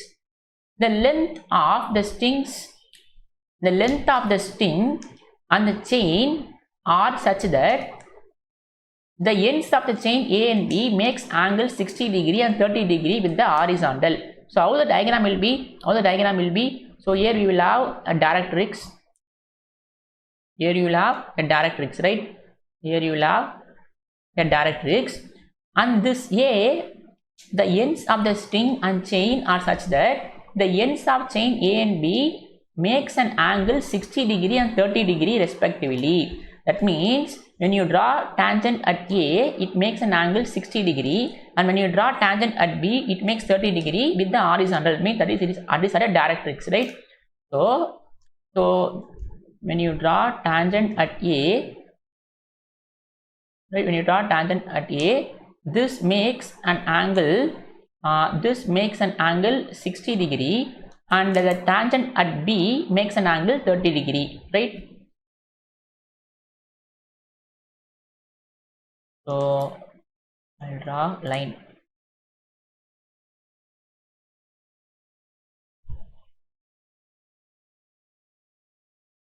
Right, let this be the tangent at B. So this makes So this makes an angle 30 degree, right? This makes an angle 30 degree with the horizon, right? Yes. This makes an angle 30 degree. Now we need to prove that the ratio of the length is √3 minus 1 is to 1. That is, we need to show the ratio of these two length. That is, we need to show the ratio of this length is, if one length is √3 minus 1, this length is 1. That is what we need to show, right? That is, we need to show the ratio of BE by AB, right? The length of BE, the length of AB will be in the ratio of √3 minus 1 is to 1. Right, so what we need to prove is length, ratio of the length is √3 minus 1 is to 1. What is the length? The length of this string and the length of uniform chain. So you need to find the length of this string and need to find the length of this uniform chain, and we need to show both are in the ratio of √3 minus 1 is to 1, right? Because it is given that the length of the string and the chain are such that it makes an angle 30 degree and 60 degree and 30 degree with A and B. We need to show that the ratio of the length is √3 minus 1 is to 1, right? So what we need to show is, we need to show the length BE, right? The length BE and this arc length AB and the length of arc AB is equal to √3 minus 1 is to 1. This is what we need to show, right? So √3 minus 1 is to 1. This is what we need to show. So that means we need to find the length of BE and we need to find the arc length AB, and then we need to divide this length by this length, and we need to show this is in the ratio of √3 minus 1 by 1, right? Yes. So what I will do is, let me make some necessary in diagram. What we will do is, we will see some known facts. This is the lowest point, which is capital C. This is the vertex, right? This is the vertex. This will be the axis, right? Okay. Now what I'm going to assume is, this is the lowest point, right? So we always know distance from C to this point is small c, and I'm going to assume the distance from B to this point is y2, and I'm going to assume the distance from A to the directrix is y1, right? So I have assumed y1 and y2, right? Now what I'm going to do is, okay, let me keep this as it is. So first we will find the length of the arc AB, right? We will find the length of the arc AB. So first we will find the length of the arc AB, right? So first we will find this length, right? Yes.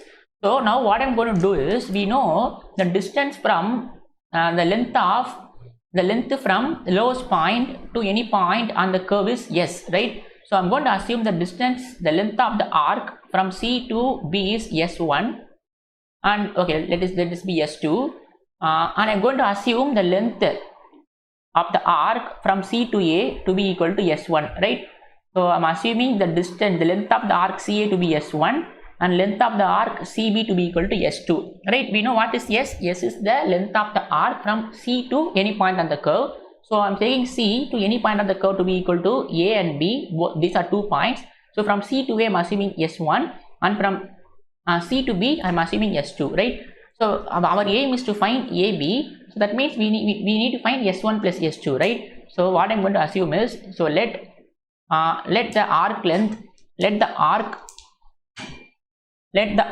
CA to be equal to S1 and let the arc CB is equal to S2, right?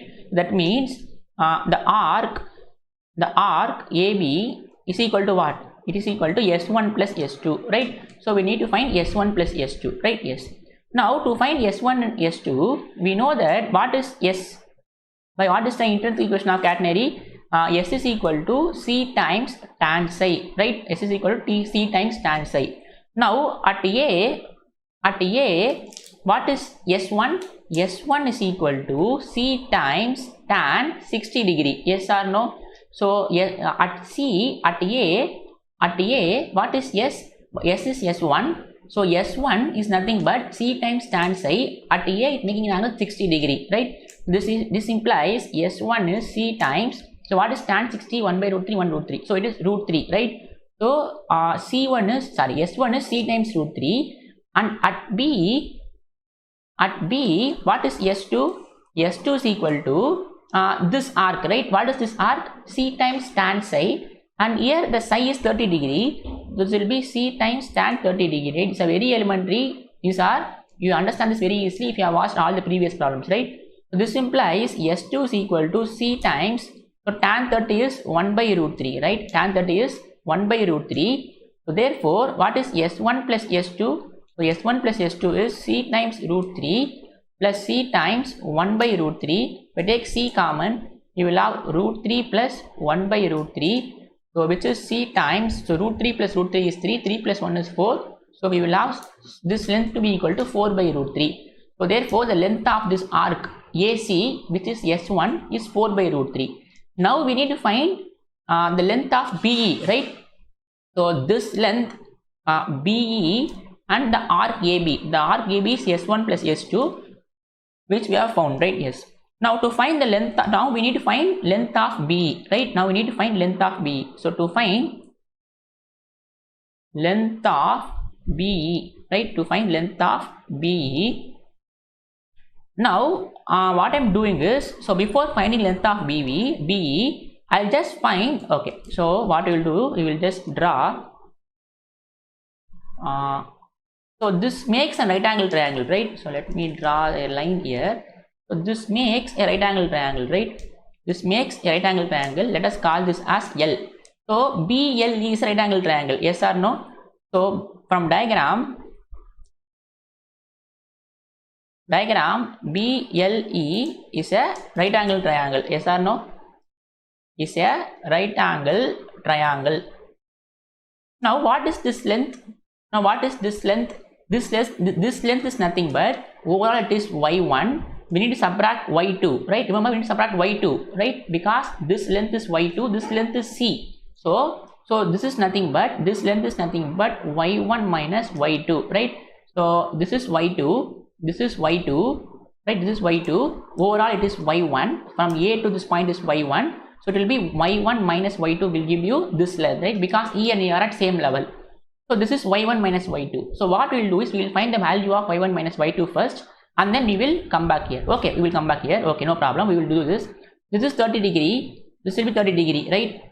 Because you can see this is 30 degree. This angle will be 30 degree, right? Yes.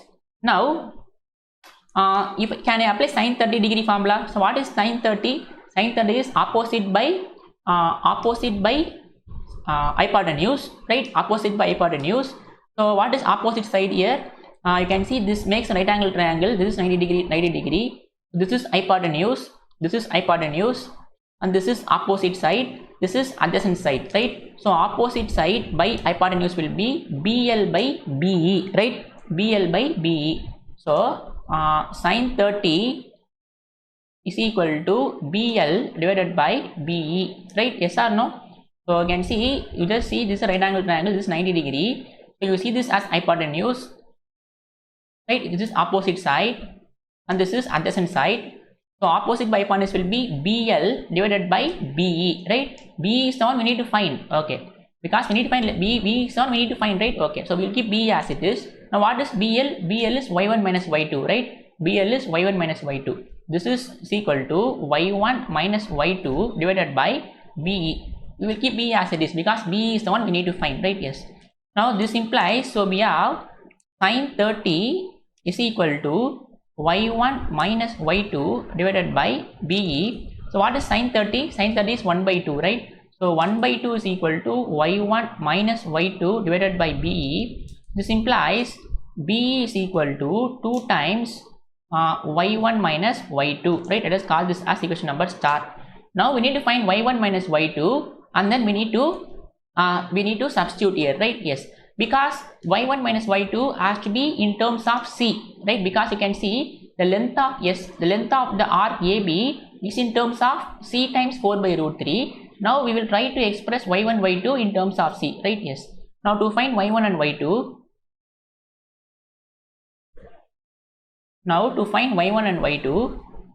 so what we will do is, now what is the relation between y and psi? So we know that y is equal to c times secant psi, right? This is the relation between, relation between y and psi, right? This already we know. Now y is equal to c times secant psi, right? Yes. Now at A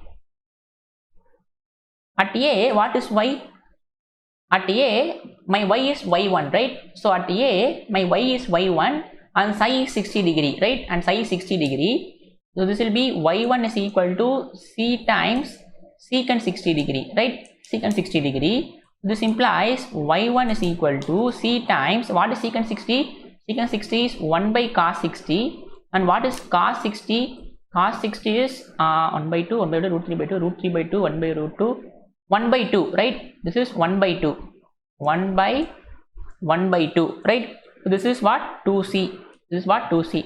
Now at B, we know this is a relation between y and psi. Y is the vertical distance, right? Now at B, what is the vertical distance from directrix? Two directories from this point directrix is y2 and the angle is 30 degree. So we have at B y2 is equal to c times secant 30 degree. So this will be y2 is equal to c times 1 by cos 30, right? Cos 30. So c times 1 by, so cos 30 is 1 by 2, root 3 by 2, right? This is root 3 by 2. This is 2c by root 3, right? Now we have found y1 minus y2. Now substitute in star. So BE is 2 times y1 minus y2. So 2 times, so y1 is 2c minus y2 is 2c by root 3, right? Yes. Now if I take 2c common here, so we will have 1 minus 1 by root 3. So this will be 4c into root 3 minus 1 by root 3, right? Yes. So we have found B. So we have found both the length, right? So we have found the arc length AB, which is S1 plus S2, which is here, right? Let us call this as A. Okay, don't mean to call A because we already found A, right? So let us call this as equation number 1 and let us call this as equation number 2, right? Because we have found both the length. So BE, so therefore BE divided by the length of the arc AB is what? So BE is 4c into root 3 minus 1 by root 3 divided by, what is the arc length AB? The arc length AB is c times 4c by root 3, right? 4c by root 3. This is 4c by root 3. So this is what? 4c into root 3 minus 1 by root 3 into root 3 by 4c. So root 3 will get cancelled, 4c will get cancelled. So we have root 3 minus 1 by 1, which is what we need to show, right? So therefore the ratio of length of BE to the arc AB, length of the arc AB, right? Length of arc AB is equal to root 3 minus 1 is to 1, right? This is what we need to show, right? So you can see a uniform chain AB hangs freely under the gravity with the end A fixed and the other end B is attached by a light string B, right? So sorry. Yes, the other end is attached by the light string B, right? So it's a uniform chain AB. C is the lowest point, and from B we are attaching a light string. So we need to show, and the angle from A is 60 degree, angle from B is 30 degree. We need to show the arc length AB is to the length BE is root 3 minus 1 is to 1. So this is very easy, right? This is nothing but S1 plus S2. So find S1 and S2 with the intrinsic equation of catenary with the angle 60 degree and 30 degree, and add, you will get S1 plus S2. And here I am using right angle triangle. So this is 30 degree, that means this is 30 degree. So therefore sine 30 is I need to find B, right? That is why I am using sine 30, because there only I will have opposite by hypotenuse, right? Yes. If I use cos 30, I don't know this length, adjacent side. So that's why I am using sine 30. So if I use cos 30, we will have adjacent by hypotenuse, but we don't know this length, adjacent side length. That's why I'm using y1 minus y2 by this side. So y1 and y2 I'm finding by relation between y and s, and you subtract both, you will have y1 minus y2, and then you subtract and then you substitute here. So you can find the length BE. Now therefore you divide this length by this length, you will have root 3 minus 1 divided by 1, right?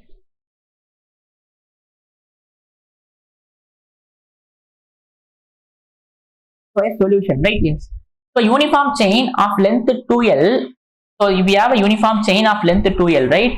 So we have a uniform chain of length 2L that is fixed to two fixed points. So we have fixed point A and the fixed point B, right, at the same level, and the sag in the middle is H, right? So the distance, that is the sag in the middle is H. Let us say this is the lowest point, and we know what is meant by sag, right? The distance from lowest point of the cable to this distance is sag. So they have given that the sag is H, right? So these are the ones that we already discussed earlier, right? So defining itself, we have seen what is sag. The distance CD is called sag, where D is the midpoint of AB and C is the lowest point of catenary, right? Yes. So I'll just tell you, you just watch every video line by video by video. You don't skip the videos, right? Then only it will be easy for you to understand. So this distance is what? H, right? So uniform chain of length 2L. So this length is 2L and the sag in the middle is H. Prove that the span is L square minus H square by H log L plus H by L minus H. So how the diagram will be? So here we will have directrix, right? Here we will have a directrix. So this is the directrix line, right? So we will always take this distance to be equal to small c, right? It is equal to small c. So this distance is small c, right? And this distance is what? It is y, right? This is y, and there will be two tension, right? One is the tension T naught, another is the tension T that is acting tangential to A, right? That is acting tangential to A. So we will have like, so we have a tangential at A, right? So tangential at A, sorry. Okay, let this be tangential at A. So this angle is psi, right? This angle is psi. Okay. Now what we need to show is we need to show the span. This is what the span, right? This is the span. This is 2 times x. So this is x, right? So from B to this point is x, and from this point to A is x. Let us call this point as A, right? CD is the sag. Now when we need to show 2x, right? We need to show 2x is equal to L square minus H square divided by H log L plus H divided by L minus H, right? This is what? The span, right? We need to show span. So span is 2x. Now we know that what is x? What is x? You should be able to recall what is x.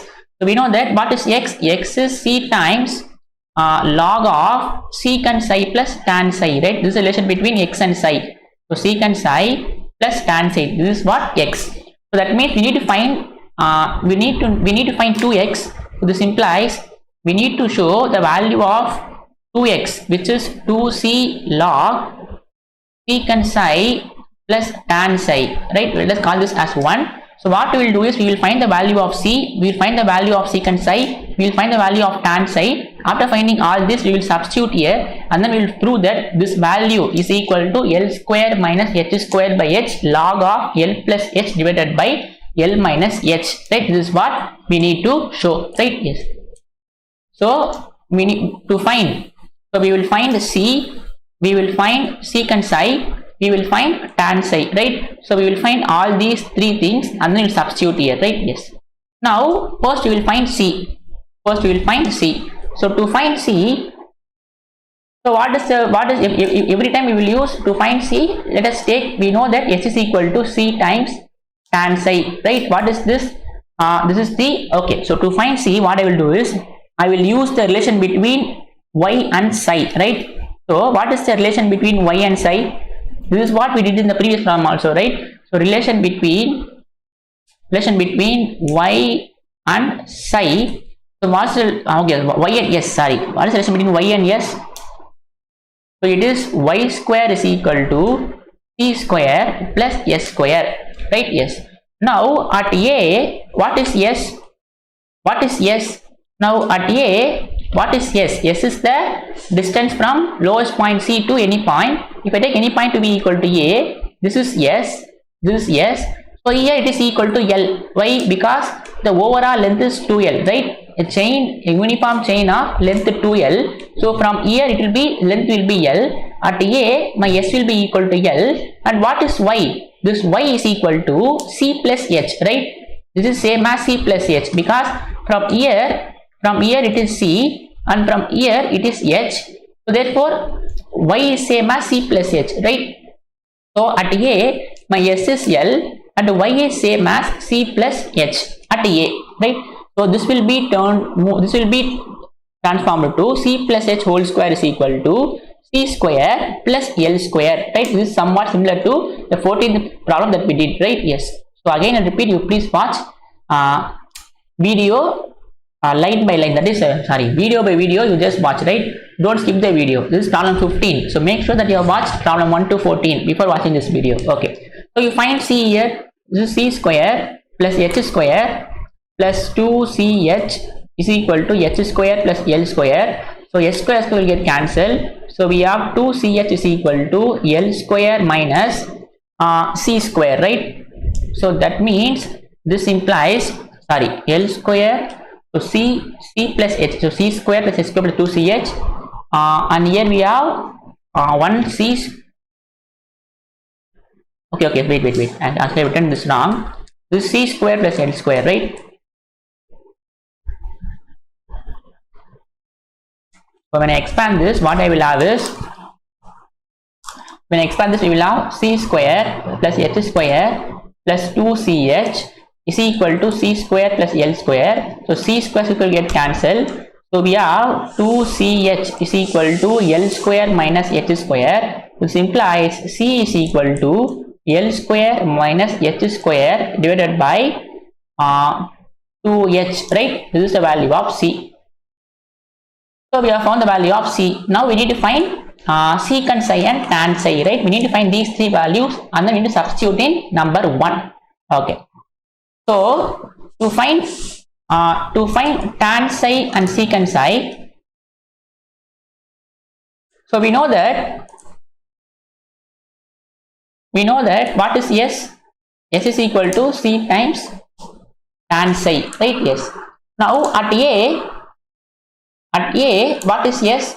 S is equal to L, right? This implies this will be L is equal to, what is C at A? It is L square minus H square divided by 2H into tan psi. So this implies tan psi is equal to 2HL divided by L square minus H square. If you know tan psi, you can find secant psi very easily. How? Very easy, right?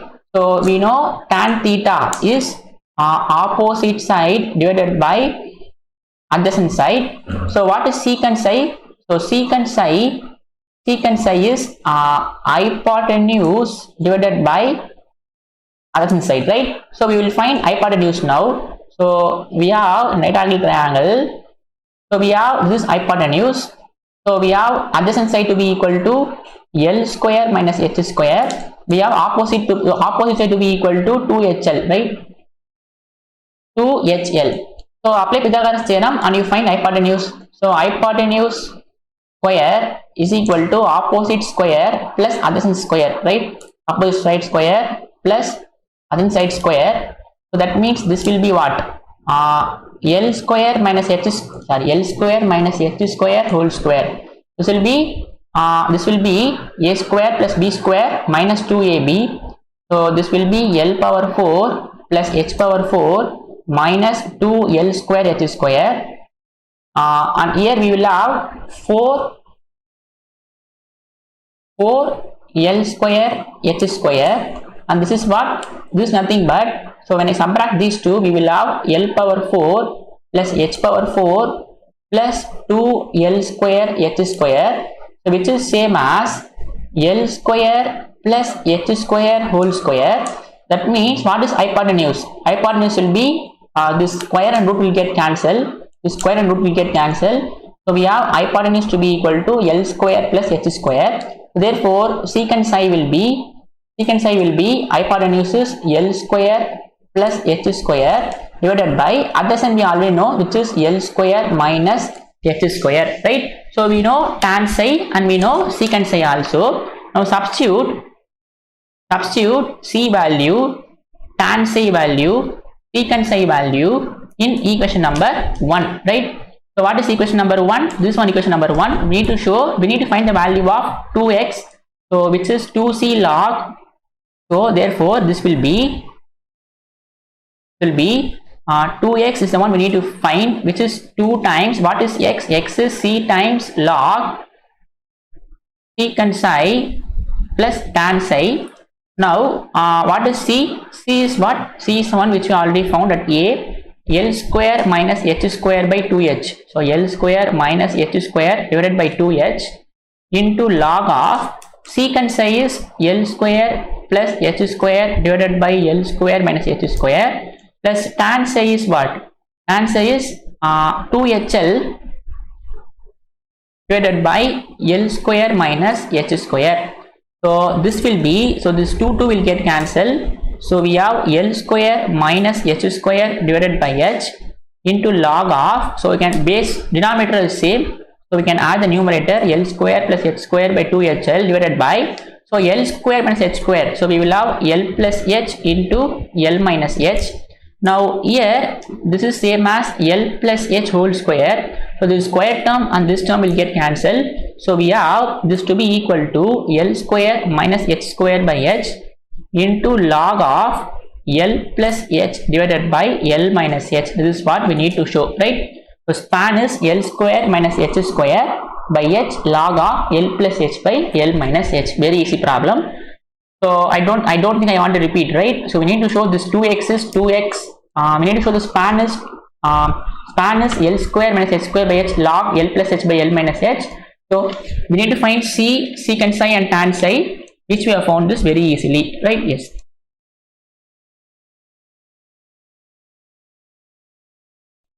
So now we move on to problem number 16. So solution. Let T be the tension. Let T be the tension at any point P on the catenary, and T naught be the tension at the lowest point C. This is a very elementary result.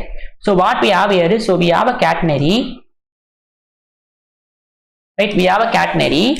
Let us take C to be the lowest point, and here you have a directrix, right?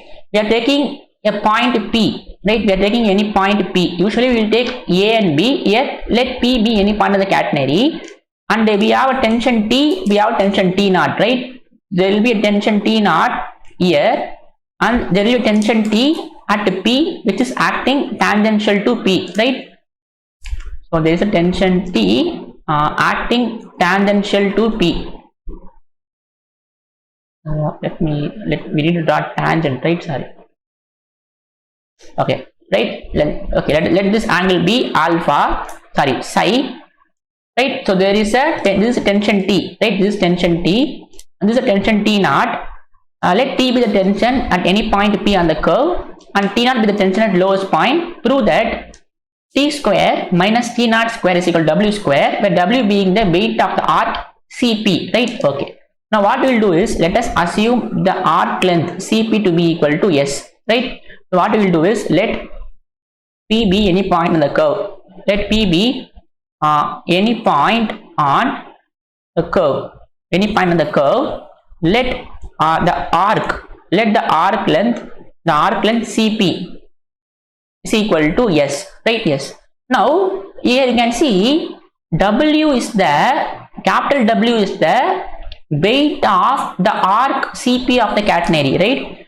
So capital W is the weight of the arc CP, right? Weight of the arc CP. Now what is the weight of the arc CP? What is the weight of the arc CP? The overall length is S. The length is S and the weight per unit is W. So it is SW, right? So therefore the weight of this part is SW. Here it is mentioned that W is the weight of the arc CP. Now we assume that the arc length CP is L. So the length is L, and if the weight per unit is W, so it will be L times W, right? Sorry, S times W, because we assume that the length to be equal to S, right? So therefore what we need to show is, what we need to prove is, we need to prove T square minus T naught square is equal to W square. So what is W? W will be now, so we know what is T. T is Wy, right? T is Wy. And what is T naught? It is Wc. These are very elementary, right? Attention, T is Wy. This is Wc, right? Yes. Now, so this will be what? So T is equal to W times Y. Okay. So what we will do, instead of Wy, what I can also do is, okay, let me give Wy. So T, what is T? T is Wy. So Wy square minus T naught is Wc square. So what is W? W is S times W whole square, right? This is capital W and these are all small w. So this W will be now SW. We know all the formulas for T and T naught. T is Wy, T naught is Wc, right? Yes. Now we need to show these two are equal. These two are equal, right? Yes. Now what we will do is, we will take LHS and we will prove that it is equal to RHS, right? Yes. Now LHS. Now we will take LHS and we will prove RHS. So what is LHS? T square minus T naught square. So what is T square? It is Wy square. What is T naught? It is Wc whole square, right? Everything is small w. The only thing here is capital W. I have replaced capital W by small w here, right? Yes. Everything is small w. Okay. Now this is same as W square Y square, W square C square. Now if we take W square common, this will be Y square minus C square, right? Yes. And we already know what is the relation between Y and S. What is Y and S? Y square is equal to C square plus S square. So that means Y square minus C square is equal to S square, right? So can I use this relation here? If I use this relation here, this will be W square. So instead of Y square minus C square, I can write S square, right? Yes. Now this is what? This is WS whole square. WS whole square. And what is WS? This is capital W, right? So capital W square. This is what we need to show, right? So T square minus T naught square. So therefore, T square minus T naught square is equal to W square. What is T? T is the tension at P and T naught is the lowest point tension, and S is the length of the arc CP. So the weight will be SW, right? S times W, where W is the weight per unit length, right? So we can also write here that where W is weight per unit length. Weight per unit length, right? So S times W. S is the length So W is the weight per unit length. Overall weight will be S times W, right? W is the weight of per unit length. So here we have S unit length. So it will be S times W, right? So very elementary theorem. Now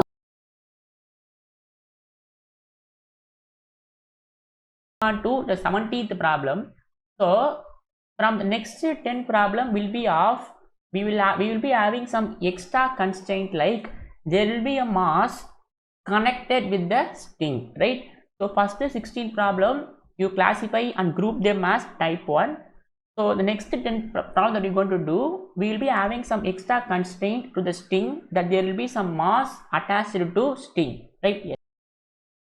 So yes, so we will start. Now you can see a uniform string of length 2L and a weight W is suspended from 2 points at the same level. So we have a uniform string of length 2L. Let us say this is a uniform string of length 2L is suspended from 2 points. Let us say this is A and B at the same level, right? It is at the same level. And here you can see we have a axis, right? So we have a axis. So let us draw an axis now. So we will have an axis, right? We will have an axis. We will draw an axis now.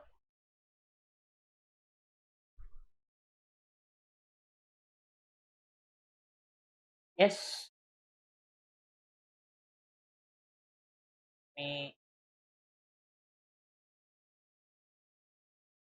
Now this is the lowest point, right? This is the lowest point. Let us call this point as C, right? Yes. These are the one that we already know, right? Yes. And it is given that it is a uniform string of length 2L. Therefore, this length will be L. This length will be L. Overall, the length is 2L, right? Yes. And you can see the very important condition, a weight W dash is attached to its lowest point. So we are having a mass, another mass connected with the string, so it comes under type 2, right? So there is a weight W dash is attached to its lowest point. So in this lowest point we are attaching another weight. So let us call, we are attaching another weight W dash, right? W dash, right? We are attaching a weight another W dash. Now the diagram will be like somewhat like this, right? So it will be somewhat like this, yes or no? So when we attach a weight here, my lowest point will come down, right? So my new catenary will be like this,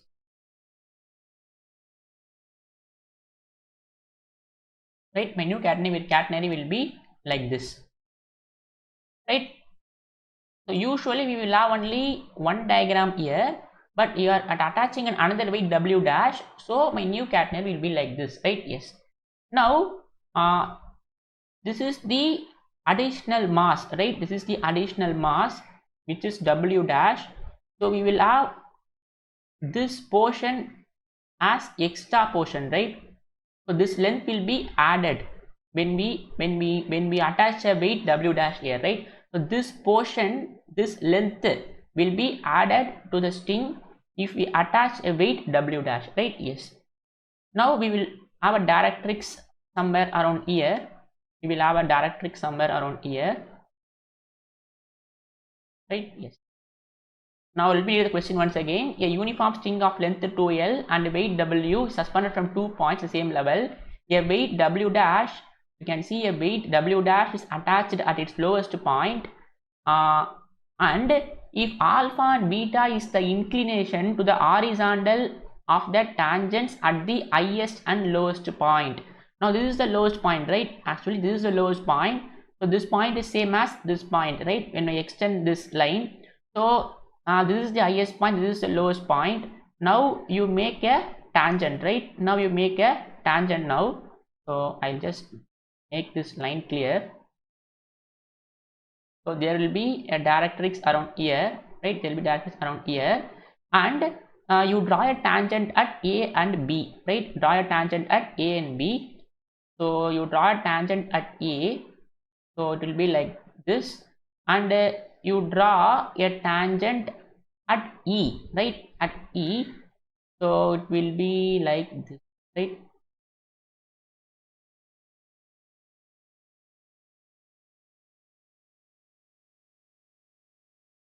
Me draw like this, right? Yes. Now this angle is alpha, this angle is alpha, this angle is beta, right? This angle is beta.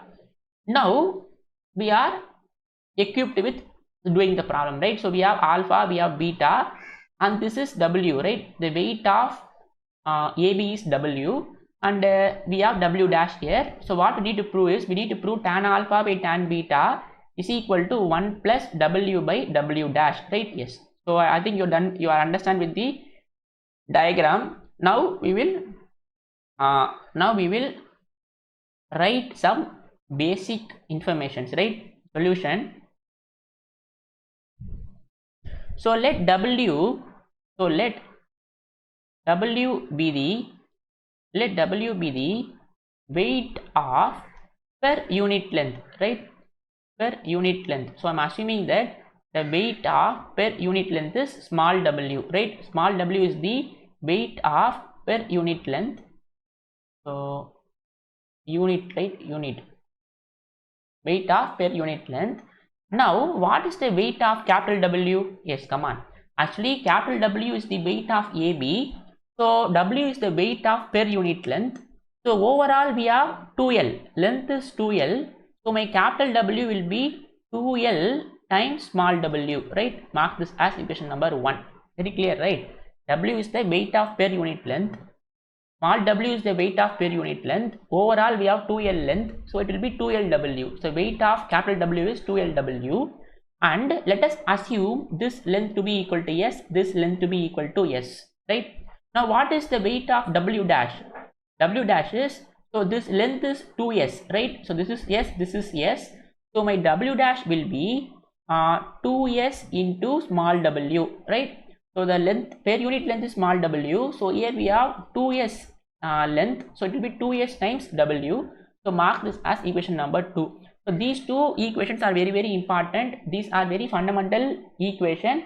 Whenever you have a problem that mass connected with string, you have to start with these two equations, right? So capital W is the weight of this AB, and W dash is the weight, that is we are attaching a weight W dash at the lowest point. So this weight will be 2SW, right? Yes. Now if I divide 1 by 2, we will have W divided by W dash equal to 2L times small w divided by 2S times small w, right? 2S times small w. So this 2 will get cancelled, this will get cancelled.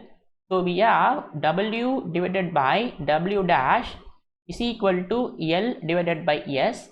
So what will be my S now?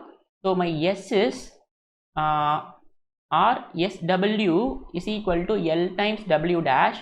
This implies S is equal to L times W dash by capital W. So these three are the fundamental equation whenever you have a mass connected with, whenever you have an additional mass connected at the lowest point, right? Yes. Now it is given that alpha and beta is the inclination of the horizontal. Now you can see this is alpha, this is beta. Now what is the intrinsic equation of catenary? We know that the intrinsic equation of catenary, right? We know that the intrinsic equation of catenary, the intrinsic equation of catenary is, what is the intrinsic equation catenary? S is equal to C times tan psi, right? S is equal to C times tan psi, right? Yes. Now what is S? S is the distance from lowest point to any point that we are choosing, right? If you have watched the previous videos, you will be very easy to follow, right? Now at E, what is the value of S? So let us call this point as E. Now at E, what is S? Then S is S, right? Because from lowest point to this point, already we have assumed that length is S. So my equation will be S is equal to C times tan, and what is the angle? It is beta, right? This will be tan beta. So call this as equation number 4. And at A, what is S now? At A, my S is actually, what is S? Yes, at A, what is S? S is the distance from length from lowest point to A. At A, what is S? S is S plus L, because this length is S. From this point to this point it is S, and from E to A it is L. So my S will be S plus L, and angle is alpha, right? So at A, this will be S plus L is equal to C times tan alpha. So mark this as equation number 5, right? So from intrinsic equation, I'm just at E, I'm writing intrinsic equation, and at A, I'm writing the intrinsic equations, right? Yes. Now, what I'm going to do is, we need to find the value of we need tan alpha by tan beta, right? So what I will do is, we will divide tan alpha. That means we will divide 5 by 4, so that we will have tan alpha by tan beta, right?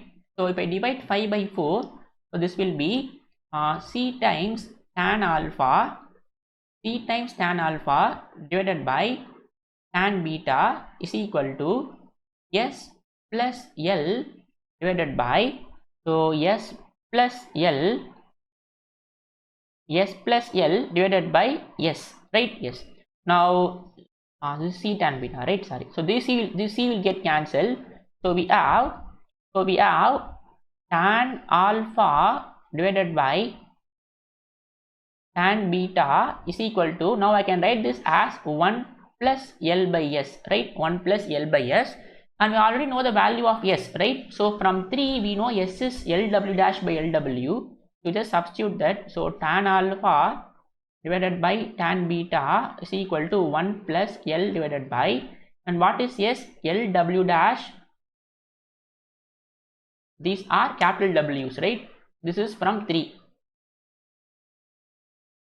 So this will be tan alpha divided by tan beta is equal to, now this is same as 1 plus L into W divided by L times W dash, right? I'm just taking this to numerator. So this L and L will get cancelled. So we have tan alpha divided by tan beta is equal to 1 plus W divided by W dash. This is what we need to prove, right? Tan alpha by tan beta is equal to 1 plus W by W dash. So very easy problem. So next 9 problems we're going to do, like there will be an additional mass. Will be attached at the lowest point, right? So remember these 3 equations. So whatever problem that we have, when we attach some additional mass, we will always have these 3 equations, right? After that only whatever they are asking we need to prove, right?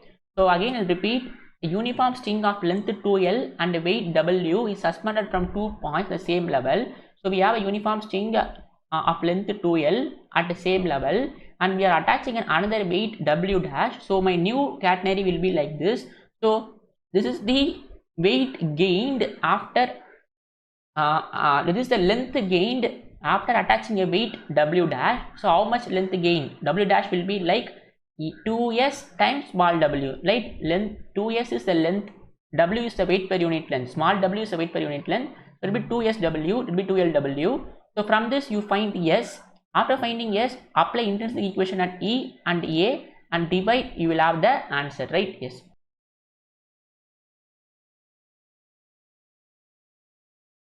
Very easy question. So you can see a uniform chain of length 2L and a weight W is suspended from 2 points A and B in the same horizontal line, right? So we have a uniform string of length 2L. So let us say this is A, let us say this is B, right? So a uniform string, a chain of length 2L and a weight W is suspended from 2 points A and B in the same level.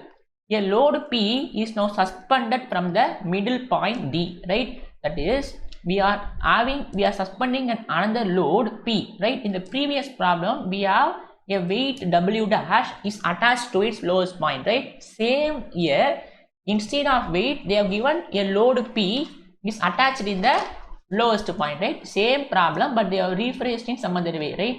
A load P is now suspended from the middle point D, right? There they have given lowest point, here this given point, right? So here we are suspending a load P, right? So this is not, yes, middle point D of the chain, right? Yes.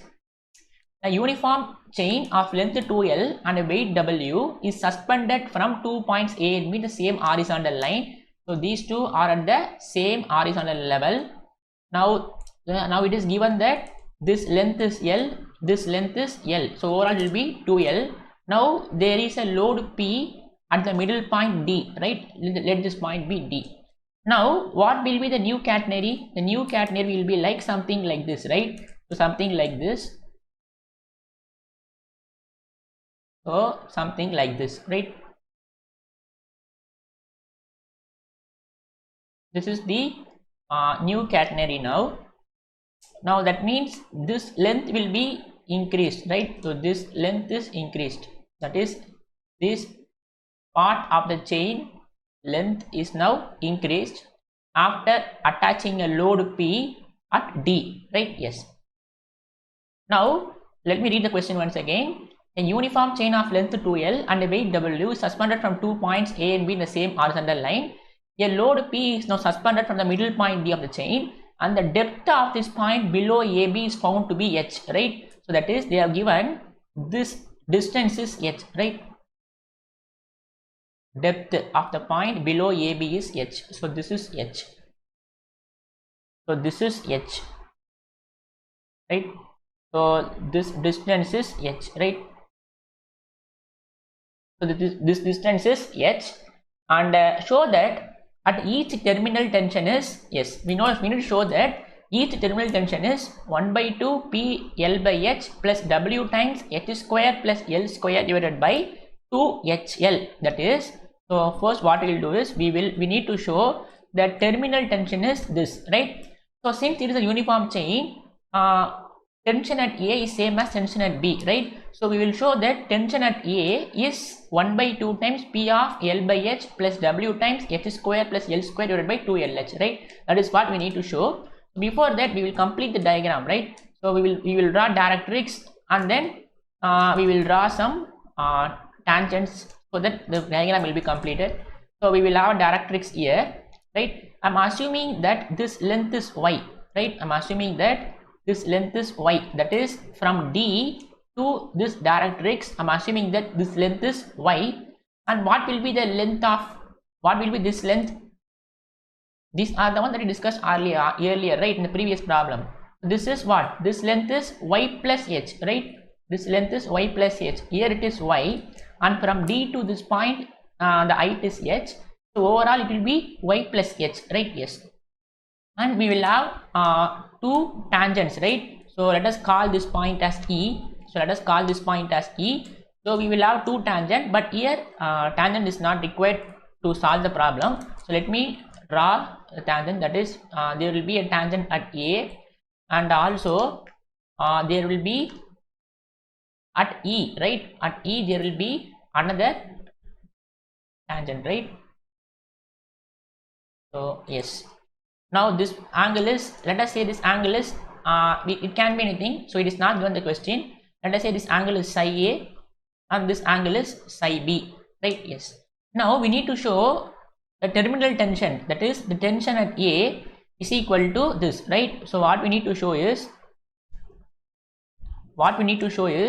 the terminal tension, at A, right? At A is the terminal tension. We need to show the terminal tension at A is 1 by 2 times P into L by H plus W times H square plus L square divided by 2HL, right? This is what we need to show, right? Yes. Now what is the formula for terminal tension? We know, right? So what is the tension at A? Tension at A, right? So tension at A. So what is the formula for tension? So T is equal to Wy, right? Actually, okay, so let me write the formula first. Now tension, the tension is given by T is equal to W times Y, right? T is equal to W times Y, where small w is the weight per unit length, right? This is the one we see in the relation. So weight, W is the weight per unit length, right? So you can see in catenary, in the very first video, we have seen the relation between T and Y, right? T is equal to Wy, where W is the weight per unit length, right? I'm using that same here. Now, what will be the tension at A? This is the tension formula at any point. Now, at A, what is the tension? So, at A, it will be W times, what is Y? Y is Y plus H, right? At A, my Y is Y plus H. So, we need to find the value of W times Y plus H, right? We need to find the value of W times Y plus H, right? This is, mark this as equation number 1. So mark this as equation number 1.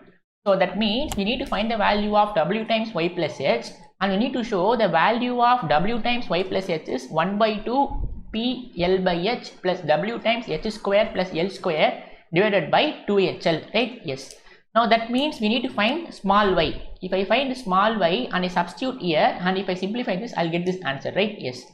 Now we need to find small y, right? We need to find small y, because you can see this is independent of y. That means we need to convert y in terms of this thing, and there is also no small w here, right? So that means we need to convert small w in terms of something, right? Yes. So to find y, right, to find y, so what I'm doing is so very easy thing. Now what is the okay, let me, before that, what we will do is we will let us mark this as equation number 1. So we know the elementary 3 equations for mass connected with string, right? As I said in the previous video, these 3 equations are foundation for when you solve any problem, when you have a problem based on mass attached with string, right? So let W be weight per unit length. So we have formed these 3 equations, right? That is, the first and second equation is the weight of W and W dash, and third equation is the one that we obtained from these 2 equations to find the value of S, right? So I'm going to follow the same procedure now. So let W be the weight per unit length, right? So you just follow the previous class. If you haven't watched that and come back to this video, right? So weight per unit length. So let us assume this length is S, this length is S, right? Now what is capital W? Capital W is the weight of this string, right? This string, that is a string without attaching a mass. So it will be, so length is 2L, right? 2L. So my 2L times small w, right? W is the weight per unit length. Overall it is 2L length. So my capital W will be 2L times W. And here it is P, right? In the previous problem we have W dash. In the previous problem we have W dash is equal to, the length is 2S, so 2SW. So here P will be, so you can see what is the weight of this part, this portion. The length is 2S, and it will, weight per unit length is W, right? So we have 2S length and the weight per unit length is W, so it will be 2SW, right? Yes. So from these 2 equations I can find the value of S, right? So we need S first. So 1 divided by 2, so this implies, okay, let us call this as star, right? So 1 by 2 will be, so W by P is equal to 2L into small w divided by 2S into small w. So this 2 will get cancelled, this 2 will get cancelled. This implies capital W by P is equal to L by S. This implies S into capital W is equal to L into P. This implies my value of S is L into P divided by capital W, right?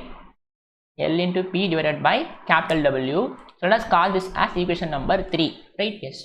So whenever you have a problem based on a mass attached with string, you always frame these 3 equations, right? Yes. Now what is our aim? Our aim is to find the value of y. That is, our aim is to our aim is to find star, right? Let us call this as star, right? Our aim is to find star. Our aim is to find the value of star. That is, we need to find the value of TA, tension at A, which is W times Y plus H, right? Yes, but we don't know Y, right? Now to find Y, I'm going to follow some steps, right? So to find Y, I'm going to follow some steps. So to find Y, now we know what is the relation between Y and S. So relation between Y and S, right? So what is the relation between Y and S? So y square is equal to c square plus s square, right? This is a very basic relation. Now at E, I'm going to form a relation between Y and S, and at A, I'm going to form a relation between Y and S, right? The previous problem, what we did is, in these 2 points, we have formed the intrinsic equation, right? In the previous problem, at E, I have formed the intrinsic equation, and at A, I have formed the intrinsic equation. Now what I'm going to do is, at E, I'm going to find the basic relation between Y and S, and at A, I'm going to find the relation between Y and S, right? Now at E,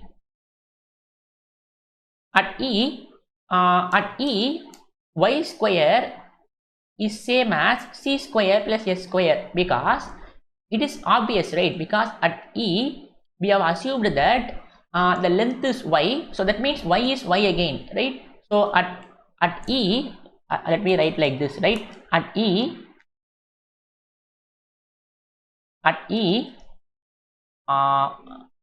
where it is, yes, at E, my y is same as y and s is same as s, because we have assumed that at E, s is the distance from lowest point to that point. So at E, what is s? S is the distance from lowest point to E. We assume that it is equal to s again. So s is same as s and y is same as y. So at E, my equation will be same, right? Y square is equal to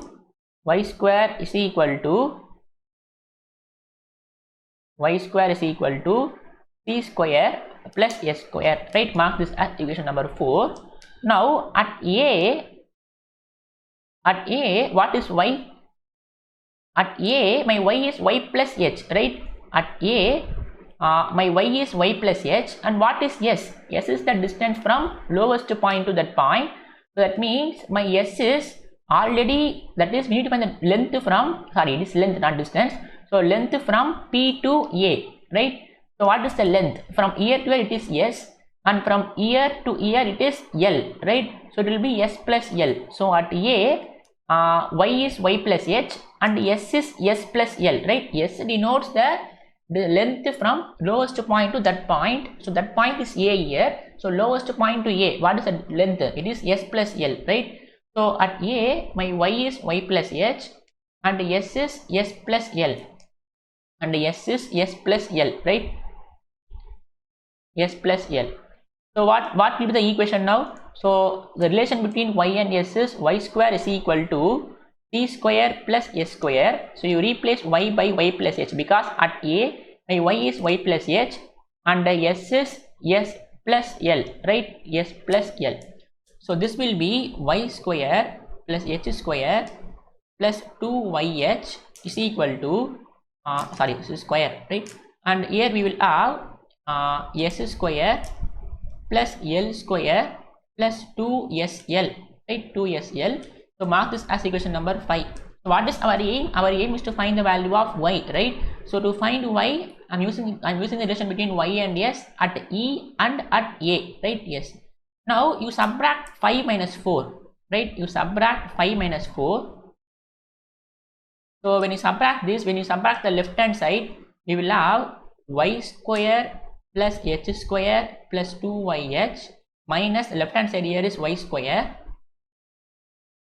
is equal to, so here it is c square plus s square plus L square plus 2sL minus, when you subtract this, we will have minus c square minus s square. So these two will get cancelled, these two will get cancelled. So these two will get cancelled again. So we have left with h square plus 2yh is equal to L square plus 2SL, right? L square plus 2SL. Now, if I take s square that side, we will have 2YH is equal to L square minus H square plus 2 times SL. So this implies, and we also know the value of S, right? So what is S? S is from equation number 3, S is LP by W, right? LP divided by W. So from 3, right? From 3 we know the value of S. We can also substitute that. So we will have 2YH. So 2YH is equal to L square minus H square plus 2 times. So S is L into P divided by W into L, right? So we need to find the value of Y. So this implies Y is equal to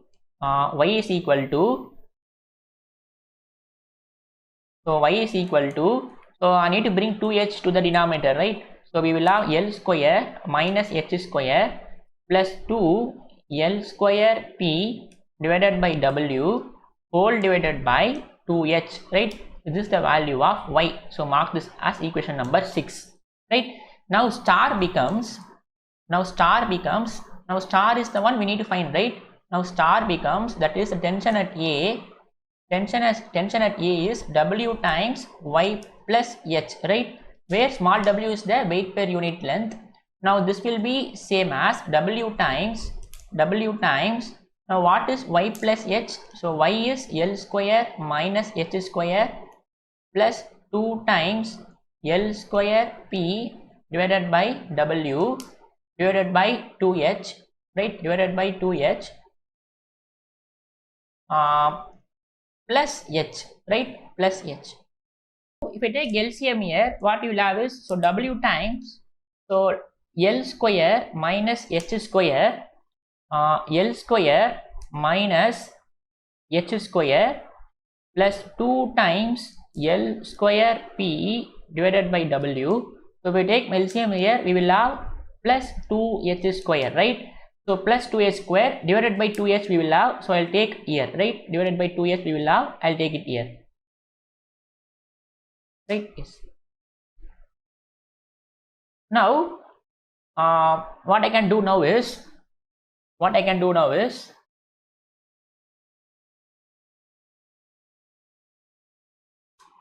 this is same as, now here you see, here we have small w, right? But here we don't have small w in the one that we need to prove, right? Here you don't have small w. So from 1, small w is same as capital W by 2L, right? So from 1 we know capital W is 2L times small w. So my small w is capital W divided by 2L, right? So I can also replace that here. So capital W divided by 2L, already we have 2H, right? And this will be L square minus H square plus 2 L square P divided by W plus 2H square, right? Plus 2H square. Yes. Now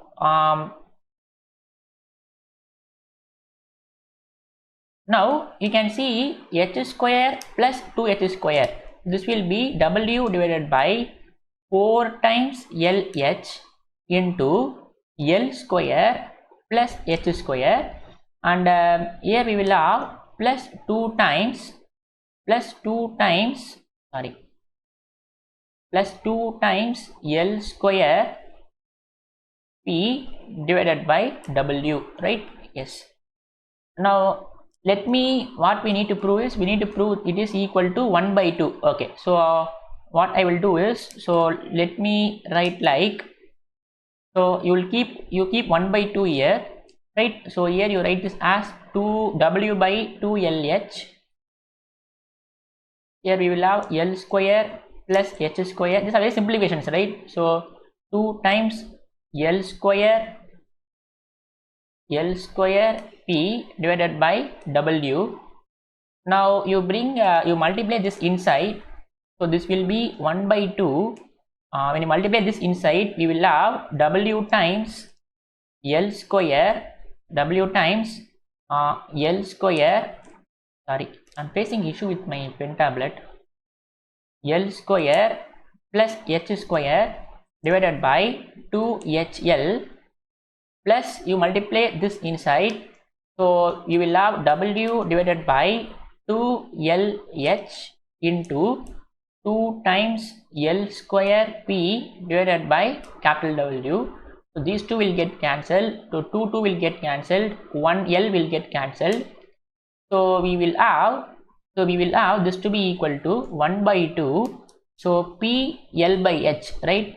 P l divided by h, L divided by h. So here we will have p, here we will have 1l, and here we have h, plus w times l square plus h square divided by 2hl. This is what we need to prove, right?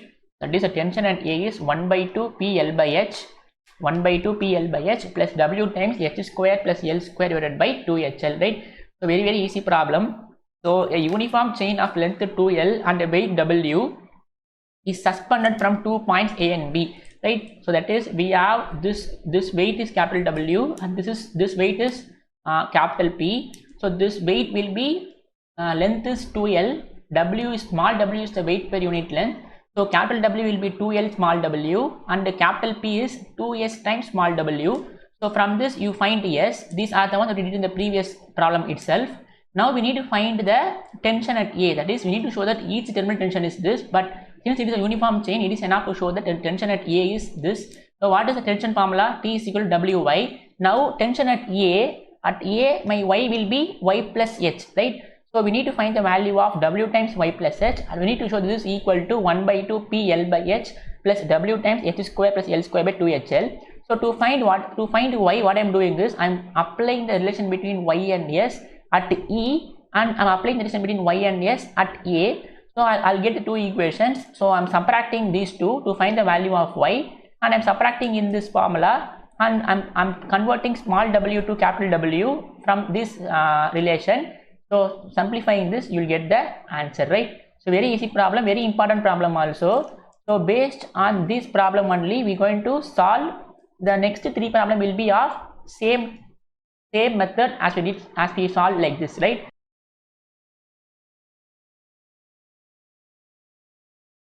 So yes, we will start. So this is similar to the 18th problem.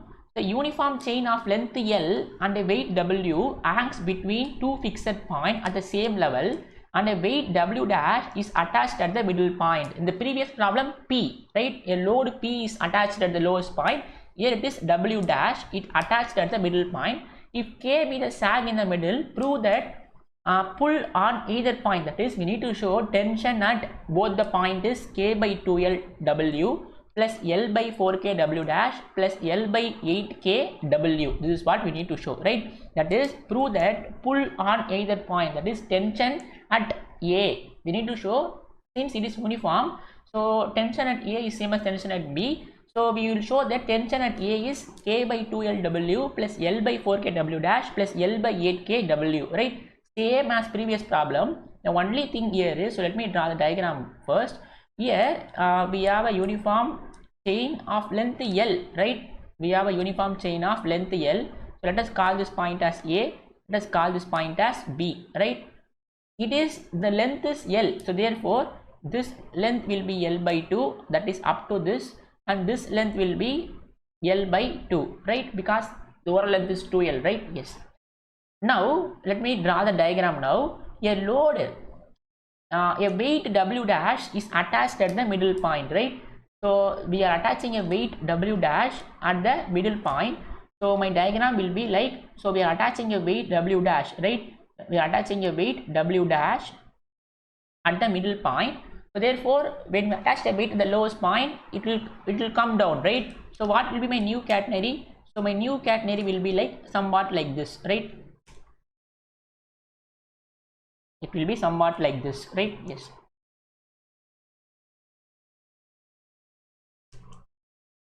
So it will be like this. It will be like this.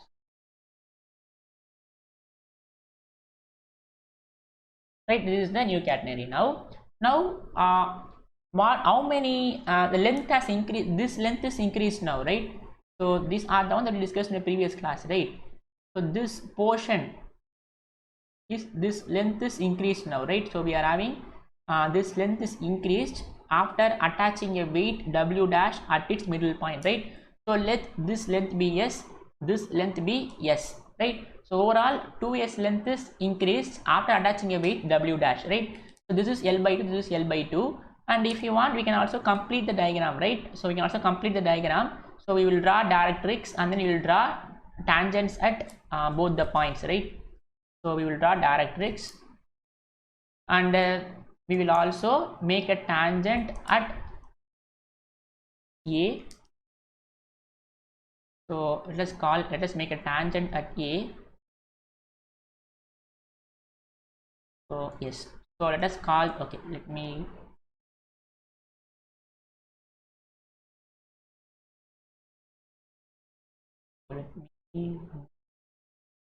yes, actually I'm facing some issues with my pen tab.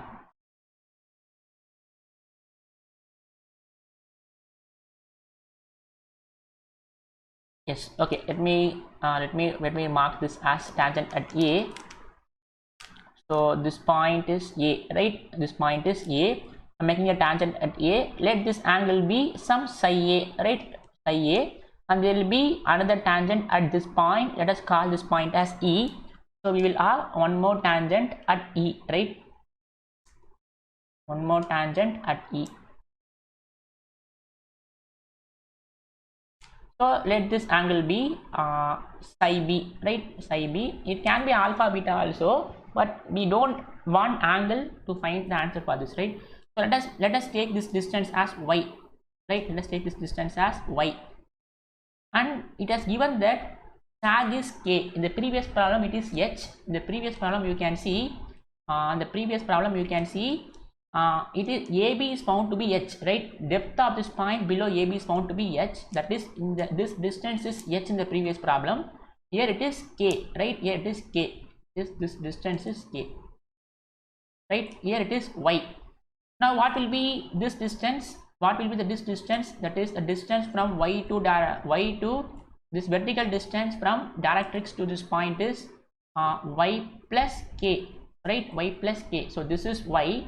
So this, that is from this point to this point it is y, and from this point to this point it is k. So overall it will be y plus k, right? The previous problem we have y plus h, y. So here we have k, right? The only thing that we are changing is, in the previous problem same diagram, same question, here we have L, here we have L by 2, here we have k, there we have h, right? Yes. So solution. So what we need to tell is, we need to tell that pull on either point of support, A and B are the point of support here. So that is, we need to show tension at A is this, right? So we need to show at either point, but it is uniform, so we will show only at A, right? So we need to show the tension at A. We need to show tension at A. Tension at A is, we need to show this value, right? K by 2L. K by 2L times W plus L times W dash by 4K plus LW divided by 8K, right? Yes. So what is the formula for tension at A? So tension at A is, so same as the previous problem. So tension at A, what is the formula? T is equal to WY is the formula, but here Y is Y plus K. So W times Y plus K, right? This is the tension at A. W times y plus k, where small w is the weight per unit length, right? Small w is the weight per unit length. Weight per unit length, right? Weight per unit length, right? This is somewhat similar to same problem. The only thing difference is, here we have L by 2, there we have L, right? Yes. Now we will solve by the same method as we did in the previous problem. So what is the weight of capital W?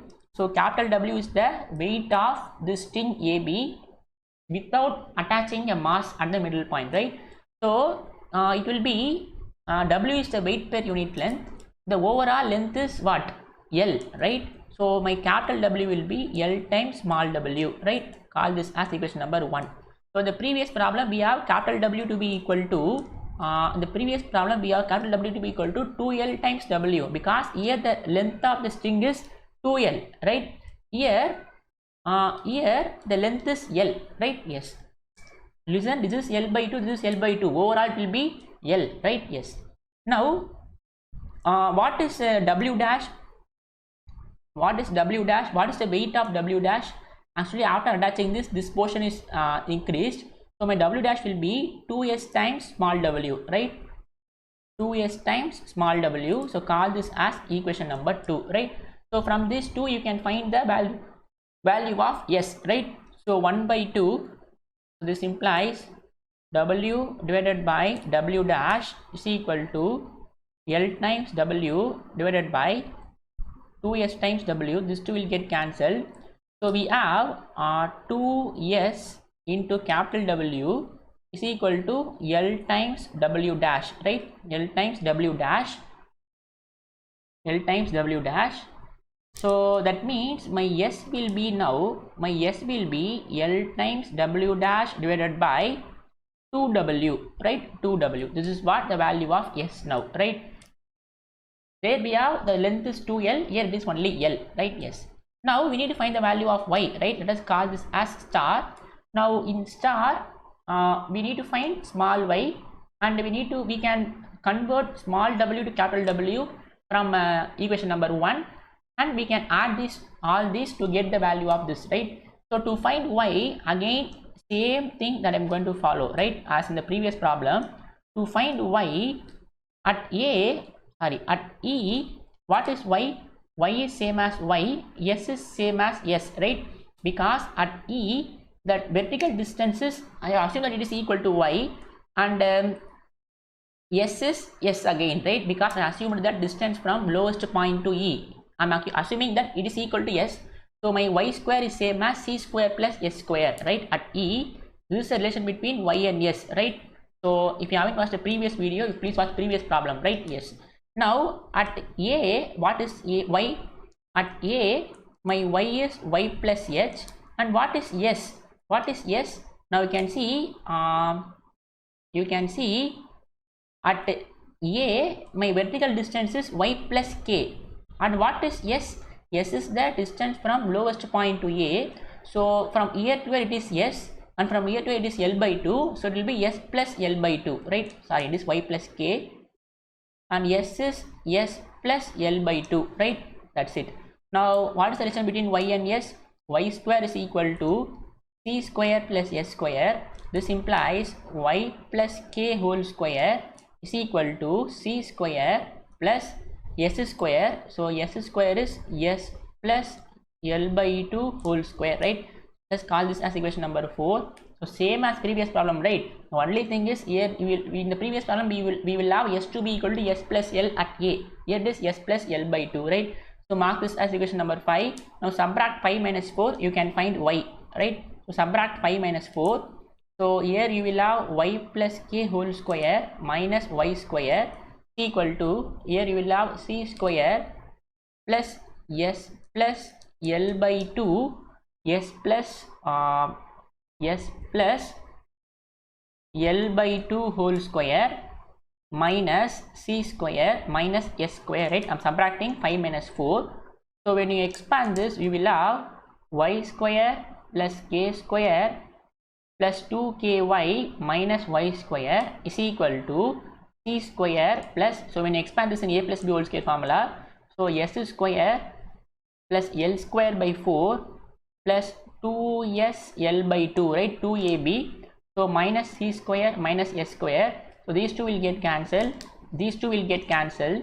So we are left with k square plus 2ky is equal to L square. Sorry, I'm facing issue with pen tab. I don't know why. So this will be L square by 4. L square by 4.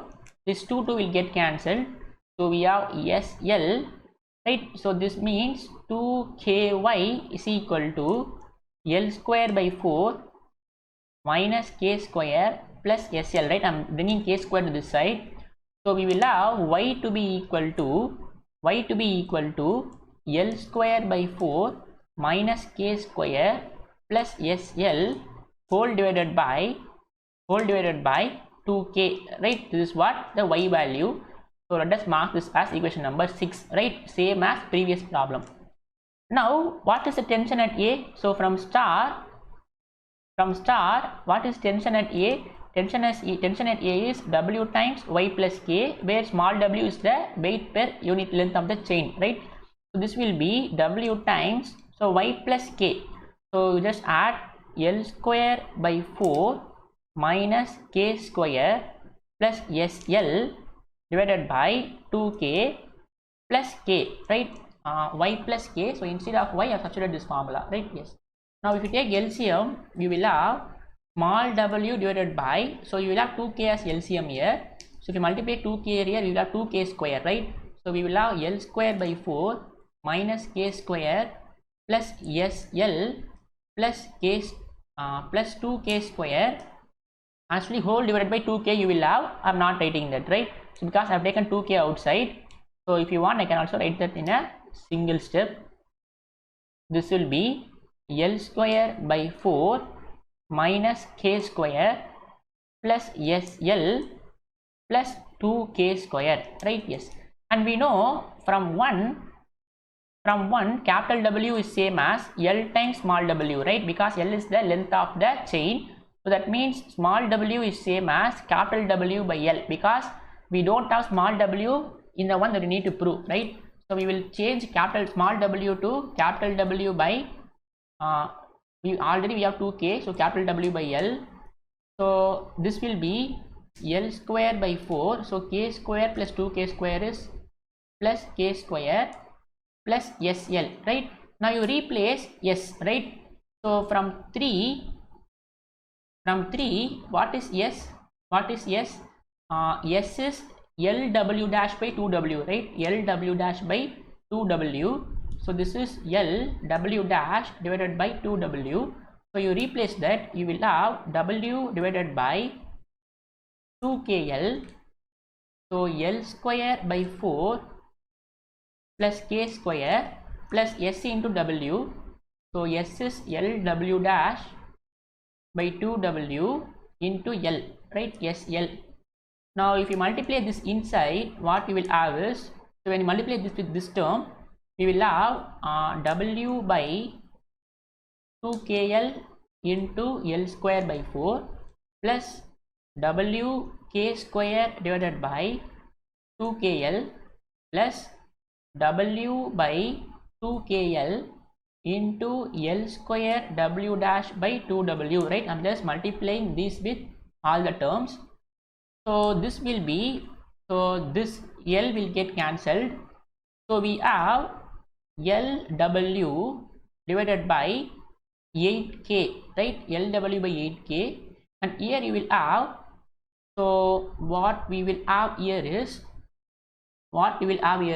so here 1k and 1k will get cancelled. So we have WK divided by 2L plus, and here you can see this W and W will get cancelled, 1L will get cancelled. So we have L into W dash divided by, so 1L here, W dash divided by 4k, right? 4k. Now this is the one we need to prove, right? So we need to prove this is equal to k by 2L times W. This is same as k by 2L times W. So that is, I'm writing the second term first, k by 2L W plus L by 4k W dash, L by 4k W dash plus L by 8k W, right? So I'm just reordering so that I can prove the one that I need to prove, right? So k by 2L W, so k by 2L W plus plus L by 4k W dash plus L by 8k W. So L by 4k W dash, so plus L by 4k W dash plus L by 8k W. This is the one we need to prove, right? So therefore we have proved that tension at A is this very similar problem, right? So if you have seen 18th problem, the only thing you're going to alter is, so here instead of L is the length of this portion, here we have L by 2, right? So that is the only change, and here it is H, there it is K. So when you replace L by 2 and H by K, you will have this answer very easily, right? And 20th problem also similar to 18th and 19th problem, right? So next,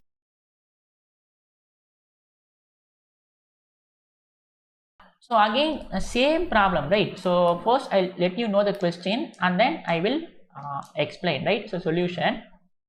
So a uniform chain of length L, right? So this is somewhat similar to the previous problem, right? The previous problem also chain length L and weight W hangs between two fixed points at the same level, and a weight W dash is suspended from its middle point. So that total sag in the middle is H. So that if P is the pull on either point of support, the weight suspended is 4H by L P minus 1 by 2 of 1 by 2 plus 2H square by L square times W, right? Very easy problem. So don't worry, right? So first we will draw an axis now. So first we will draw axis and then I will let you know, right? So we will have axis. Now we can see a uniform chain of length L. Remember the length is L. So that means so this is a span. So this length is L by 2, right? This length is L by 2 and this length is also L by 2. Let us say the lowest point is C, right? Yes. Now we will draw, you can see a weight W dash. Actually this weight is W, right? So the length of this weight of this thing AB is W, right? Yes. A weight W dash is suspended from its middle point. So the total sag in the middle is H, right? So we are having another weight W dash is suspended from middle point, and here the sag is H, right? Here the sag is H. Here the sag is H. Now after putting a mass in the lowest point, my lowest point will come down, right? Imagine if you are having a thing like this, if you put a mass here, then it will come down, right? So my new catenary will be, it will be like this, right? So it will be like this.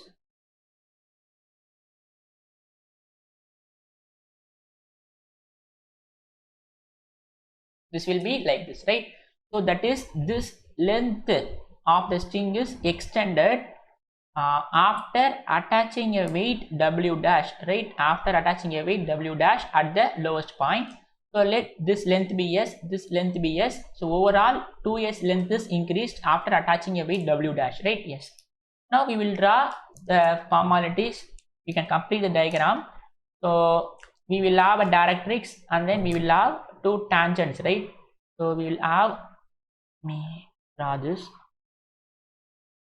So we will have a directrix and then we will draw a tangent at both the points. So we will have one tangent at A and we have one more tangent at this point E, right? So yes. So at one more point at this point E, right? Yes. So let us say this point is E. Now let us say this angle is psi A. Actually don't use angle here. So let this angle be psi B, right? Yes. Now let this distance be y, right? Let this distance be y. So same as the previous two problems, right? Now what will be the distance from A to this directrix? So it will be y plus h, right? Y plus h. So this is y. So from here to here it is y, and from here to here it is k. So therefore the overall vertical distance from A to directrix is y plus h, right? Yes. Now we need to prove that if P is the pull on either point of support, the weight suspended is, that is, let me write down first. If P is the pull on either point of support, right? You will take only one point, right? Because it's a uniform chain. So if P is the pull on A, we need to prove the weight suspended is, that is, we need to prove the W dash is the weight we are suspending, right?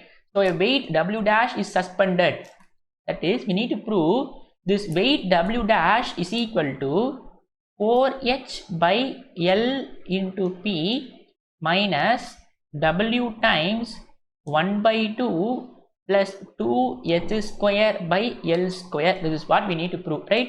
If P is the pull on A, we need to prove W dash is equal to 4HP by L minus W times 1 by 2 plus 2h square by L square. So how to prove this? Very easy. What they have given? They have given that P is the pull on A, right? They have given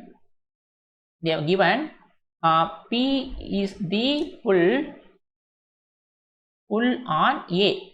So what is the tension at A? That is, they have given that tension at A is P, right? Tension at A is P. What is tension at A? What is the tension at A? Similar to previous problem. So usually tension will be Wy. So here Y is Y plus H. So this will be W times Y plus H is equal to P, right? So mark this as star. Now find Y as usual. After finding Y, substitute here and simplify this, and you prove from this you can obtain W dash, right? Yes. Now let small w be the weight per unit length, right? Weight per unit length. Weight per unit length of chain. Now what is the weight W? So the overall length is L. So L times small w, right? L times small w. So again I'll repeat, if you haven't watched the previous 4 problems, you please watch all that, right? I'm using the same equations. And what is the weight of W dash? So overall the length is 2s. So 2s times small w, right? 2s times small w. So mark this as equation number 2, right? This is small w. This small w. So mark this as equation number 2. So divide 1 by 2, you can find s, right? So w divided by W dash is equal to L times W divided by 2s times W. So these two will get cancelled. So we will have 2s into W is equal to L into W dash, right? L into W dash. L into W dash. So this implies my S is L into W dash divided by 2 times W, right? Mark this as equation number 3. So what is our aim? Our aim is to find this value, right? Our aim is to find this value, and from this value we need to find W dash, right? Yes. Now to find Y, so again same procedure, right? So to find Y, now we know what is the relation between Y and S. Relation between Y and S, right? Y and S. So we know relation between Y and S. Now we will apply that at point E, right? At E, what is Y? Y is same as Y, right? Y is the vertical distance from E to directrix. At E, my Y is same as Y, because I assume that this distance is Y, and S is same as S. I have assumed that from lowest point to that point, I have assumed that the length is S. So at E, my Y is same as Y and S is same as S. Therefore, from the relation, it will satisfy Y square is equal to C square plus S square. So mark this as equation number 4.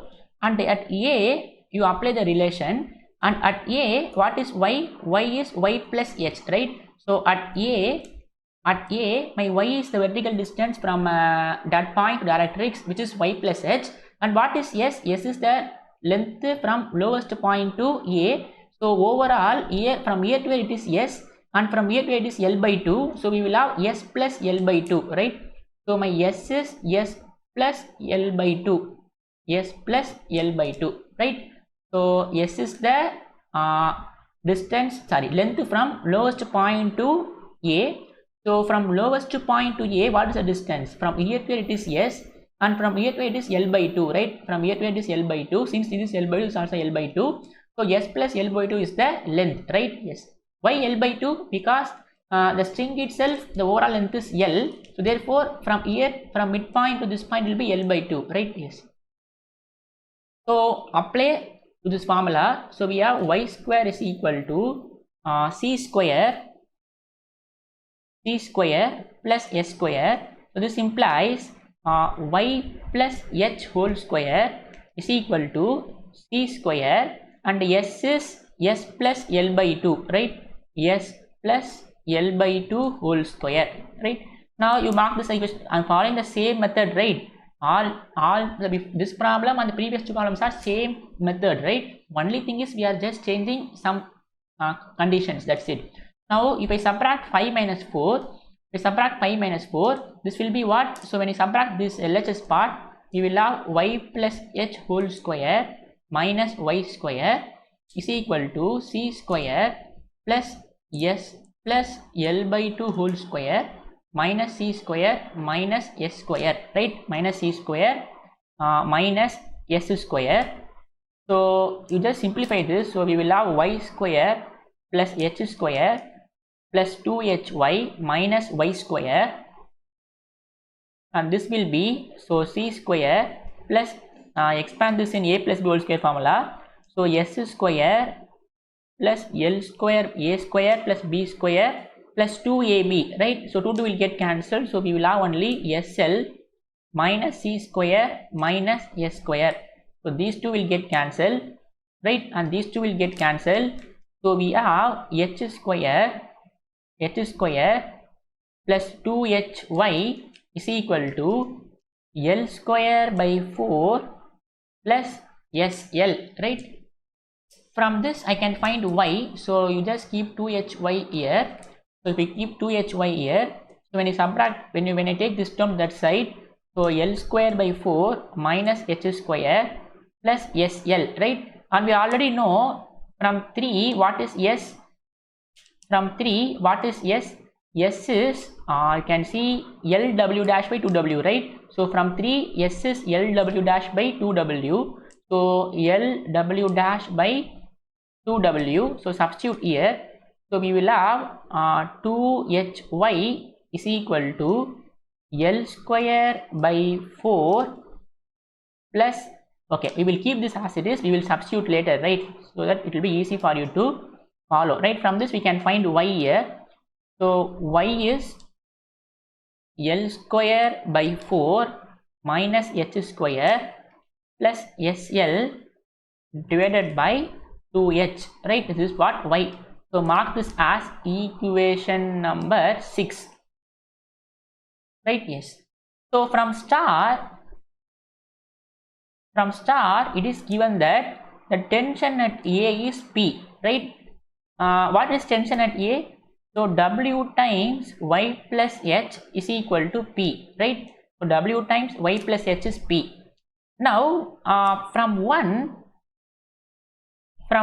we have capital W to be equal to L times small w, right? Capital W is the weight of the string without attaching a mass. So the overall length is L, so it will be L times W. So my small w is same as capital W by L, right? So I can replace that.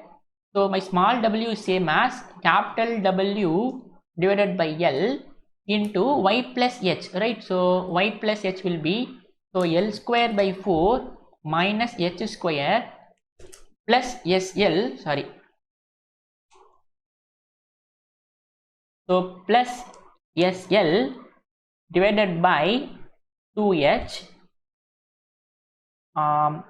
This will be plus h, right? Plus h is equal to p, right? Usually we don't have p in the previous two problems, right? They asked us to find this tension, but they are given here that the tension is p. We need to show that w dash is this, right? The tension is given to be equal to p. We need to show the w dash is this value, right? Yes.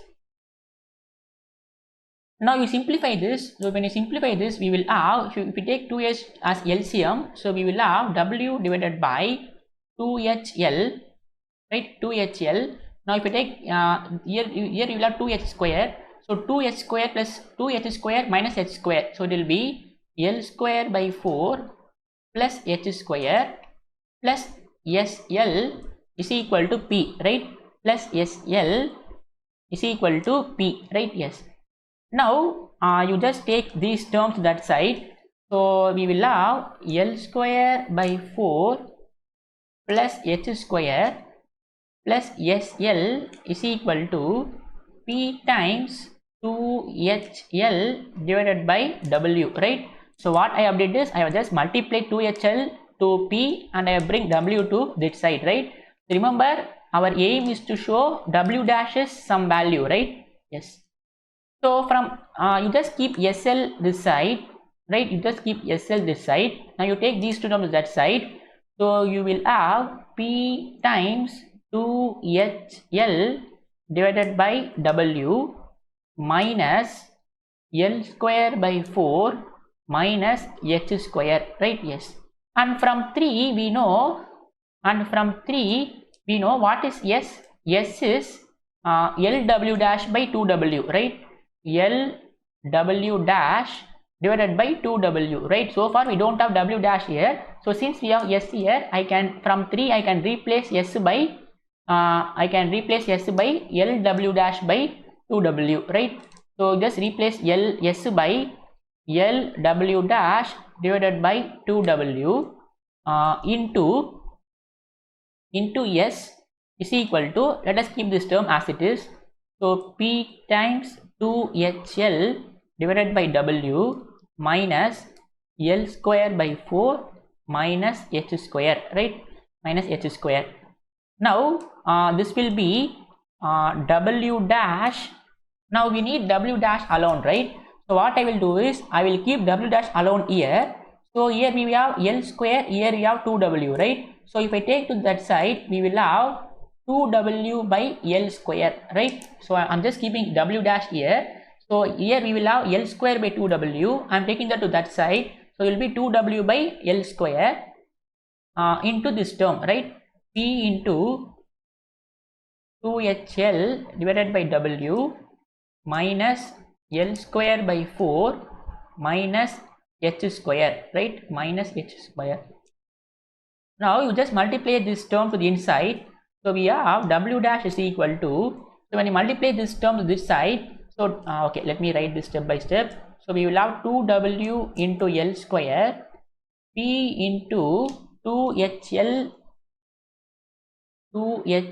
divided by W minus, so 2W by L square into L square by 4 minus 2W by L square into H square, right? I'm just multiplying these with all the terms. So when you simplify this, you can see 1L will get cancelled, W will get cancelled. So we have left with, so 2 into 2 is 4. So we will have 4 and we have PH, right? We will have PH and here we will have 1L, right? Here we will have 1L minus, so L square will get cancelled. So 2 and 4 will get cancelled. So we will have W by 2, right? We will have W by 2 minus, and here nothing will get cancelled, I think, right? So we will keep all the terms as it is. So 2W H square divided by L square, right? Yes. Now what we need to prove? I need to prove, okay, now this is, I think we have proved, that's it, right? So this is same as 4HP divided by L. Now if I take minus W common here, we take minus W common here, here we will have 1 by 2, here we will have plus I take W common, right? So we will have 2H square divided by L square. This is what we need to prove, right? We need to prove the weight suspended is 4HP by L. So you can see 4HP by L minus W times 1 by 2 plus 2H square L square, right? So very easy problem. So again I'll repeat problem 18, 19, 20 and the next problem also similar problem, right? You just have to compare and study. So in 17th problem we need to show, 18th problem we need to show tension at A is this, right? That is, we need to show the value of W times Y plus H is this value. In 19th problem, similar problem, but here the length is L, length of the chain is L instead of 2L. Here also you need to prove, they have given that tension is P, right? They have given tension at A is P. Tension at A, remember we need to show P is the pull on either point of support. I'm taking only at A. Since it is uniform, you can only take any one. So at A, it is given that the pull is P. So that is tension is P. So at A, they have given that tension at A is P. So what is the tension at A formula? W times Y plus H. So from this relation, you find Y and you replace small w in terms of capital W, and you find Y W dash from this equations, right? So you need from W times Y plus H is equal to P, substitute Y and replace W in terms of capital W, and from S we have W dash, right? So just find W dash from here. It turns out to be equal to 4HP by L minus W of 1 by 2 plus 2H square by L square, right? So very easy problem. So next,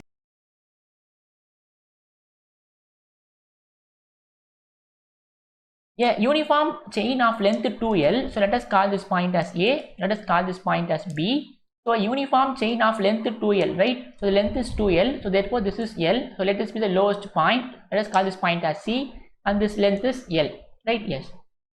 A load W is now suspended from the middle point of the chain. So remember, both the W's are same, right? Here it is 2W. From this 2W, a load W is now suspended from the middle point of the chain, right? So from here we are suspending a load W, right? We are suspending a load small w. Usually we will suspend a load W dash, right? Here we will have capital W, here we will have W dash, right? Usually we will have W dash. So instead of W dash, we have 2W, right? Notations are different, don't worry about that, but the problem is same, right? Yes. A load small w, remember both these are small w, right? A load small w is now suspended from the middle point of the chain, and the depth of this point below the horizontal line is h. So that is, they have given the sag length is equal to h, right? So both are in same level. So the sag is h, right? So they have given that this is h. This is h, right? Now when you attach a load w here, what will be my new catenary? So my new catenary will be somewhat like this, right?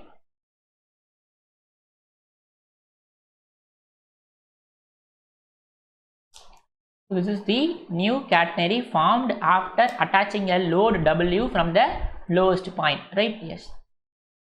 Now how much length is increased? This length is increased, right? So you just draw a perpendicular line here. So this length of the string is increased after attaching a weight small w. So let this length be s, let this length be s. So therefore the overall length is 2s, right? Overall length is 2s. Okay. Now we will draw some mandatory diagrams. So we will start up directrix. We will draw tangent now. So this will be a directrix, and now we will draw a tangent at A. Now we will draw tangent at A. Now let this point be E. Now let us draw a tangent at E, right? Now let us draw a tangent at E, right? Yes. So actually this tangent at E. So let this angle be somewhat, say psi A. Let this angle be psi A, psi B, right? Yes. Now what we need to show is, we need to show that terminal tension is 1 by 2 times small w h square plus L square by HL, right? So we need to show terminal tension, right? So we need to show terminal tension. Terminal tension is 1 by 2 times small w h square plus L square divided by HL. That is, we need to show tension at A is 1 by 2 times w of h square plus L square divided by HL, right? Yes. So what I will assume is, so let us assume this length to be equal to y. Usually we will, whatever the assumption that we do, right? So let this length be equal to y. So what will be this length? What will be this length? That is the length from A to directrix. So this length is what? It is y plus h, right? This is y plus h. So same as the previous problem, right? So from C to directrix the length is y, and from C to this point length is h. So overall distance is y plus h, right? That is from A to this distance is y plus h, right? Y plus h. Okay. Now we have know what is the formula for terminal tension. Okay, before that what we will do, so usually we will assume small w to be the weight per unit length, but here they have already used small w here, so let us assume w dash be the weight per unit length of the chain, right? Weight per unit length of the chain, right? Usually we will assume small w to be the weight per unit length, but they have already used small w here, right? So we will assume small w dash. Now what is tension at A? It is w dash times y. Now y is y plus h here, right? Very similar to the last three problems. The tension at A is w times y. W is the weight per unit length, y is the vertical distance from directrix to A. Here it is, here the weight per unit length is w dash and the vertical distance is y plus h, right? This is what we need to find. We need to show this value is, that is we need to find w dash times y plus h, and we need to show this value is equal to 1 by 2 times small w h square plus l square by hl, right? Very easy problem, right? Now we will form the basic three equations, right? Usually we will have these three equations as I said earlier for any problem. That is capital W, you find the weight of capital W, you find the weight of this W dash, and then you divide this, you will have yes, right? So again repeat, if you haven't watched the previous video, it will be hard for you to follow, right?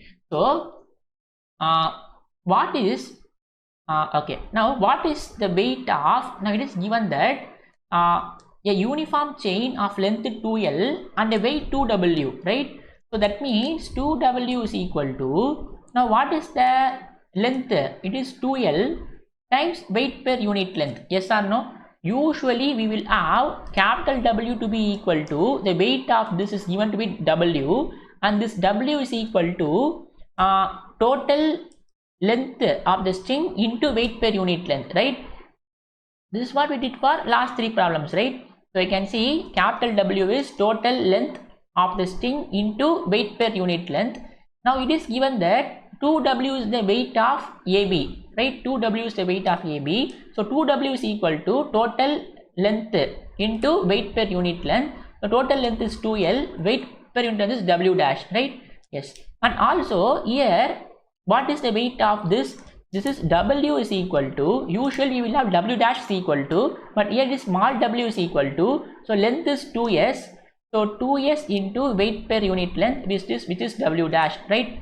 Let us mark this as 3 and 4.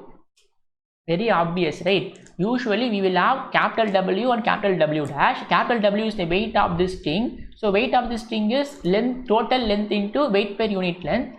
Now it is given that 2W is the weight of this, so 2W is equal to total length is 2L and the weight per unit length is W dash, and here this weight is W, so this weight is what? Total length is 2s and W dash is the weight per unit length, right? Very obvious. So in the last three problems we have W and W dash, so instead of W and W dash we have small 2W and W, and there we will assume small w to be the weight per unit length. Here we assume that small w dash is the weight per unit length, right? Yes. Now you divide 3 by 4. So 2W, all are small w's here, right? All are small w's here because both are same w's. So it is W, this is 2 times W, right? Both are same w's here. There we will have two different W and W dash, but here this is 2W, this is small w. Both are small w only, right? So 2W by small w is equal to 2L W dash divided by 2S W dash. So this 2 will get cancelled, this 2 will get cancelled, this 2 will get cancelled. So we have left with 2S is equal to L. This implies the value of S is L by 2, right? So mark this as equation number 5, right? Mark this as equation number 5. Okay, why I written 1, 2, 3, 4, sorry. So let us mark this as 1, 2, 3, right? So this is 1, this is 2. So you divide 1 by 2. So mark this as equation number 3. Don't get confused. All are same problem, right? In 17th problem we have capital W, small w. In 18th problem again we have capital W, small p, right?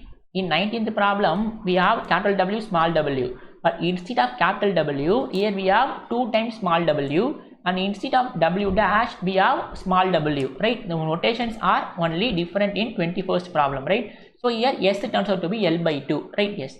Now what we need to find? Actually we need to find the value of w dash times y plus h, right? That means to find y, so we will find y now. So to find y, because we don't know y, right? So to find y, so again I'm going to follow the same procedure. At e, same method, right? If you have watched the previous problem, it will be easy for you. At e, what is y? Y is same as y, because this distance is y, and s is same as s, right? So at e, y is same as y, s is same as s. What is the relation between s and y?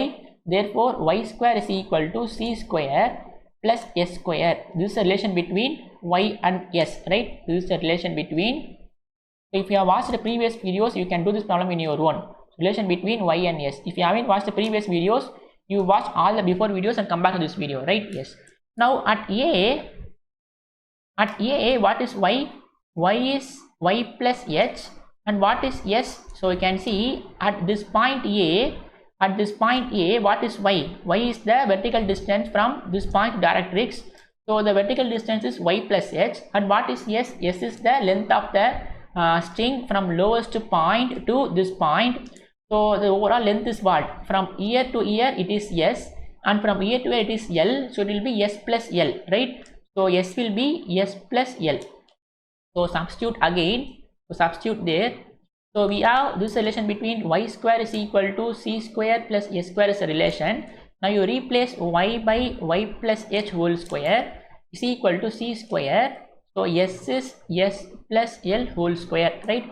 So when you expand this, we will have y square plus h square plus 2hy is equal to c square plus s square plus l square plus 2sl. So mark this as equation number 5.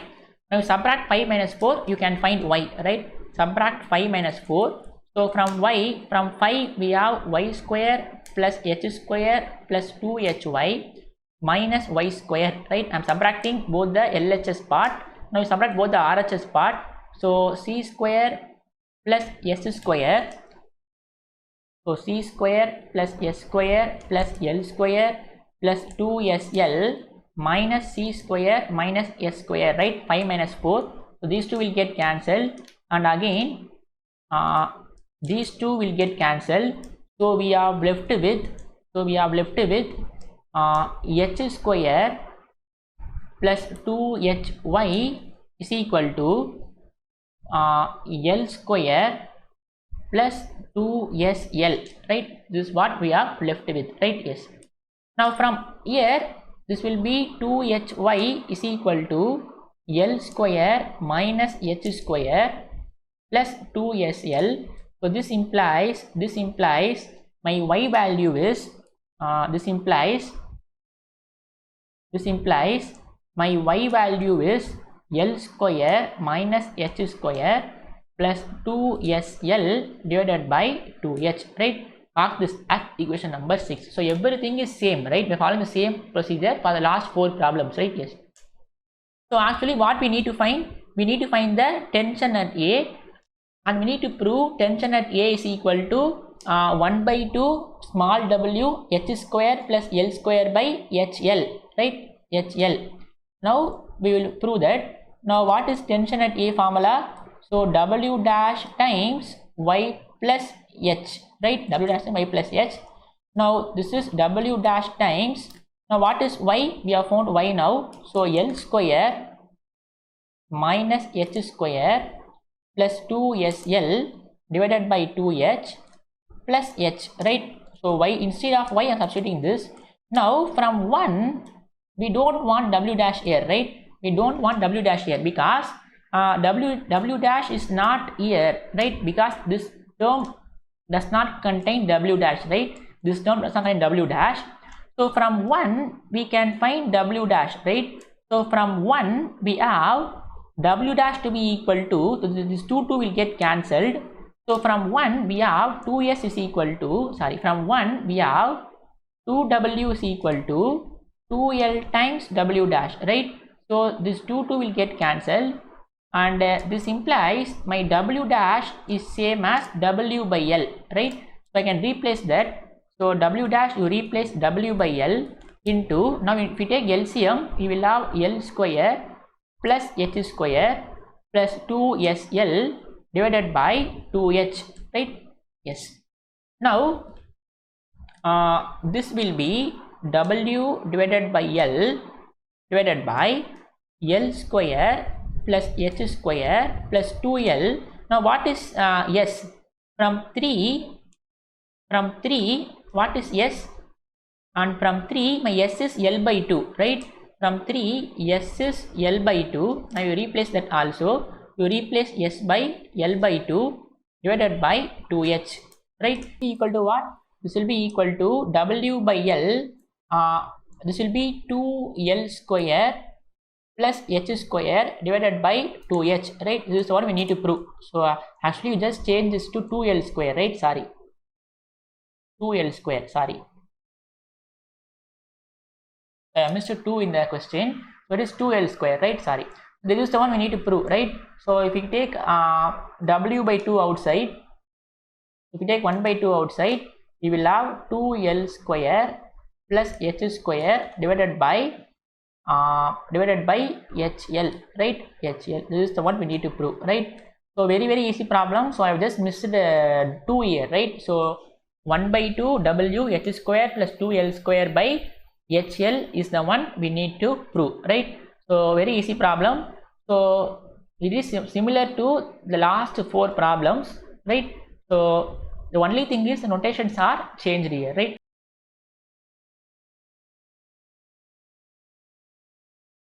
So A and B are 2 points, same horizontal line, distant 2A apart, right? AO and OB are 2 equal ABs tied together at O and carrying a weight at O, right? So what we have here is, so we have 2 points at distance 2A apart, right? Distance apart from these 2 points is 2A, right? The point is 2, right? So see, A and B are 2 points, the same horizontal line, that is same horizontal line of distance 2A apart. AO and OB are 2 equal tied together at O, right? So we have a point O, right? We have a point O. At O, we are having 2 string, right? AO and OB are 2 equal AB string, right? 2 equal AB string. So we are tying a 2 equal AB.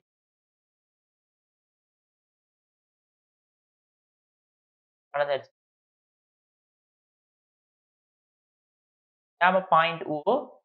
So from O, we are tying a string AO and we are tying another string OP, right? Both are equal length, right? Both are of equal AB string. If L is the length of each, right? So the length of each string is L. So that means this is L, this is L, and overall will be 2L, right?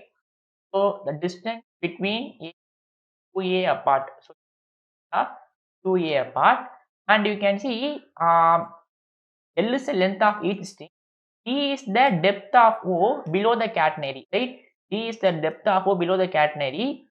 So that the parameter C of the catenary, which either string hangs, is given by, we need to prove L square minus D square is equal to cos H A by C minus, right? Before that, what I will do, I will just complete the diagram and then explain once.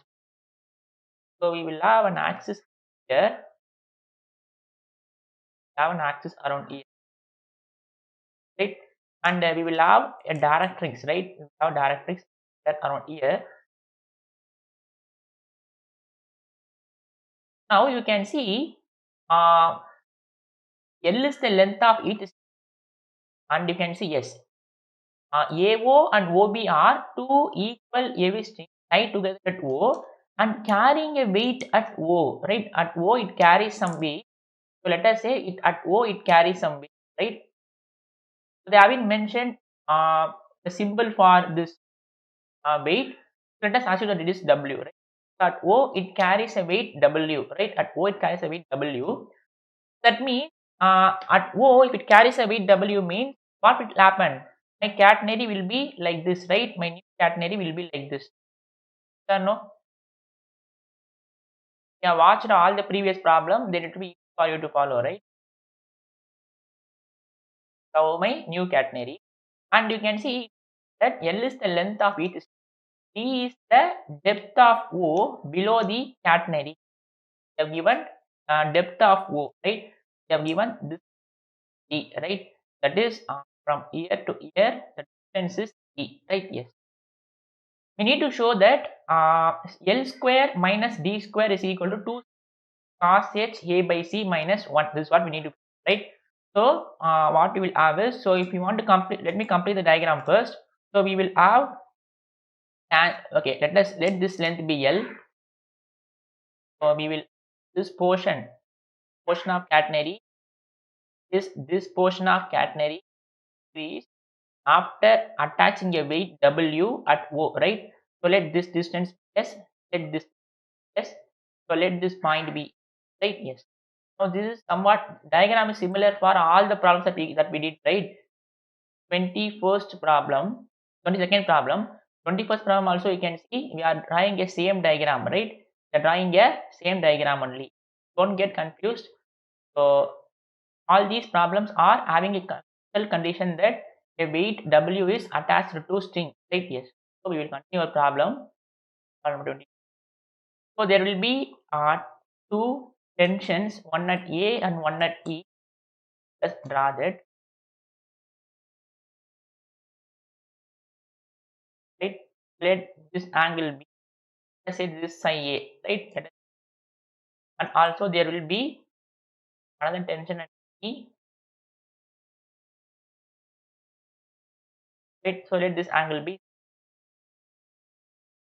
right? Yes. Now what we need to show is, we need to show L square minus square is equal to square cos h 1, right? So what we need to show is, what we need,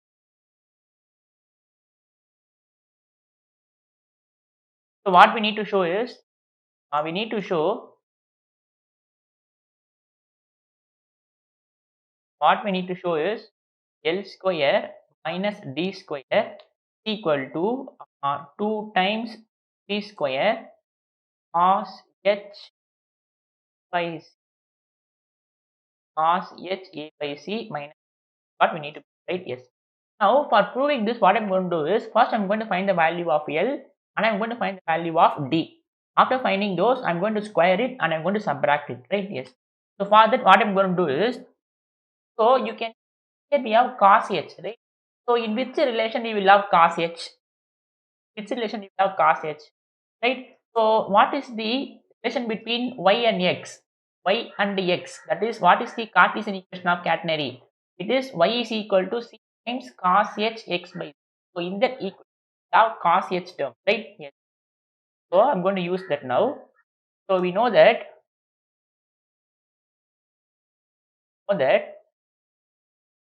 y is equal to c times cos h x by c, right? Cos h x by c, mark this as equation number 1. Basic Cartesian equation of catenary, right? Yes.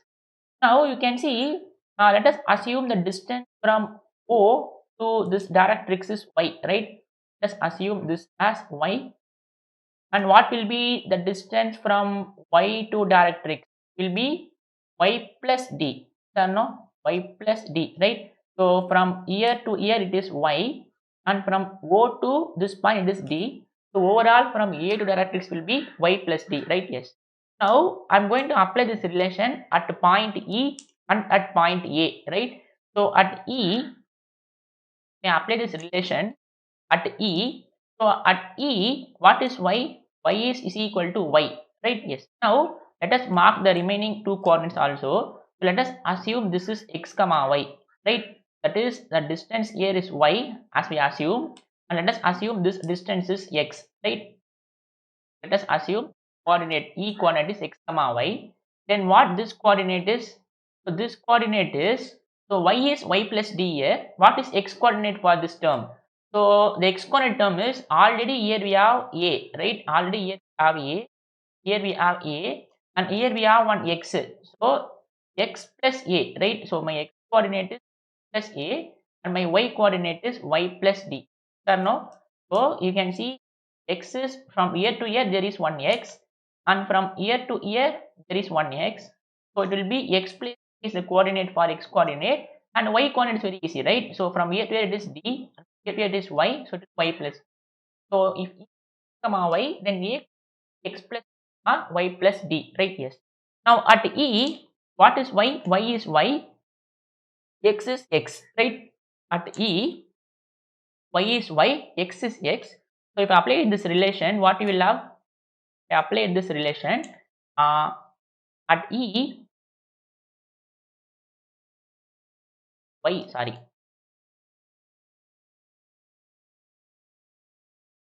So at e, my y is y and x is x, right? My y is y and x is x and my x is x, right? So if I apply this relation, we will have the same equation, right? Y is equal to c times cos h x by c, right? So mark this as equation number 1, right? Test this, we don't have equation. Okay. Now at a, what will be this relation? At a, what is y? What is y? Y is y plus d, right? Y is y plus d, and what is x?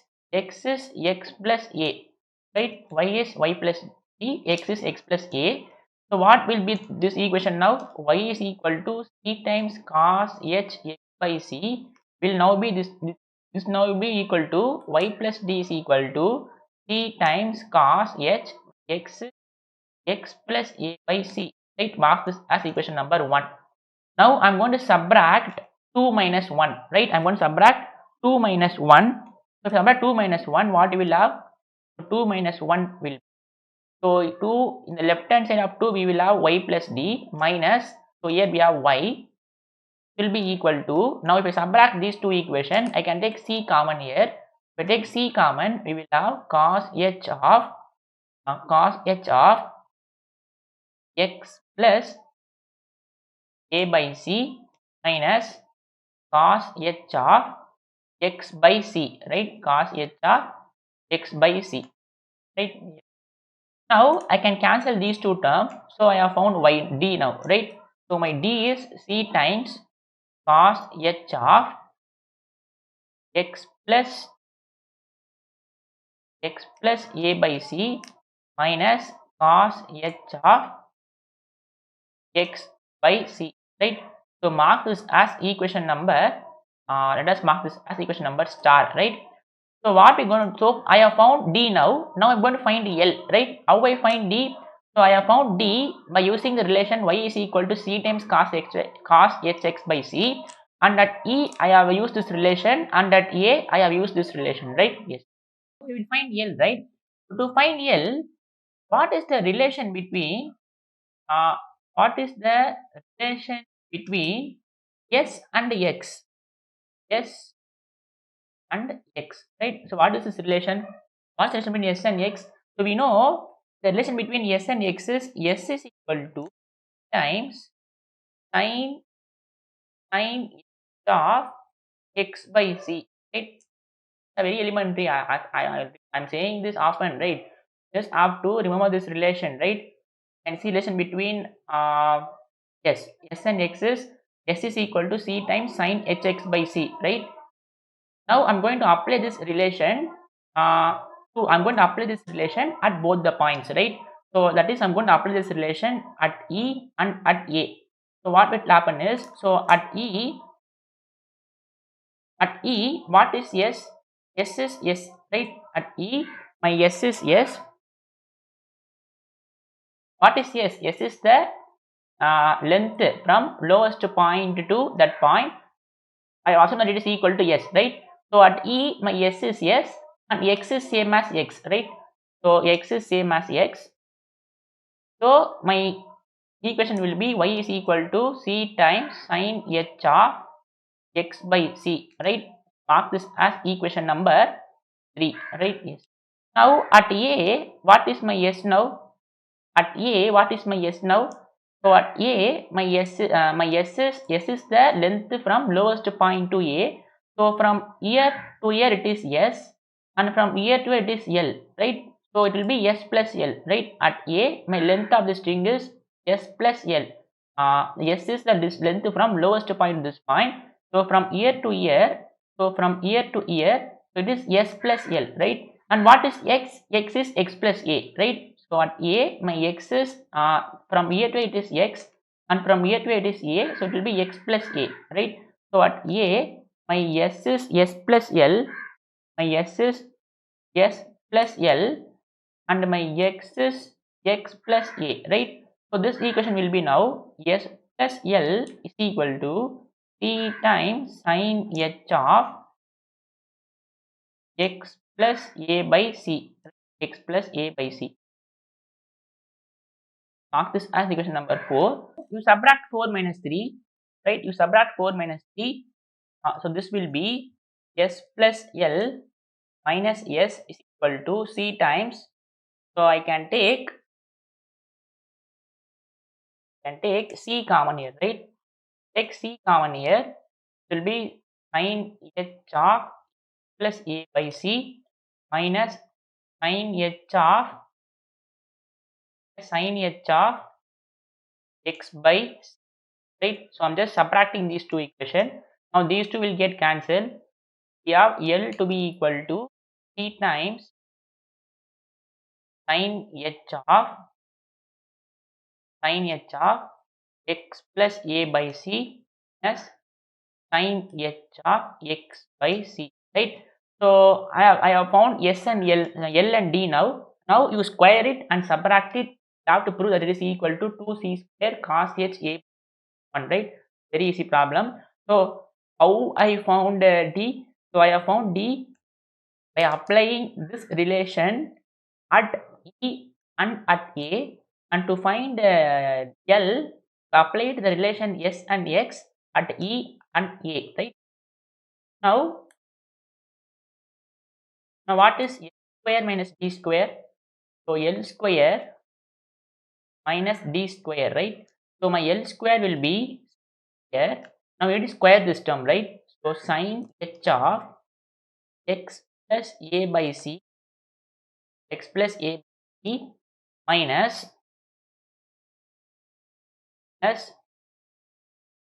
sin H of X by C whole square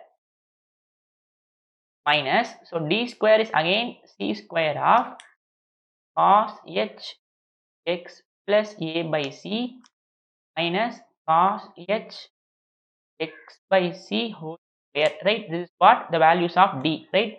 Cos H X by A by C, cos H X by C. Now you just need to simplify this, and you need to prove that this term is equal to what? Term is equal to L square minus D square is equal to 2C square cos H, right? Yes. Now you will just can take C square common now from these two terms. Just expand in A minus B whole square formula. So it will be A square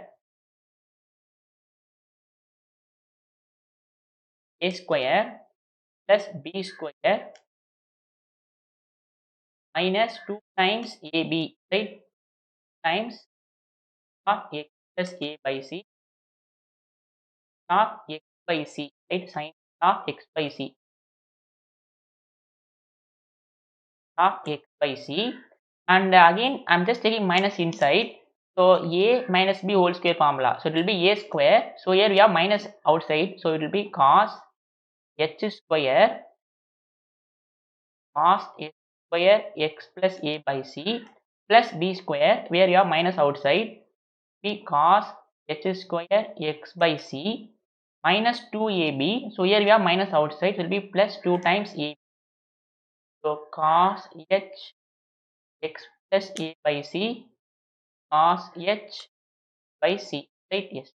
Now we know that cos H square X minus sin H square X, it is equal to 1, right? It is a basic geometric hyperbolic identity. So sin square theta plus cos square theta is 1, and similarly cos H square X minus sin H square X is equal to 1, right? But here we have sin H square X minus cos H square X, right?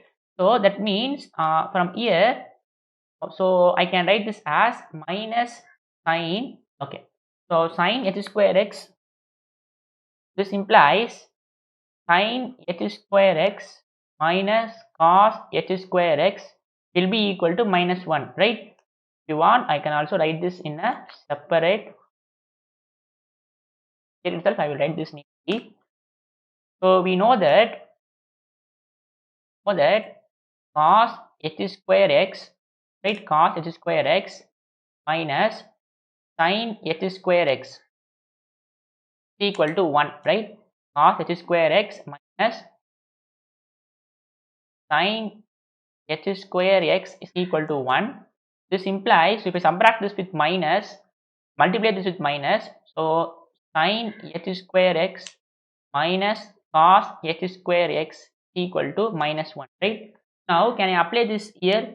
Sin h square x minus cos h square x, sin h square x minus cos h square x, right? So both the term will be minus 1, right? Sin h square, instead of x we have x plus a here. Here instead of x we have x by c, right? So if I apply this result, this will be equal to c square, right? C square will be equal to c square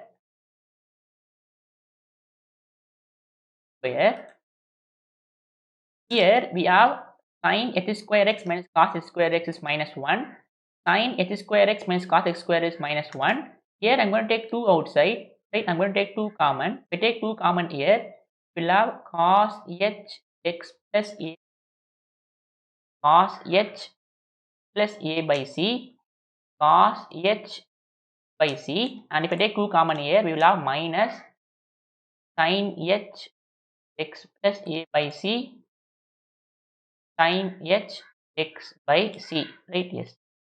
Now this will be c square, so minus 2 plus 2 times. Now this is cos ha cos h b sin h a sin h b, right? So cos a cos b minus sin a sin b is cos a minus b. So here you have cos h, right? So it will be cos h of a minus b. So it will be x plus a minus x divided by c, right? Cos a cos b minus sin a sin b cos a minus b, right? Cos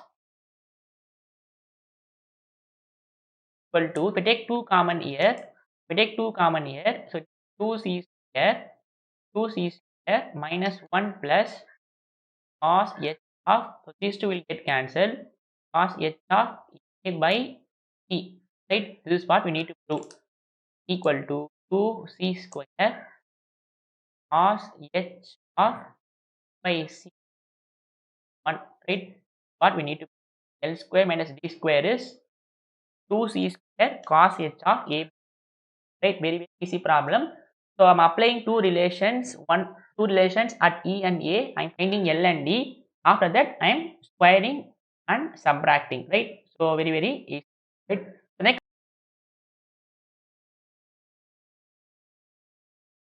draw the diagram first. So you can see a uniform chain of length L and weight W hangs between 2 points A and B, which are at a horizontal distance A from one another. So the first problem that we are seeing, that the two ends are not at same level. So you can see all the 22 problems that we have seen, you can see both the ends are at same level. But in this problem, the level A and B are not same. It is not at the same horizontal line, right? So all the before problems we have seen, you can see A and B are at same horizontal level, right? A and B are at same horizontal level. A and B are at same horizontal level. Tension at A is same as tension at B. Suppose if A and B are not at the same horizontal level, the tension at A is not equal to tension at B, right? It may or may not be. Remember? So you can see in this problem, it is said that if you have seen problem number 19, we need to show that tension on either point of support. That is, we need to show tension at A and tension at B are this. But I have said that it is enough to prove only tension at A is equal to this or tension at B is equal to this, because A and B are at same level, right? So uniform also, and also at the same level, right? I forgot to set that condition, that if both are at same level only and uniform chain, then the tension will be equal, right? both A and B are not at same level, the tension at A and B will vary, right? Here they are asked to find the tension on A and B at same horizontal level. It is enough to find only tension at A or tension at B, but here it is not given that it is at the same horizontal level, right? The uniform chain of length L and weight W hangs between point A and B, which are at a horizontal distance A. That is, it is not here. It is not given that it is at the both the points are at same horizontal line. It is not given, right? Yes. And from one another, which be at a vertical distance B over A. Prove that the parameter of the catenary is given by this, and also prove that tension at if A and B are tension, if A and B are T1 and T2 are tension at A and B, then we need to prove that T1 minus this value, T1 is this value, right? Very, very interesting problem. So before that, I will draw the diagram, right? So usually we will always draw a diagram with A and B are at same horizontal line, but it is not given like that. What we will do is we will draw a diagram like this.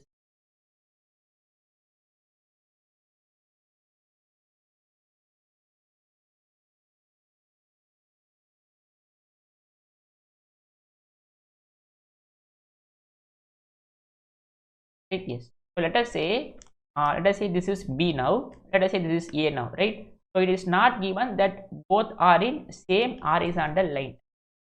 Now where the directrix will be? My directrix will be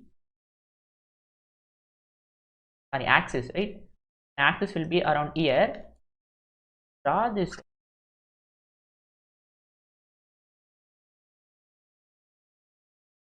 first.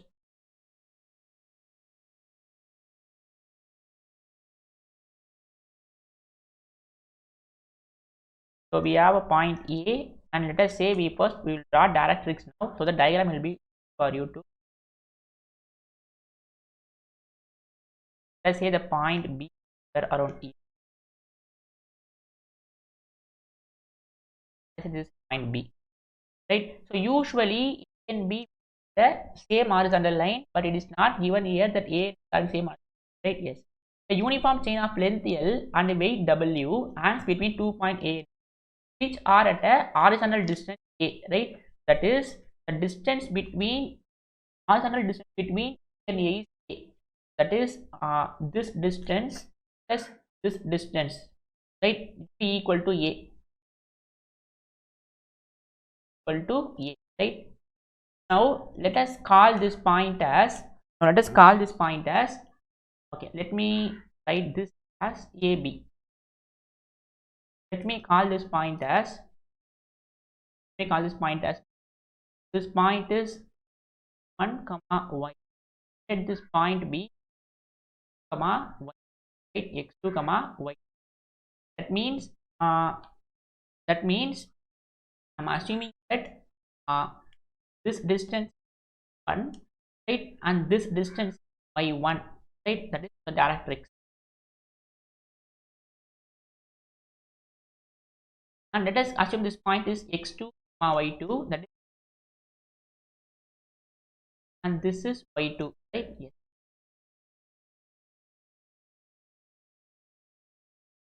Now it is also given that a uniform chain of length L and a weight W and finite points A are at a horizontal distance. That with B at a vertical distance B over A is the distance between A over B, that is this distance is given to be equal to B, right? You can see with B at a vertical distance of B over A is B vertical distance of B over A, right? That is this vertical distance B, right? Yes. Now what we need to show is that we need to show 2C is equal to root of L square minus B square. First we will show this and then we will come back to the next question, right? Yes. Now the same method that I'm going to apply here also as we did in the previous problem, right? So in the previous problem what we did is we have applied the relation between y is equal to c cos hx by c at E and A, and we have applied the relation between s and x at E and A, right? Here also I'm going to apply the same method here. I'm going to find L and I'm going to find B and I'm going to square it and I'm going to take square root, right? Yes. Now to find what I'm going to do now is so before that let us say this is S1, right? S1, and let us say this is S2, right? That is from a lowest point to B S2, lowest point to AB W A, right? Yes. Now it is given that uniform length of chain of length L and a weight W, right? So W is the weight of this chain, right? Now let small w be weight per unit length. Now what is the length of the chain? Capital W equal to total length of the chain into weight per unit. Total length of the chain is L, L times W, right? Mark this as equation 1. Now we have the following observation, right? We have the following observation: S1 plus S2 is L. Yes or no? So S1 is the this length, S2 is this length. Overall, when you add S1 plus S2, it will be equal to total length, which is L, and also X1 plus X2 will be equal to A, right? Because it is at a distance of orthogonal distance of A. So X1 plus X2 will be equal to A, right? This is second observation. And what is y2 minus y1 is equal to B, right? This is B. Overall it is y2, right? Overall it is y2. When you subtract this part, you will get this part. So what is this? But y2 minus, right? Y2 is the vertical distance from B to directrix, and this y1, right? This y1. So y2 minus q B, that is equal to B, right? We have the following observation, right? So B and 4, right? Yes. Now what we need to show is we need to show root of L square minus B square is, we need to show root of L square B square is equal to T sin H of A by 2. This is what, right? So to show this, what I'm going to do is I'm going to apply relation between, we know that, so y is equal to times cos h x by c, right? I'm going to apply relation I did in the previous problem, right? If you haven't watched the previous problem, you please watch all that. Now at A, I'm going to apply this relation at A and B. At A, what is y1? Y is y1 and x is x1, right? Y1, x is x1. B1 is times cos h of x1 by c, right? Mark this as equation 5, and you apply this relation at B. At B, y is y2 and x2, right? Apply this relation, you will have y2 is times cos h of x2 by c, right? We will apply the values of x, right? So mark this as 6. Now subtract 5 minus 6, right? Now we subtract 5 minus 6. Okay, so let me keep this now let me keep y1 y2 as it is. Now I'm going to apply the relation.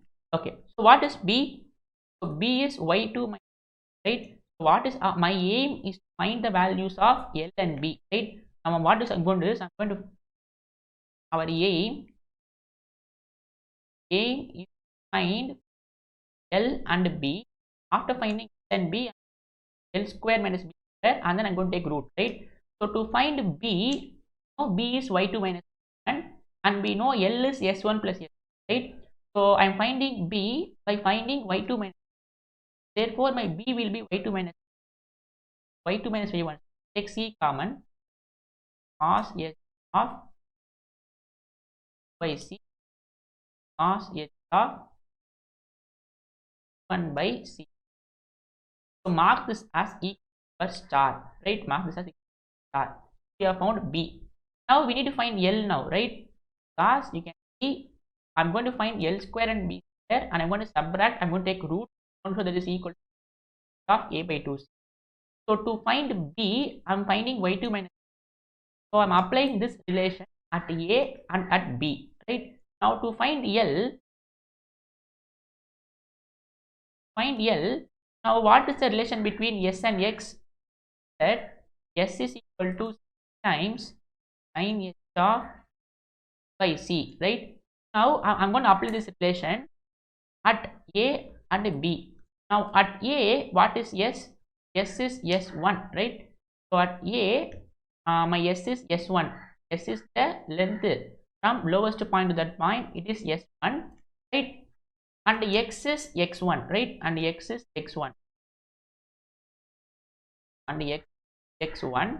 So this will be equal to, s will be equal to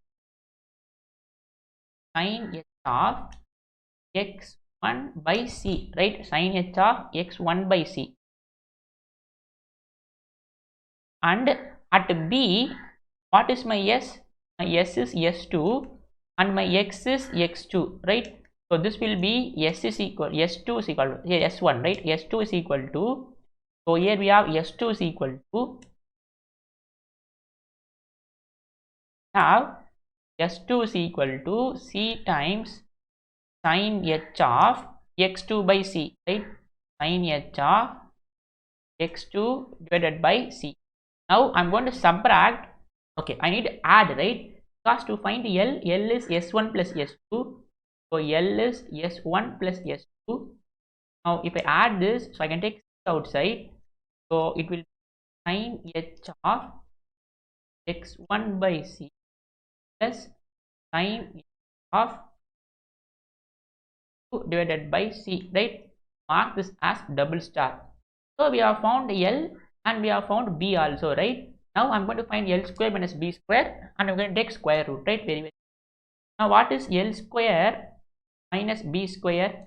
Now from star and double star, I'm going to find the value of L square minus square, right? I'm going to find the value of L square minus square. So this will be, so here L square will be c square. Now this will be sin h of x1 by c plus sin h of x2 divided by c whole square minus b square. So b square is c square. So b is what? B is cos h x2 by c, cos h x2 by c minus cos h x1 divided by c, right? Yes. Now apply the same that we did in the previous problem. So I can take c square outside. So if I take c square outside, apply a plus b whole square formula. So we have a square plus b square plus 2ab, right? So plus 2ab sin h by c sin h by c. Now again a minus, apply a minus b whole square formula here, and here we have minus in here. B minus cos h square x1 by c minus cos h square h square 1 by c minus 2ab. So here we have plus, so plus 2 times a. So cos h c cos h1 divided by c. Now sin square hx minus cos square hx is minus 1, right? So sin square hx So here we have sine h square x1 c. So sine h square x1 by c minus cos h square x1 by c, sine h square x2 by c minus cos h square x2 by c, right? So we know that cos h square x minus sine h square x equal to 1. This implies sine h square x minus cos h square x will be equal to minus 1, right? If I multiply by minus, now sine h square x minus cos h square x, this will be minus 1, this will be minus 1, and I can take 2 common here, right? So this will be equal to c square. Now this will be minus 1, this will be minus 1, so we have minus 1 minus 1. If I take 2 common, so we will have cos a cos b plus sin a sin b, right? Cos a cos b plus sin a sin b, which is cos a plus b, right? So cos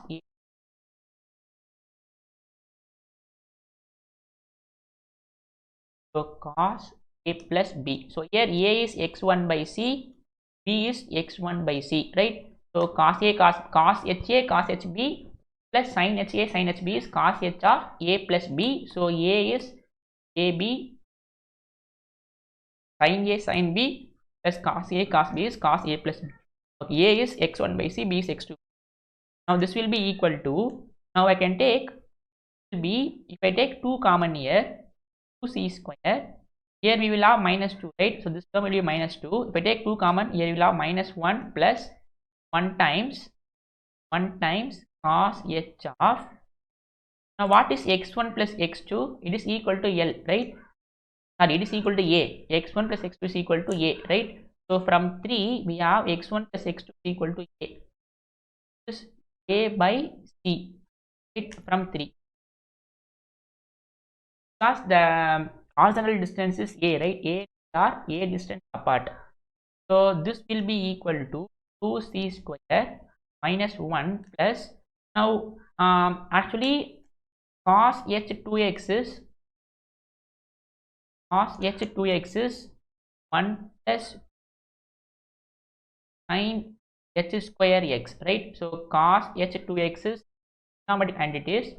Now I'm going to use here, so cos h, here we don't have 2, right? Cos hx, so this will be 1 plus 2 sin h square x by 2, so x is a by 2c. No? So if I don't have 2 here, so cos hx will be 1 plus sin h square x by 2, right? Apply this result here. Instead of x we have a by c, right? Yes. Now these two will get cancelled. We have left with 2c square, and this will get cancelled. So I can write this as 4c square, right? So 4c square sin h square a divided by 2c. This is what, okay, let me keep this as it is. So this is the value of what? L square minus b square, right? This is the value of L square minus b square. This is the value of L square minus b square. Now if I take root of L square minus b square is equal to, this will be 2c, right? 2c. Now if I take root here, sin h square will be sin h a by 2c. What we need to, right? If I take root, this will be 2c, this will be h. This is what we need to prove, right? Root of L square minus b square is 2c sin h a by 2c, right? Very easy problem. So this is similar to the previous problem. The previous problem both are at same horizontal line, but here it is not given that both are at same horizontal line, but it is given that it is at a vertical distance, it is at a distance of a. So x1 plus x2 is a, and this distance is going to be b. Therefore it will be y2 minus y1 is b, and overall length is L. So s1 plus s2 is L. So you mark this equations as it is. Now find the value of L and B. L is S1 plus S2. So to find S1 and S2, I am applying the relation between S and X, right? So apply the relation between S and X at A and B. You will have one set of equation. Subtract it, sorry, add it, you will have s1 plus s2 which is equal to L, and for to find B, find y2 minus y1. So to find y1 and y2, apply the relation between y and x, right?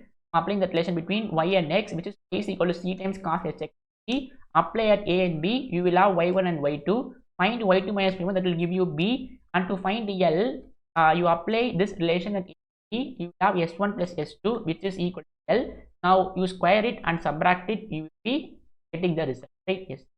Now we are coming to the next part. If prove that if the tension at A and B are T1 and T2, then we need to prove T1 plus T2 is this value, T2 this value, right? This is WB,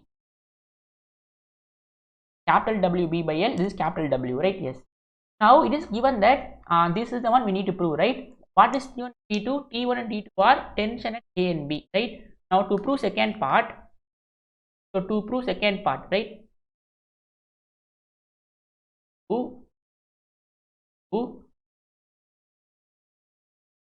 Second part, what is T1? T1 is the tension at A, right? And what is T2? The tension at B. What is the formula for tension? It is W times Y, right? Here my Y is what? It is Y1, and the tension at T2 is W times Y2, right? Formula, it is small w times Y. Here my y1 and y1 at A, my y is y1, at B my y is y2, right? Therefore my value of T1 is wy1, T2 is wy2. Now what we need to tell? We need to tell T1, first we will prove T2 minus T1 is capital WB by L, right? So what is T2 minus T1? So T2 minus T1 will be wy2 minus wy1. Remember here all are small w here, right? Here all are small w, where small w is the weight per unit length, right? Weight per unit length, and we know that capital W is what? Small w times L, right? L is the length of the chain. Small w will be equal to capital W by L, right? We already found this equation, but you just remember this equation. Now if I take W common, we will have y2 minus y1, right? Yes. Now what is W? Capital W by L. Now what is y2 minus y1? This is equal to B, right? This is what we need to. So we have proved that T2 minus T1 is WB by L, right? So T2 minus T1 is WB by L. Remember these two are capital W, right? Yes. Now we need to prove T1 minus T2 is root of W times root of 1 plus 4C square divided by L square minus B square, right? Yes, this is what we need to prove. So T1 minus T2. So now T1 minus T2 is slightly lengthy. So T1 minus T2 is W times Y1 minus W times Y2, right? T1 minus T2 is W times Y1 minus W times T plus T2, right? So let me take the question once again. 1 minus T1 1 minus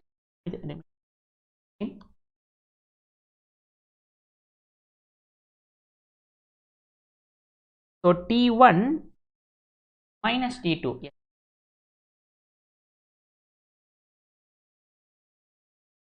It is T1 plus T2, I think.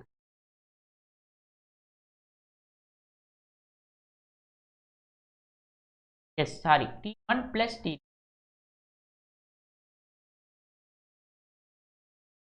T1 plus T2, sorry.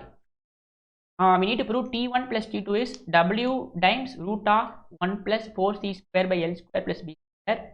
So my T1 plus T2 will be W times Y1 plus Y2, right? Yes.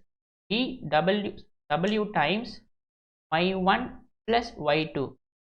Now what is W? This is W divided by L, Y1 plus Y2, right? Y1 plus Y2, but we don't have small l and y1 y2 and the one we need to prove, right? What we need to prove is we need to prove T1 plus T2.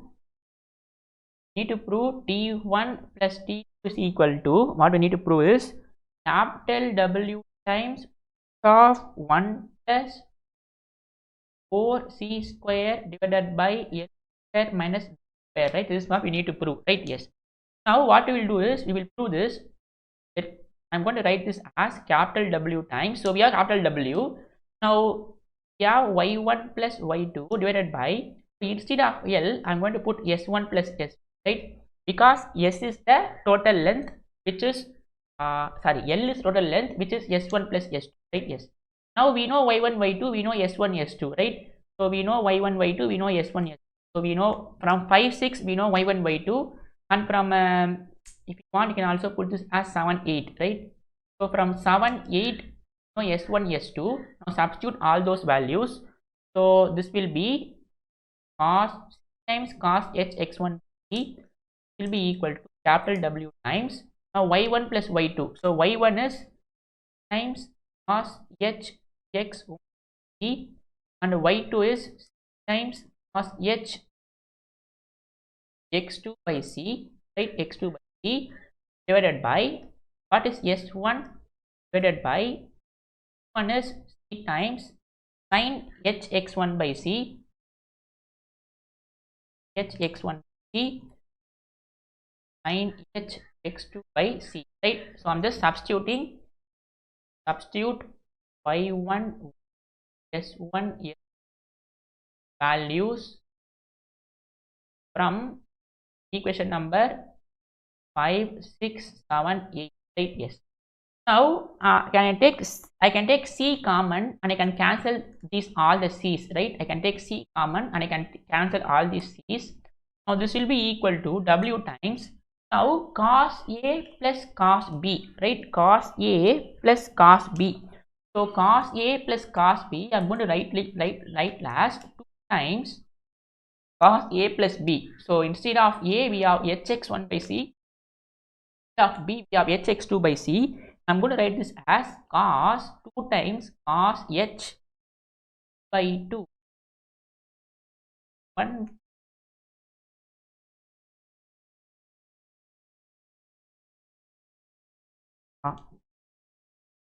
cos a plus b, 2 times cos a plus b by 2 cos a minus b, right?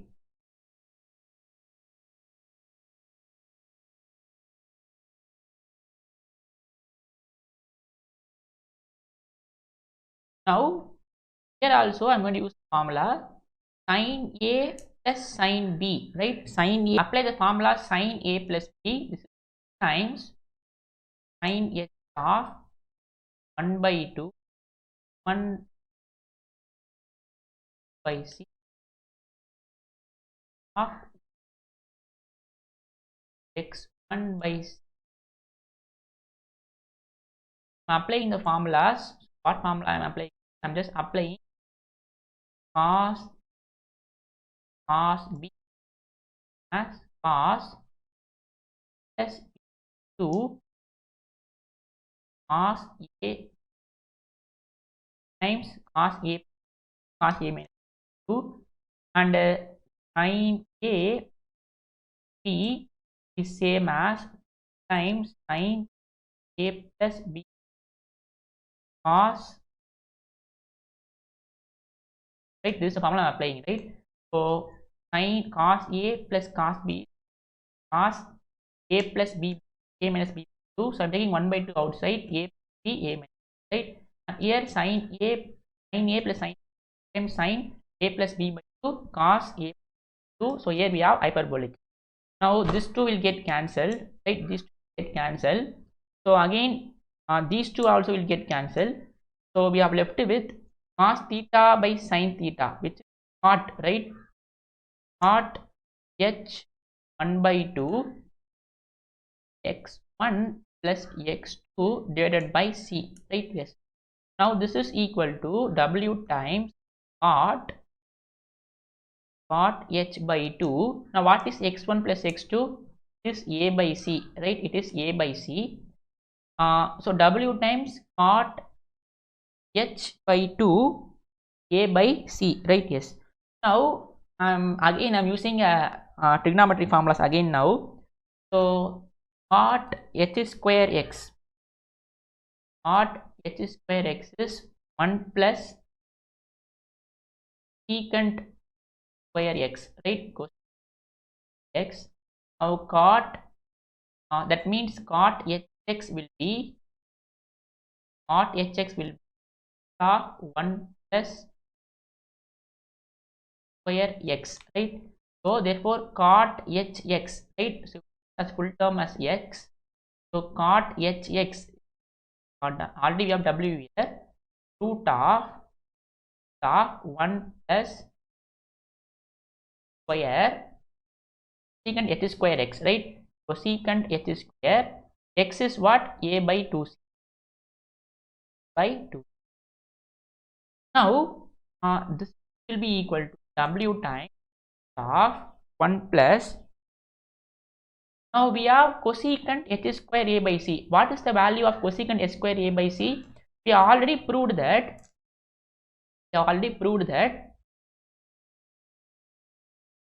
Have already proved the value of root of a square minus b square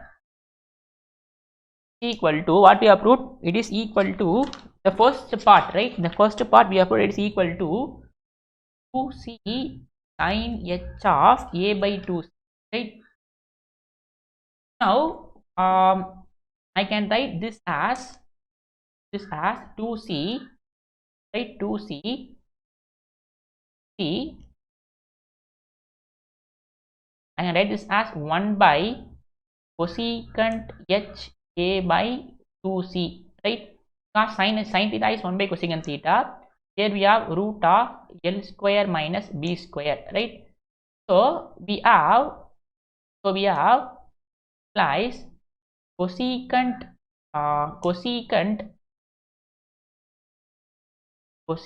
h of a by 2c, right? Cosecant h of cosecant h of a divided by 2c equal to, now you bring this term to this side, you bring this on this side, so 2c divided by root of l square minus b square. Therefore what is the square of this? So it will be 4c square divided by l square minus b square, right? So you just see this value here. Cosecant h of a by 2, cosecant h of a by 2c divided by root of l square minus b square. Here we have square, will be square, this will have 4c square divided by l square minus b square. One we need to prove, right? This equal to w times root of 1 plus 4c square divided by l square minus, right? This is a lengthy problem, but very easy problem. It only needs calculations, right? So that's it. So the next video we will solve 24th problem, right? So very easy problem. Remember, these a and b are not at same horizontal line. In that case, tension at a and tension at b need not be same, right? A and b are same line only, tension will be same, right? Yes. So thank you. We'll see you next video. Goodbye. All the best.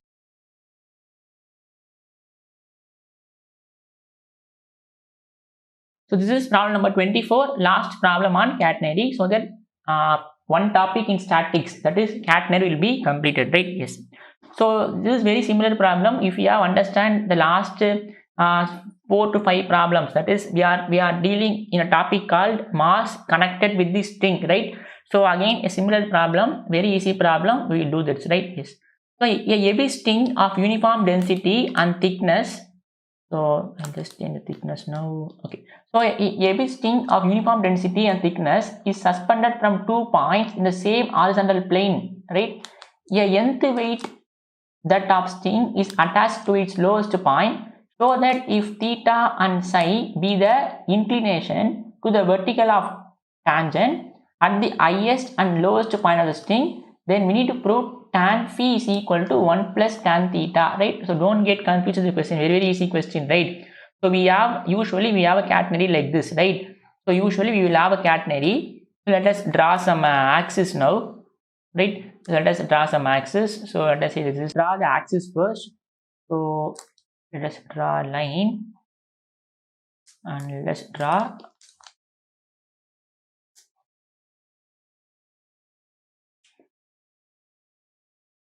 it. Now you can see, let W be the weight of this chain, right? So you can see Yes, AB string of uniform density and thickness. Here they haven't talked about the length of the chain, right? So let us assume the length of the chain is 2L. So that means here it is the length will be L, here the length will be L, right? So here we have 2 points A and B. So here we have 2 points A and B. So let the length of the string be, let us assume the length of the string be equal to 2L. Therefore, from lowest point to this point, the length is L, and from this point, the length is L again. And let small w be the weight per unit length, right? So let us assume first, let 2L be the length of the chain, right? 2L be the, you can assume L also, whatever you want, right? So let 2L be the, if I assume 2L means a problem will be somewhat easy, right? Let 2L be the length of the chain or string, right? Let small w be the weight per unit length. Small w be the weight per unit length of the chain, right? Per unit length of the chain. Let capital W be weight of chain, right? Capital W weight of chain. So it means what is capital W? So overall length is 2L. Overall length is 2L, and my weight per unit length is W, right? So therefore my capital W is 2LW. Capital W is the weight of the chain. So that means weight per unit length is W. Overall we have 2L length, so it means 2L into W, right? So mark this as equation number 1. These are very basic, right? For all the previous problem we are following the same technique. Now this is as preliminaries. Now you can see a weight. Yes, so before that we will also draw a directrix so that it will be easy for you. So we will have some directrix like this, right? Yes. Let this be the directrix. Now you can see a weight is attached to its lowest point, right? The weight is attached to lowest point. Let this be equal to W dash, right? So how much weight we are adding is a nth weight of the string is attached to lowest point, right? So this W dash is nth weight of the string, right? So that means, so let W dash here W dash is the nth weight of the string. So we know weight of string is W. So we are attaching, you can see they are saying that a nth weight that of string is attached to its lowest point. So let W dash be the weight attached at lowest point. So W dash is the weight attached to lowest point. W dash is the weight attached to its lowest point. So they have given that they have attached 1 by nth means 1 by nth, right? So 1 by n of W, right? That is what they have given. So if I attach a weight, how will be my new catenary? So my new catenary will be the string will be stretched, right? The string will be stretched.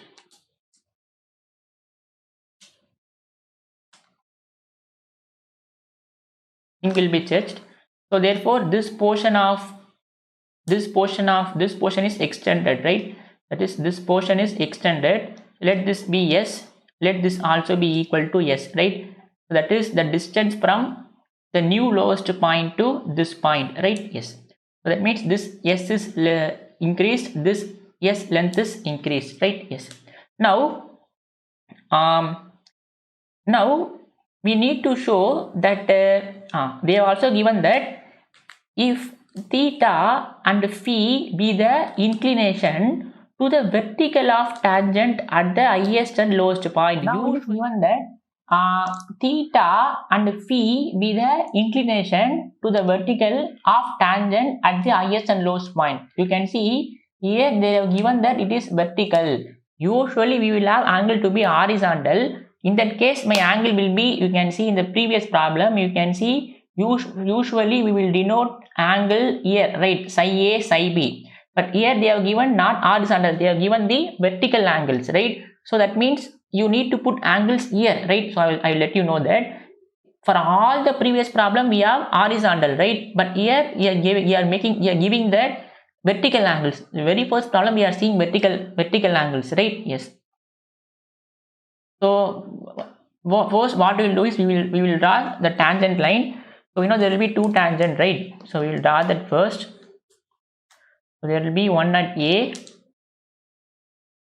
and let's increase that, and also there will be one tangent at B, right? At this point, which is where it is. So at this point we can draw one tangent,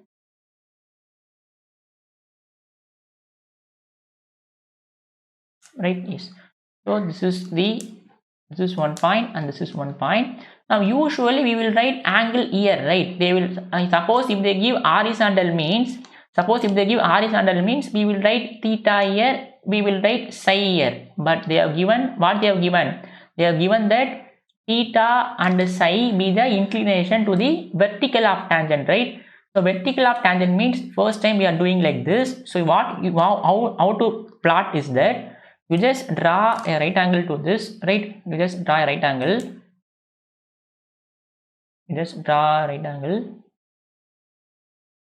Right? This is a right angle, and you form a right angle here, right? You form a right angle here. So this is a right angle. This is a right angle, right? This is a right angle, and this also a right angle, right? Now you need to plot here, right? So this is theta, and this is phi. This is theta, and this is phi, right? So usually we will be plotting theta and phi here if they given horizontal. If they given vertical means you plot like this, right? So this is 90. You can find this very easily, right? You can find this very easily. This is also 90. So what this angle is? So this angle is 90. This angle is theta. This angle has to be equal to 90 minus theta.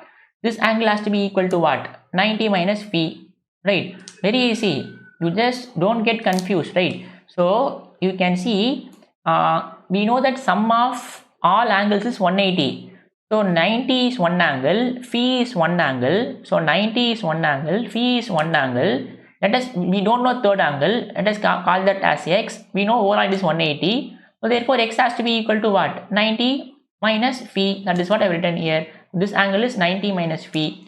And here we know one angle is 90 and one angle is theta. We don't know third angle, but we know overall angle is 180. So therefore my x will be again 90 minus theta. This is 90 minus phi, this is 90 minus theta, right? So this angle is 90 minus theta, this angle is 90 minus phi, right? Yes. So these are the one that we observe from the questions, right? Yes. Now we will come back to our problem. So we have w dash is 1 by n of w. So 1 by n of what is w? W is 2l into w, right? 2l into w. So also we know that what is w dash? Usually we will write w dash as 2s into w, right? Because after w dash weight is length is 2s, s plus s is 2s, and w is the weight per unit length, right? So let us call this as 2, let us call this as 3. So from 2 and 3 find L, right? So from 2 and 3 we have 1 by n into 2lw is equal to 2s into w, right? I'm just equating, right? So here we have w dash, here we have w dash, right? Both are equal to w dash. So therefore this has to be equal to equal. So 2 will get cancelled, w will get cancelled. So we have L to be equal to n into s, right? We have L to be equal to L into s. So call this as equation number 4, right? So far what we did is I have just drawn the diagram based on the question, right? All are same. There is only one thing is changing, right? Here it is 90 minus phi, here it is 90 minus theta. That's it, right? Yes, because it is given a vertical angle, right? Yes. So we need to prove tan phi is equal to 1 plus n tan theta. Tan phi is equal to 1 plus n tan theta. Now these are elementary, right? So these are elementary. After that you can do this now. Let's call this point as E. Now at E, what is S? We know that S is C times tan psi, right? C times tan psi. So at E, my S will be C times at E my S is yes. Okay, let me write that. Actually you just have to watch all the previous videos, right? Then only it will be very easy for you to follow. And my E my S is yes. And what is my angle psi? And my angle psi is, so at E it makes an angle 90 minus phi, right? 90 minus phi. 90 minus phi. So substitute back here. So S is at E my S is C tan psi. So here my psi is S is yes. Psi is tan 90 minus phi, right? This implies my S is equal to C times tan 90 minus theta is cot, right? So cot phi, mark this as equation number 5. And at A, what is my S? My S is the distance from lowest point to that point. So from here to here, the distance is what? From here to here it is S, and from here to here it is L. So it will be S plus L, right? So from here to here it is S, and from here to here it is L. So we will have S plus L.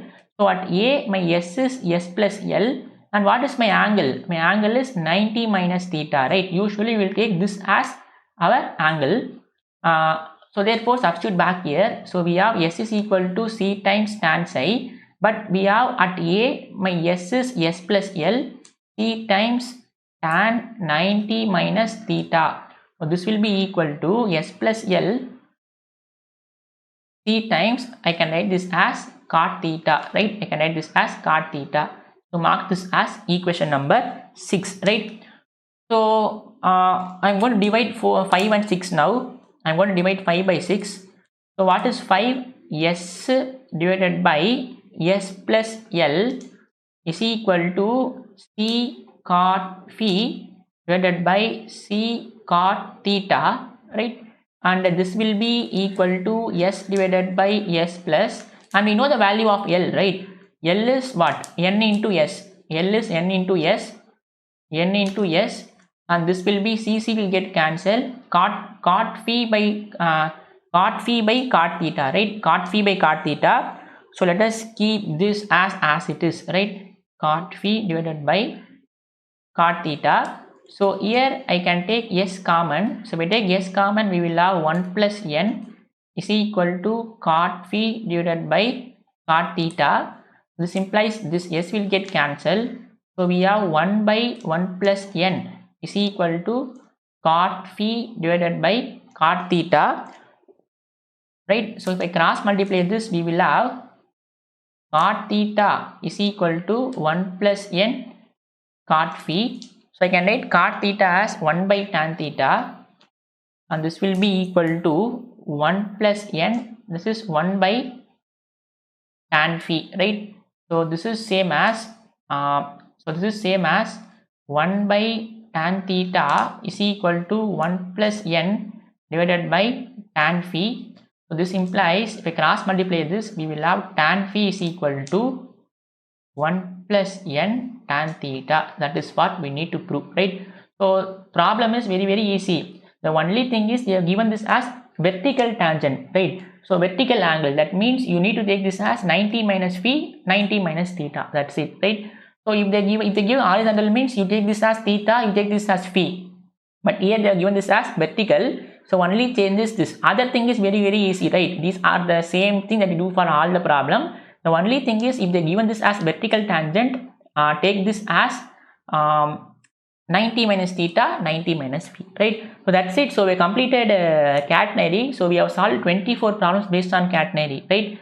So that's it. So we will come back. We will start next topic in statics, right? So if you haven't watched all the videos, please watch all that, right? So thank you. All the best. Goodbye.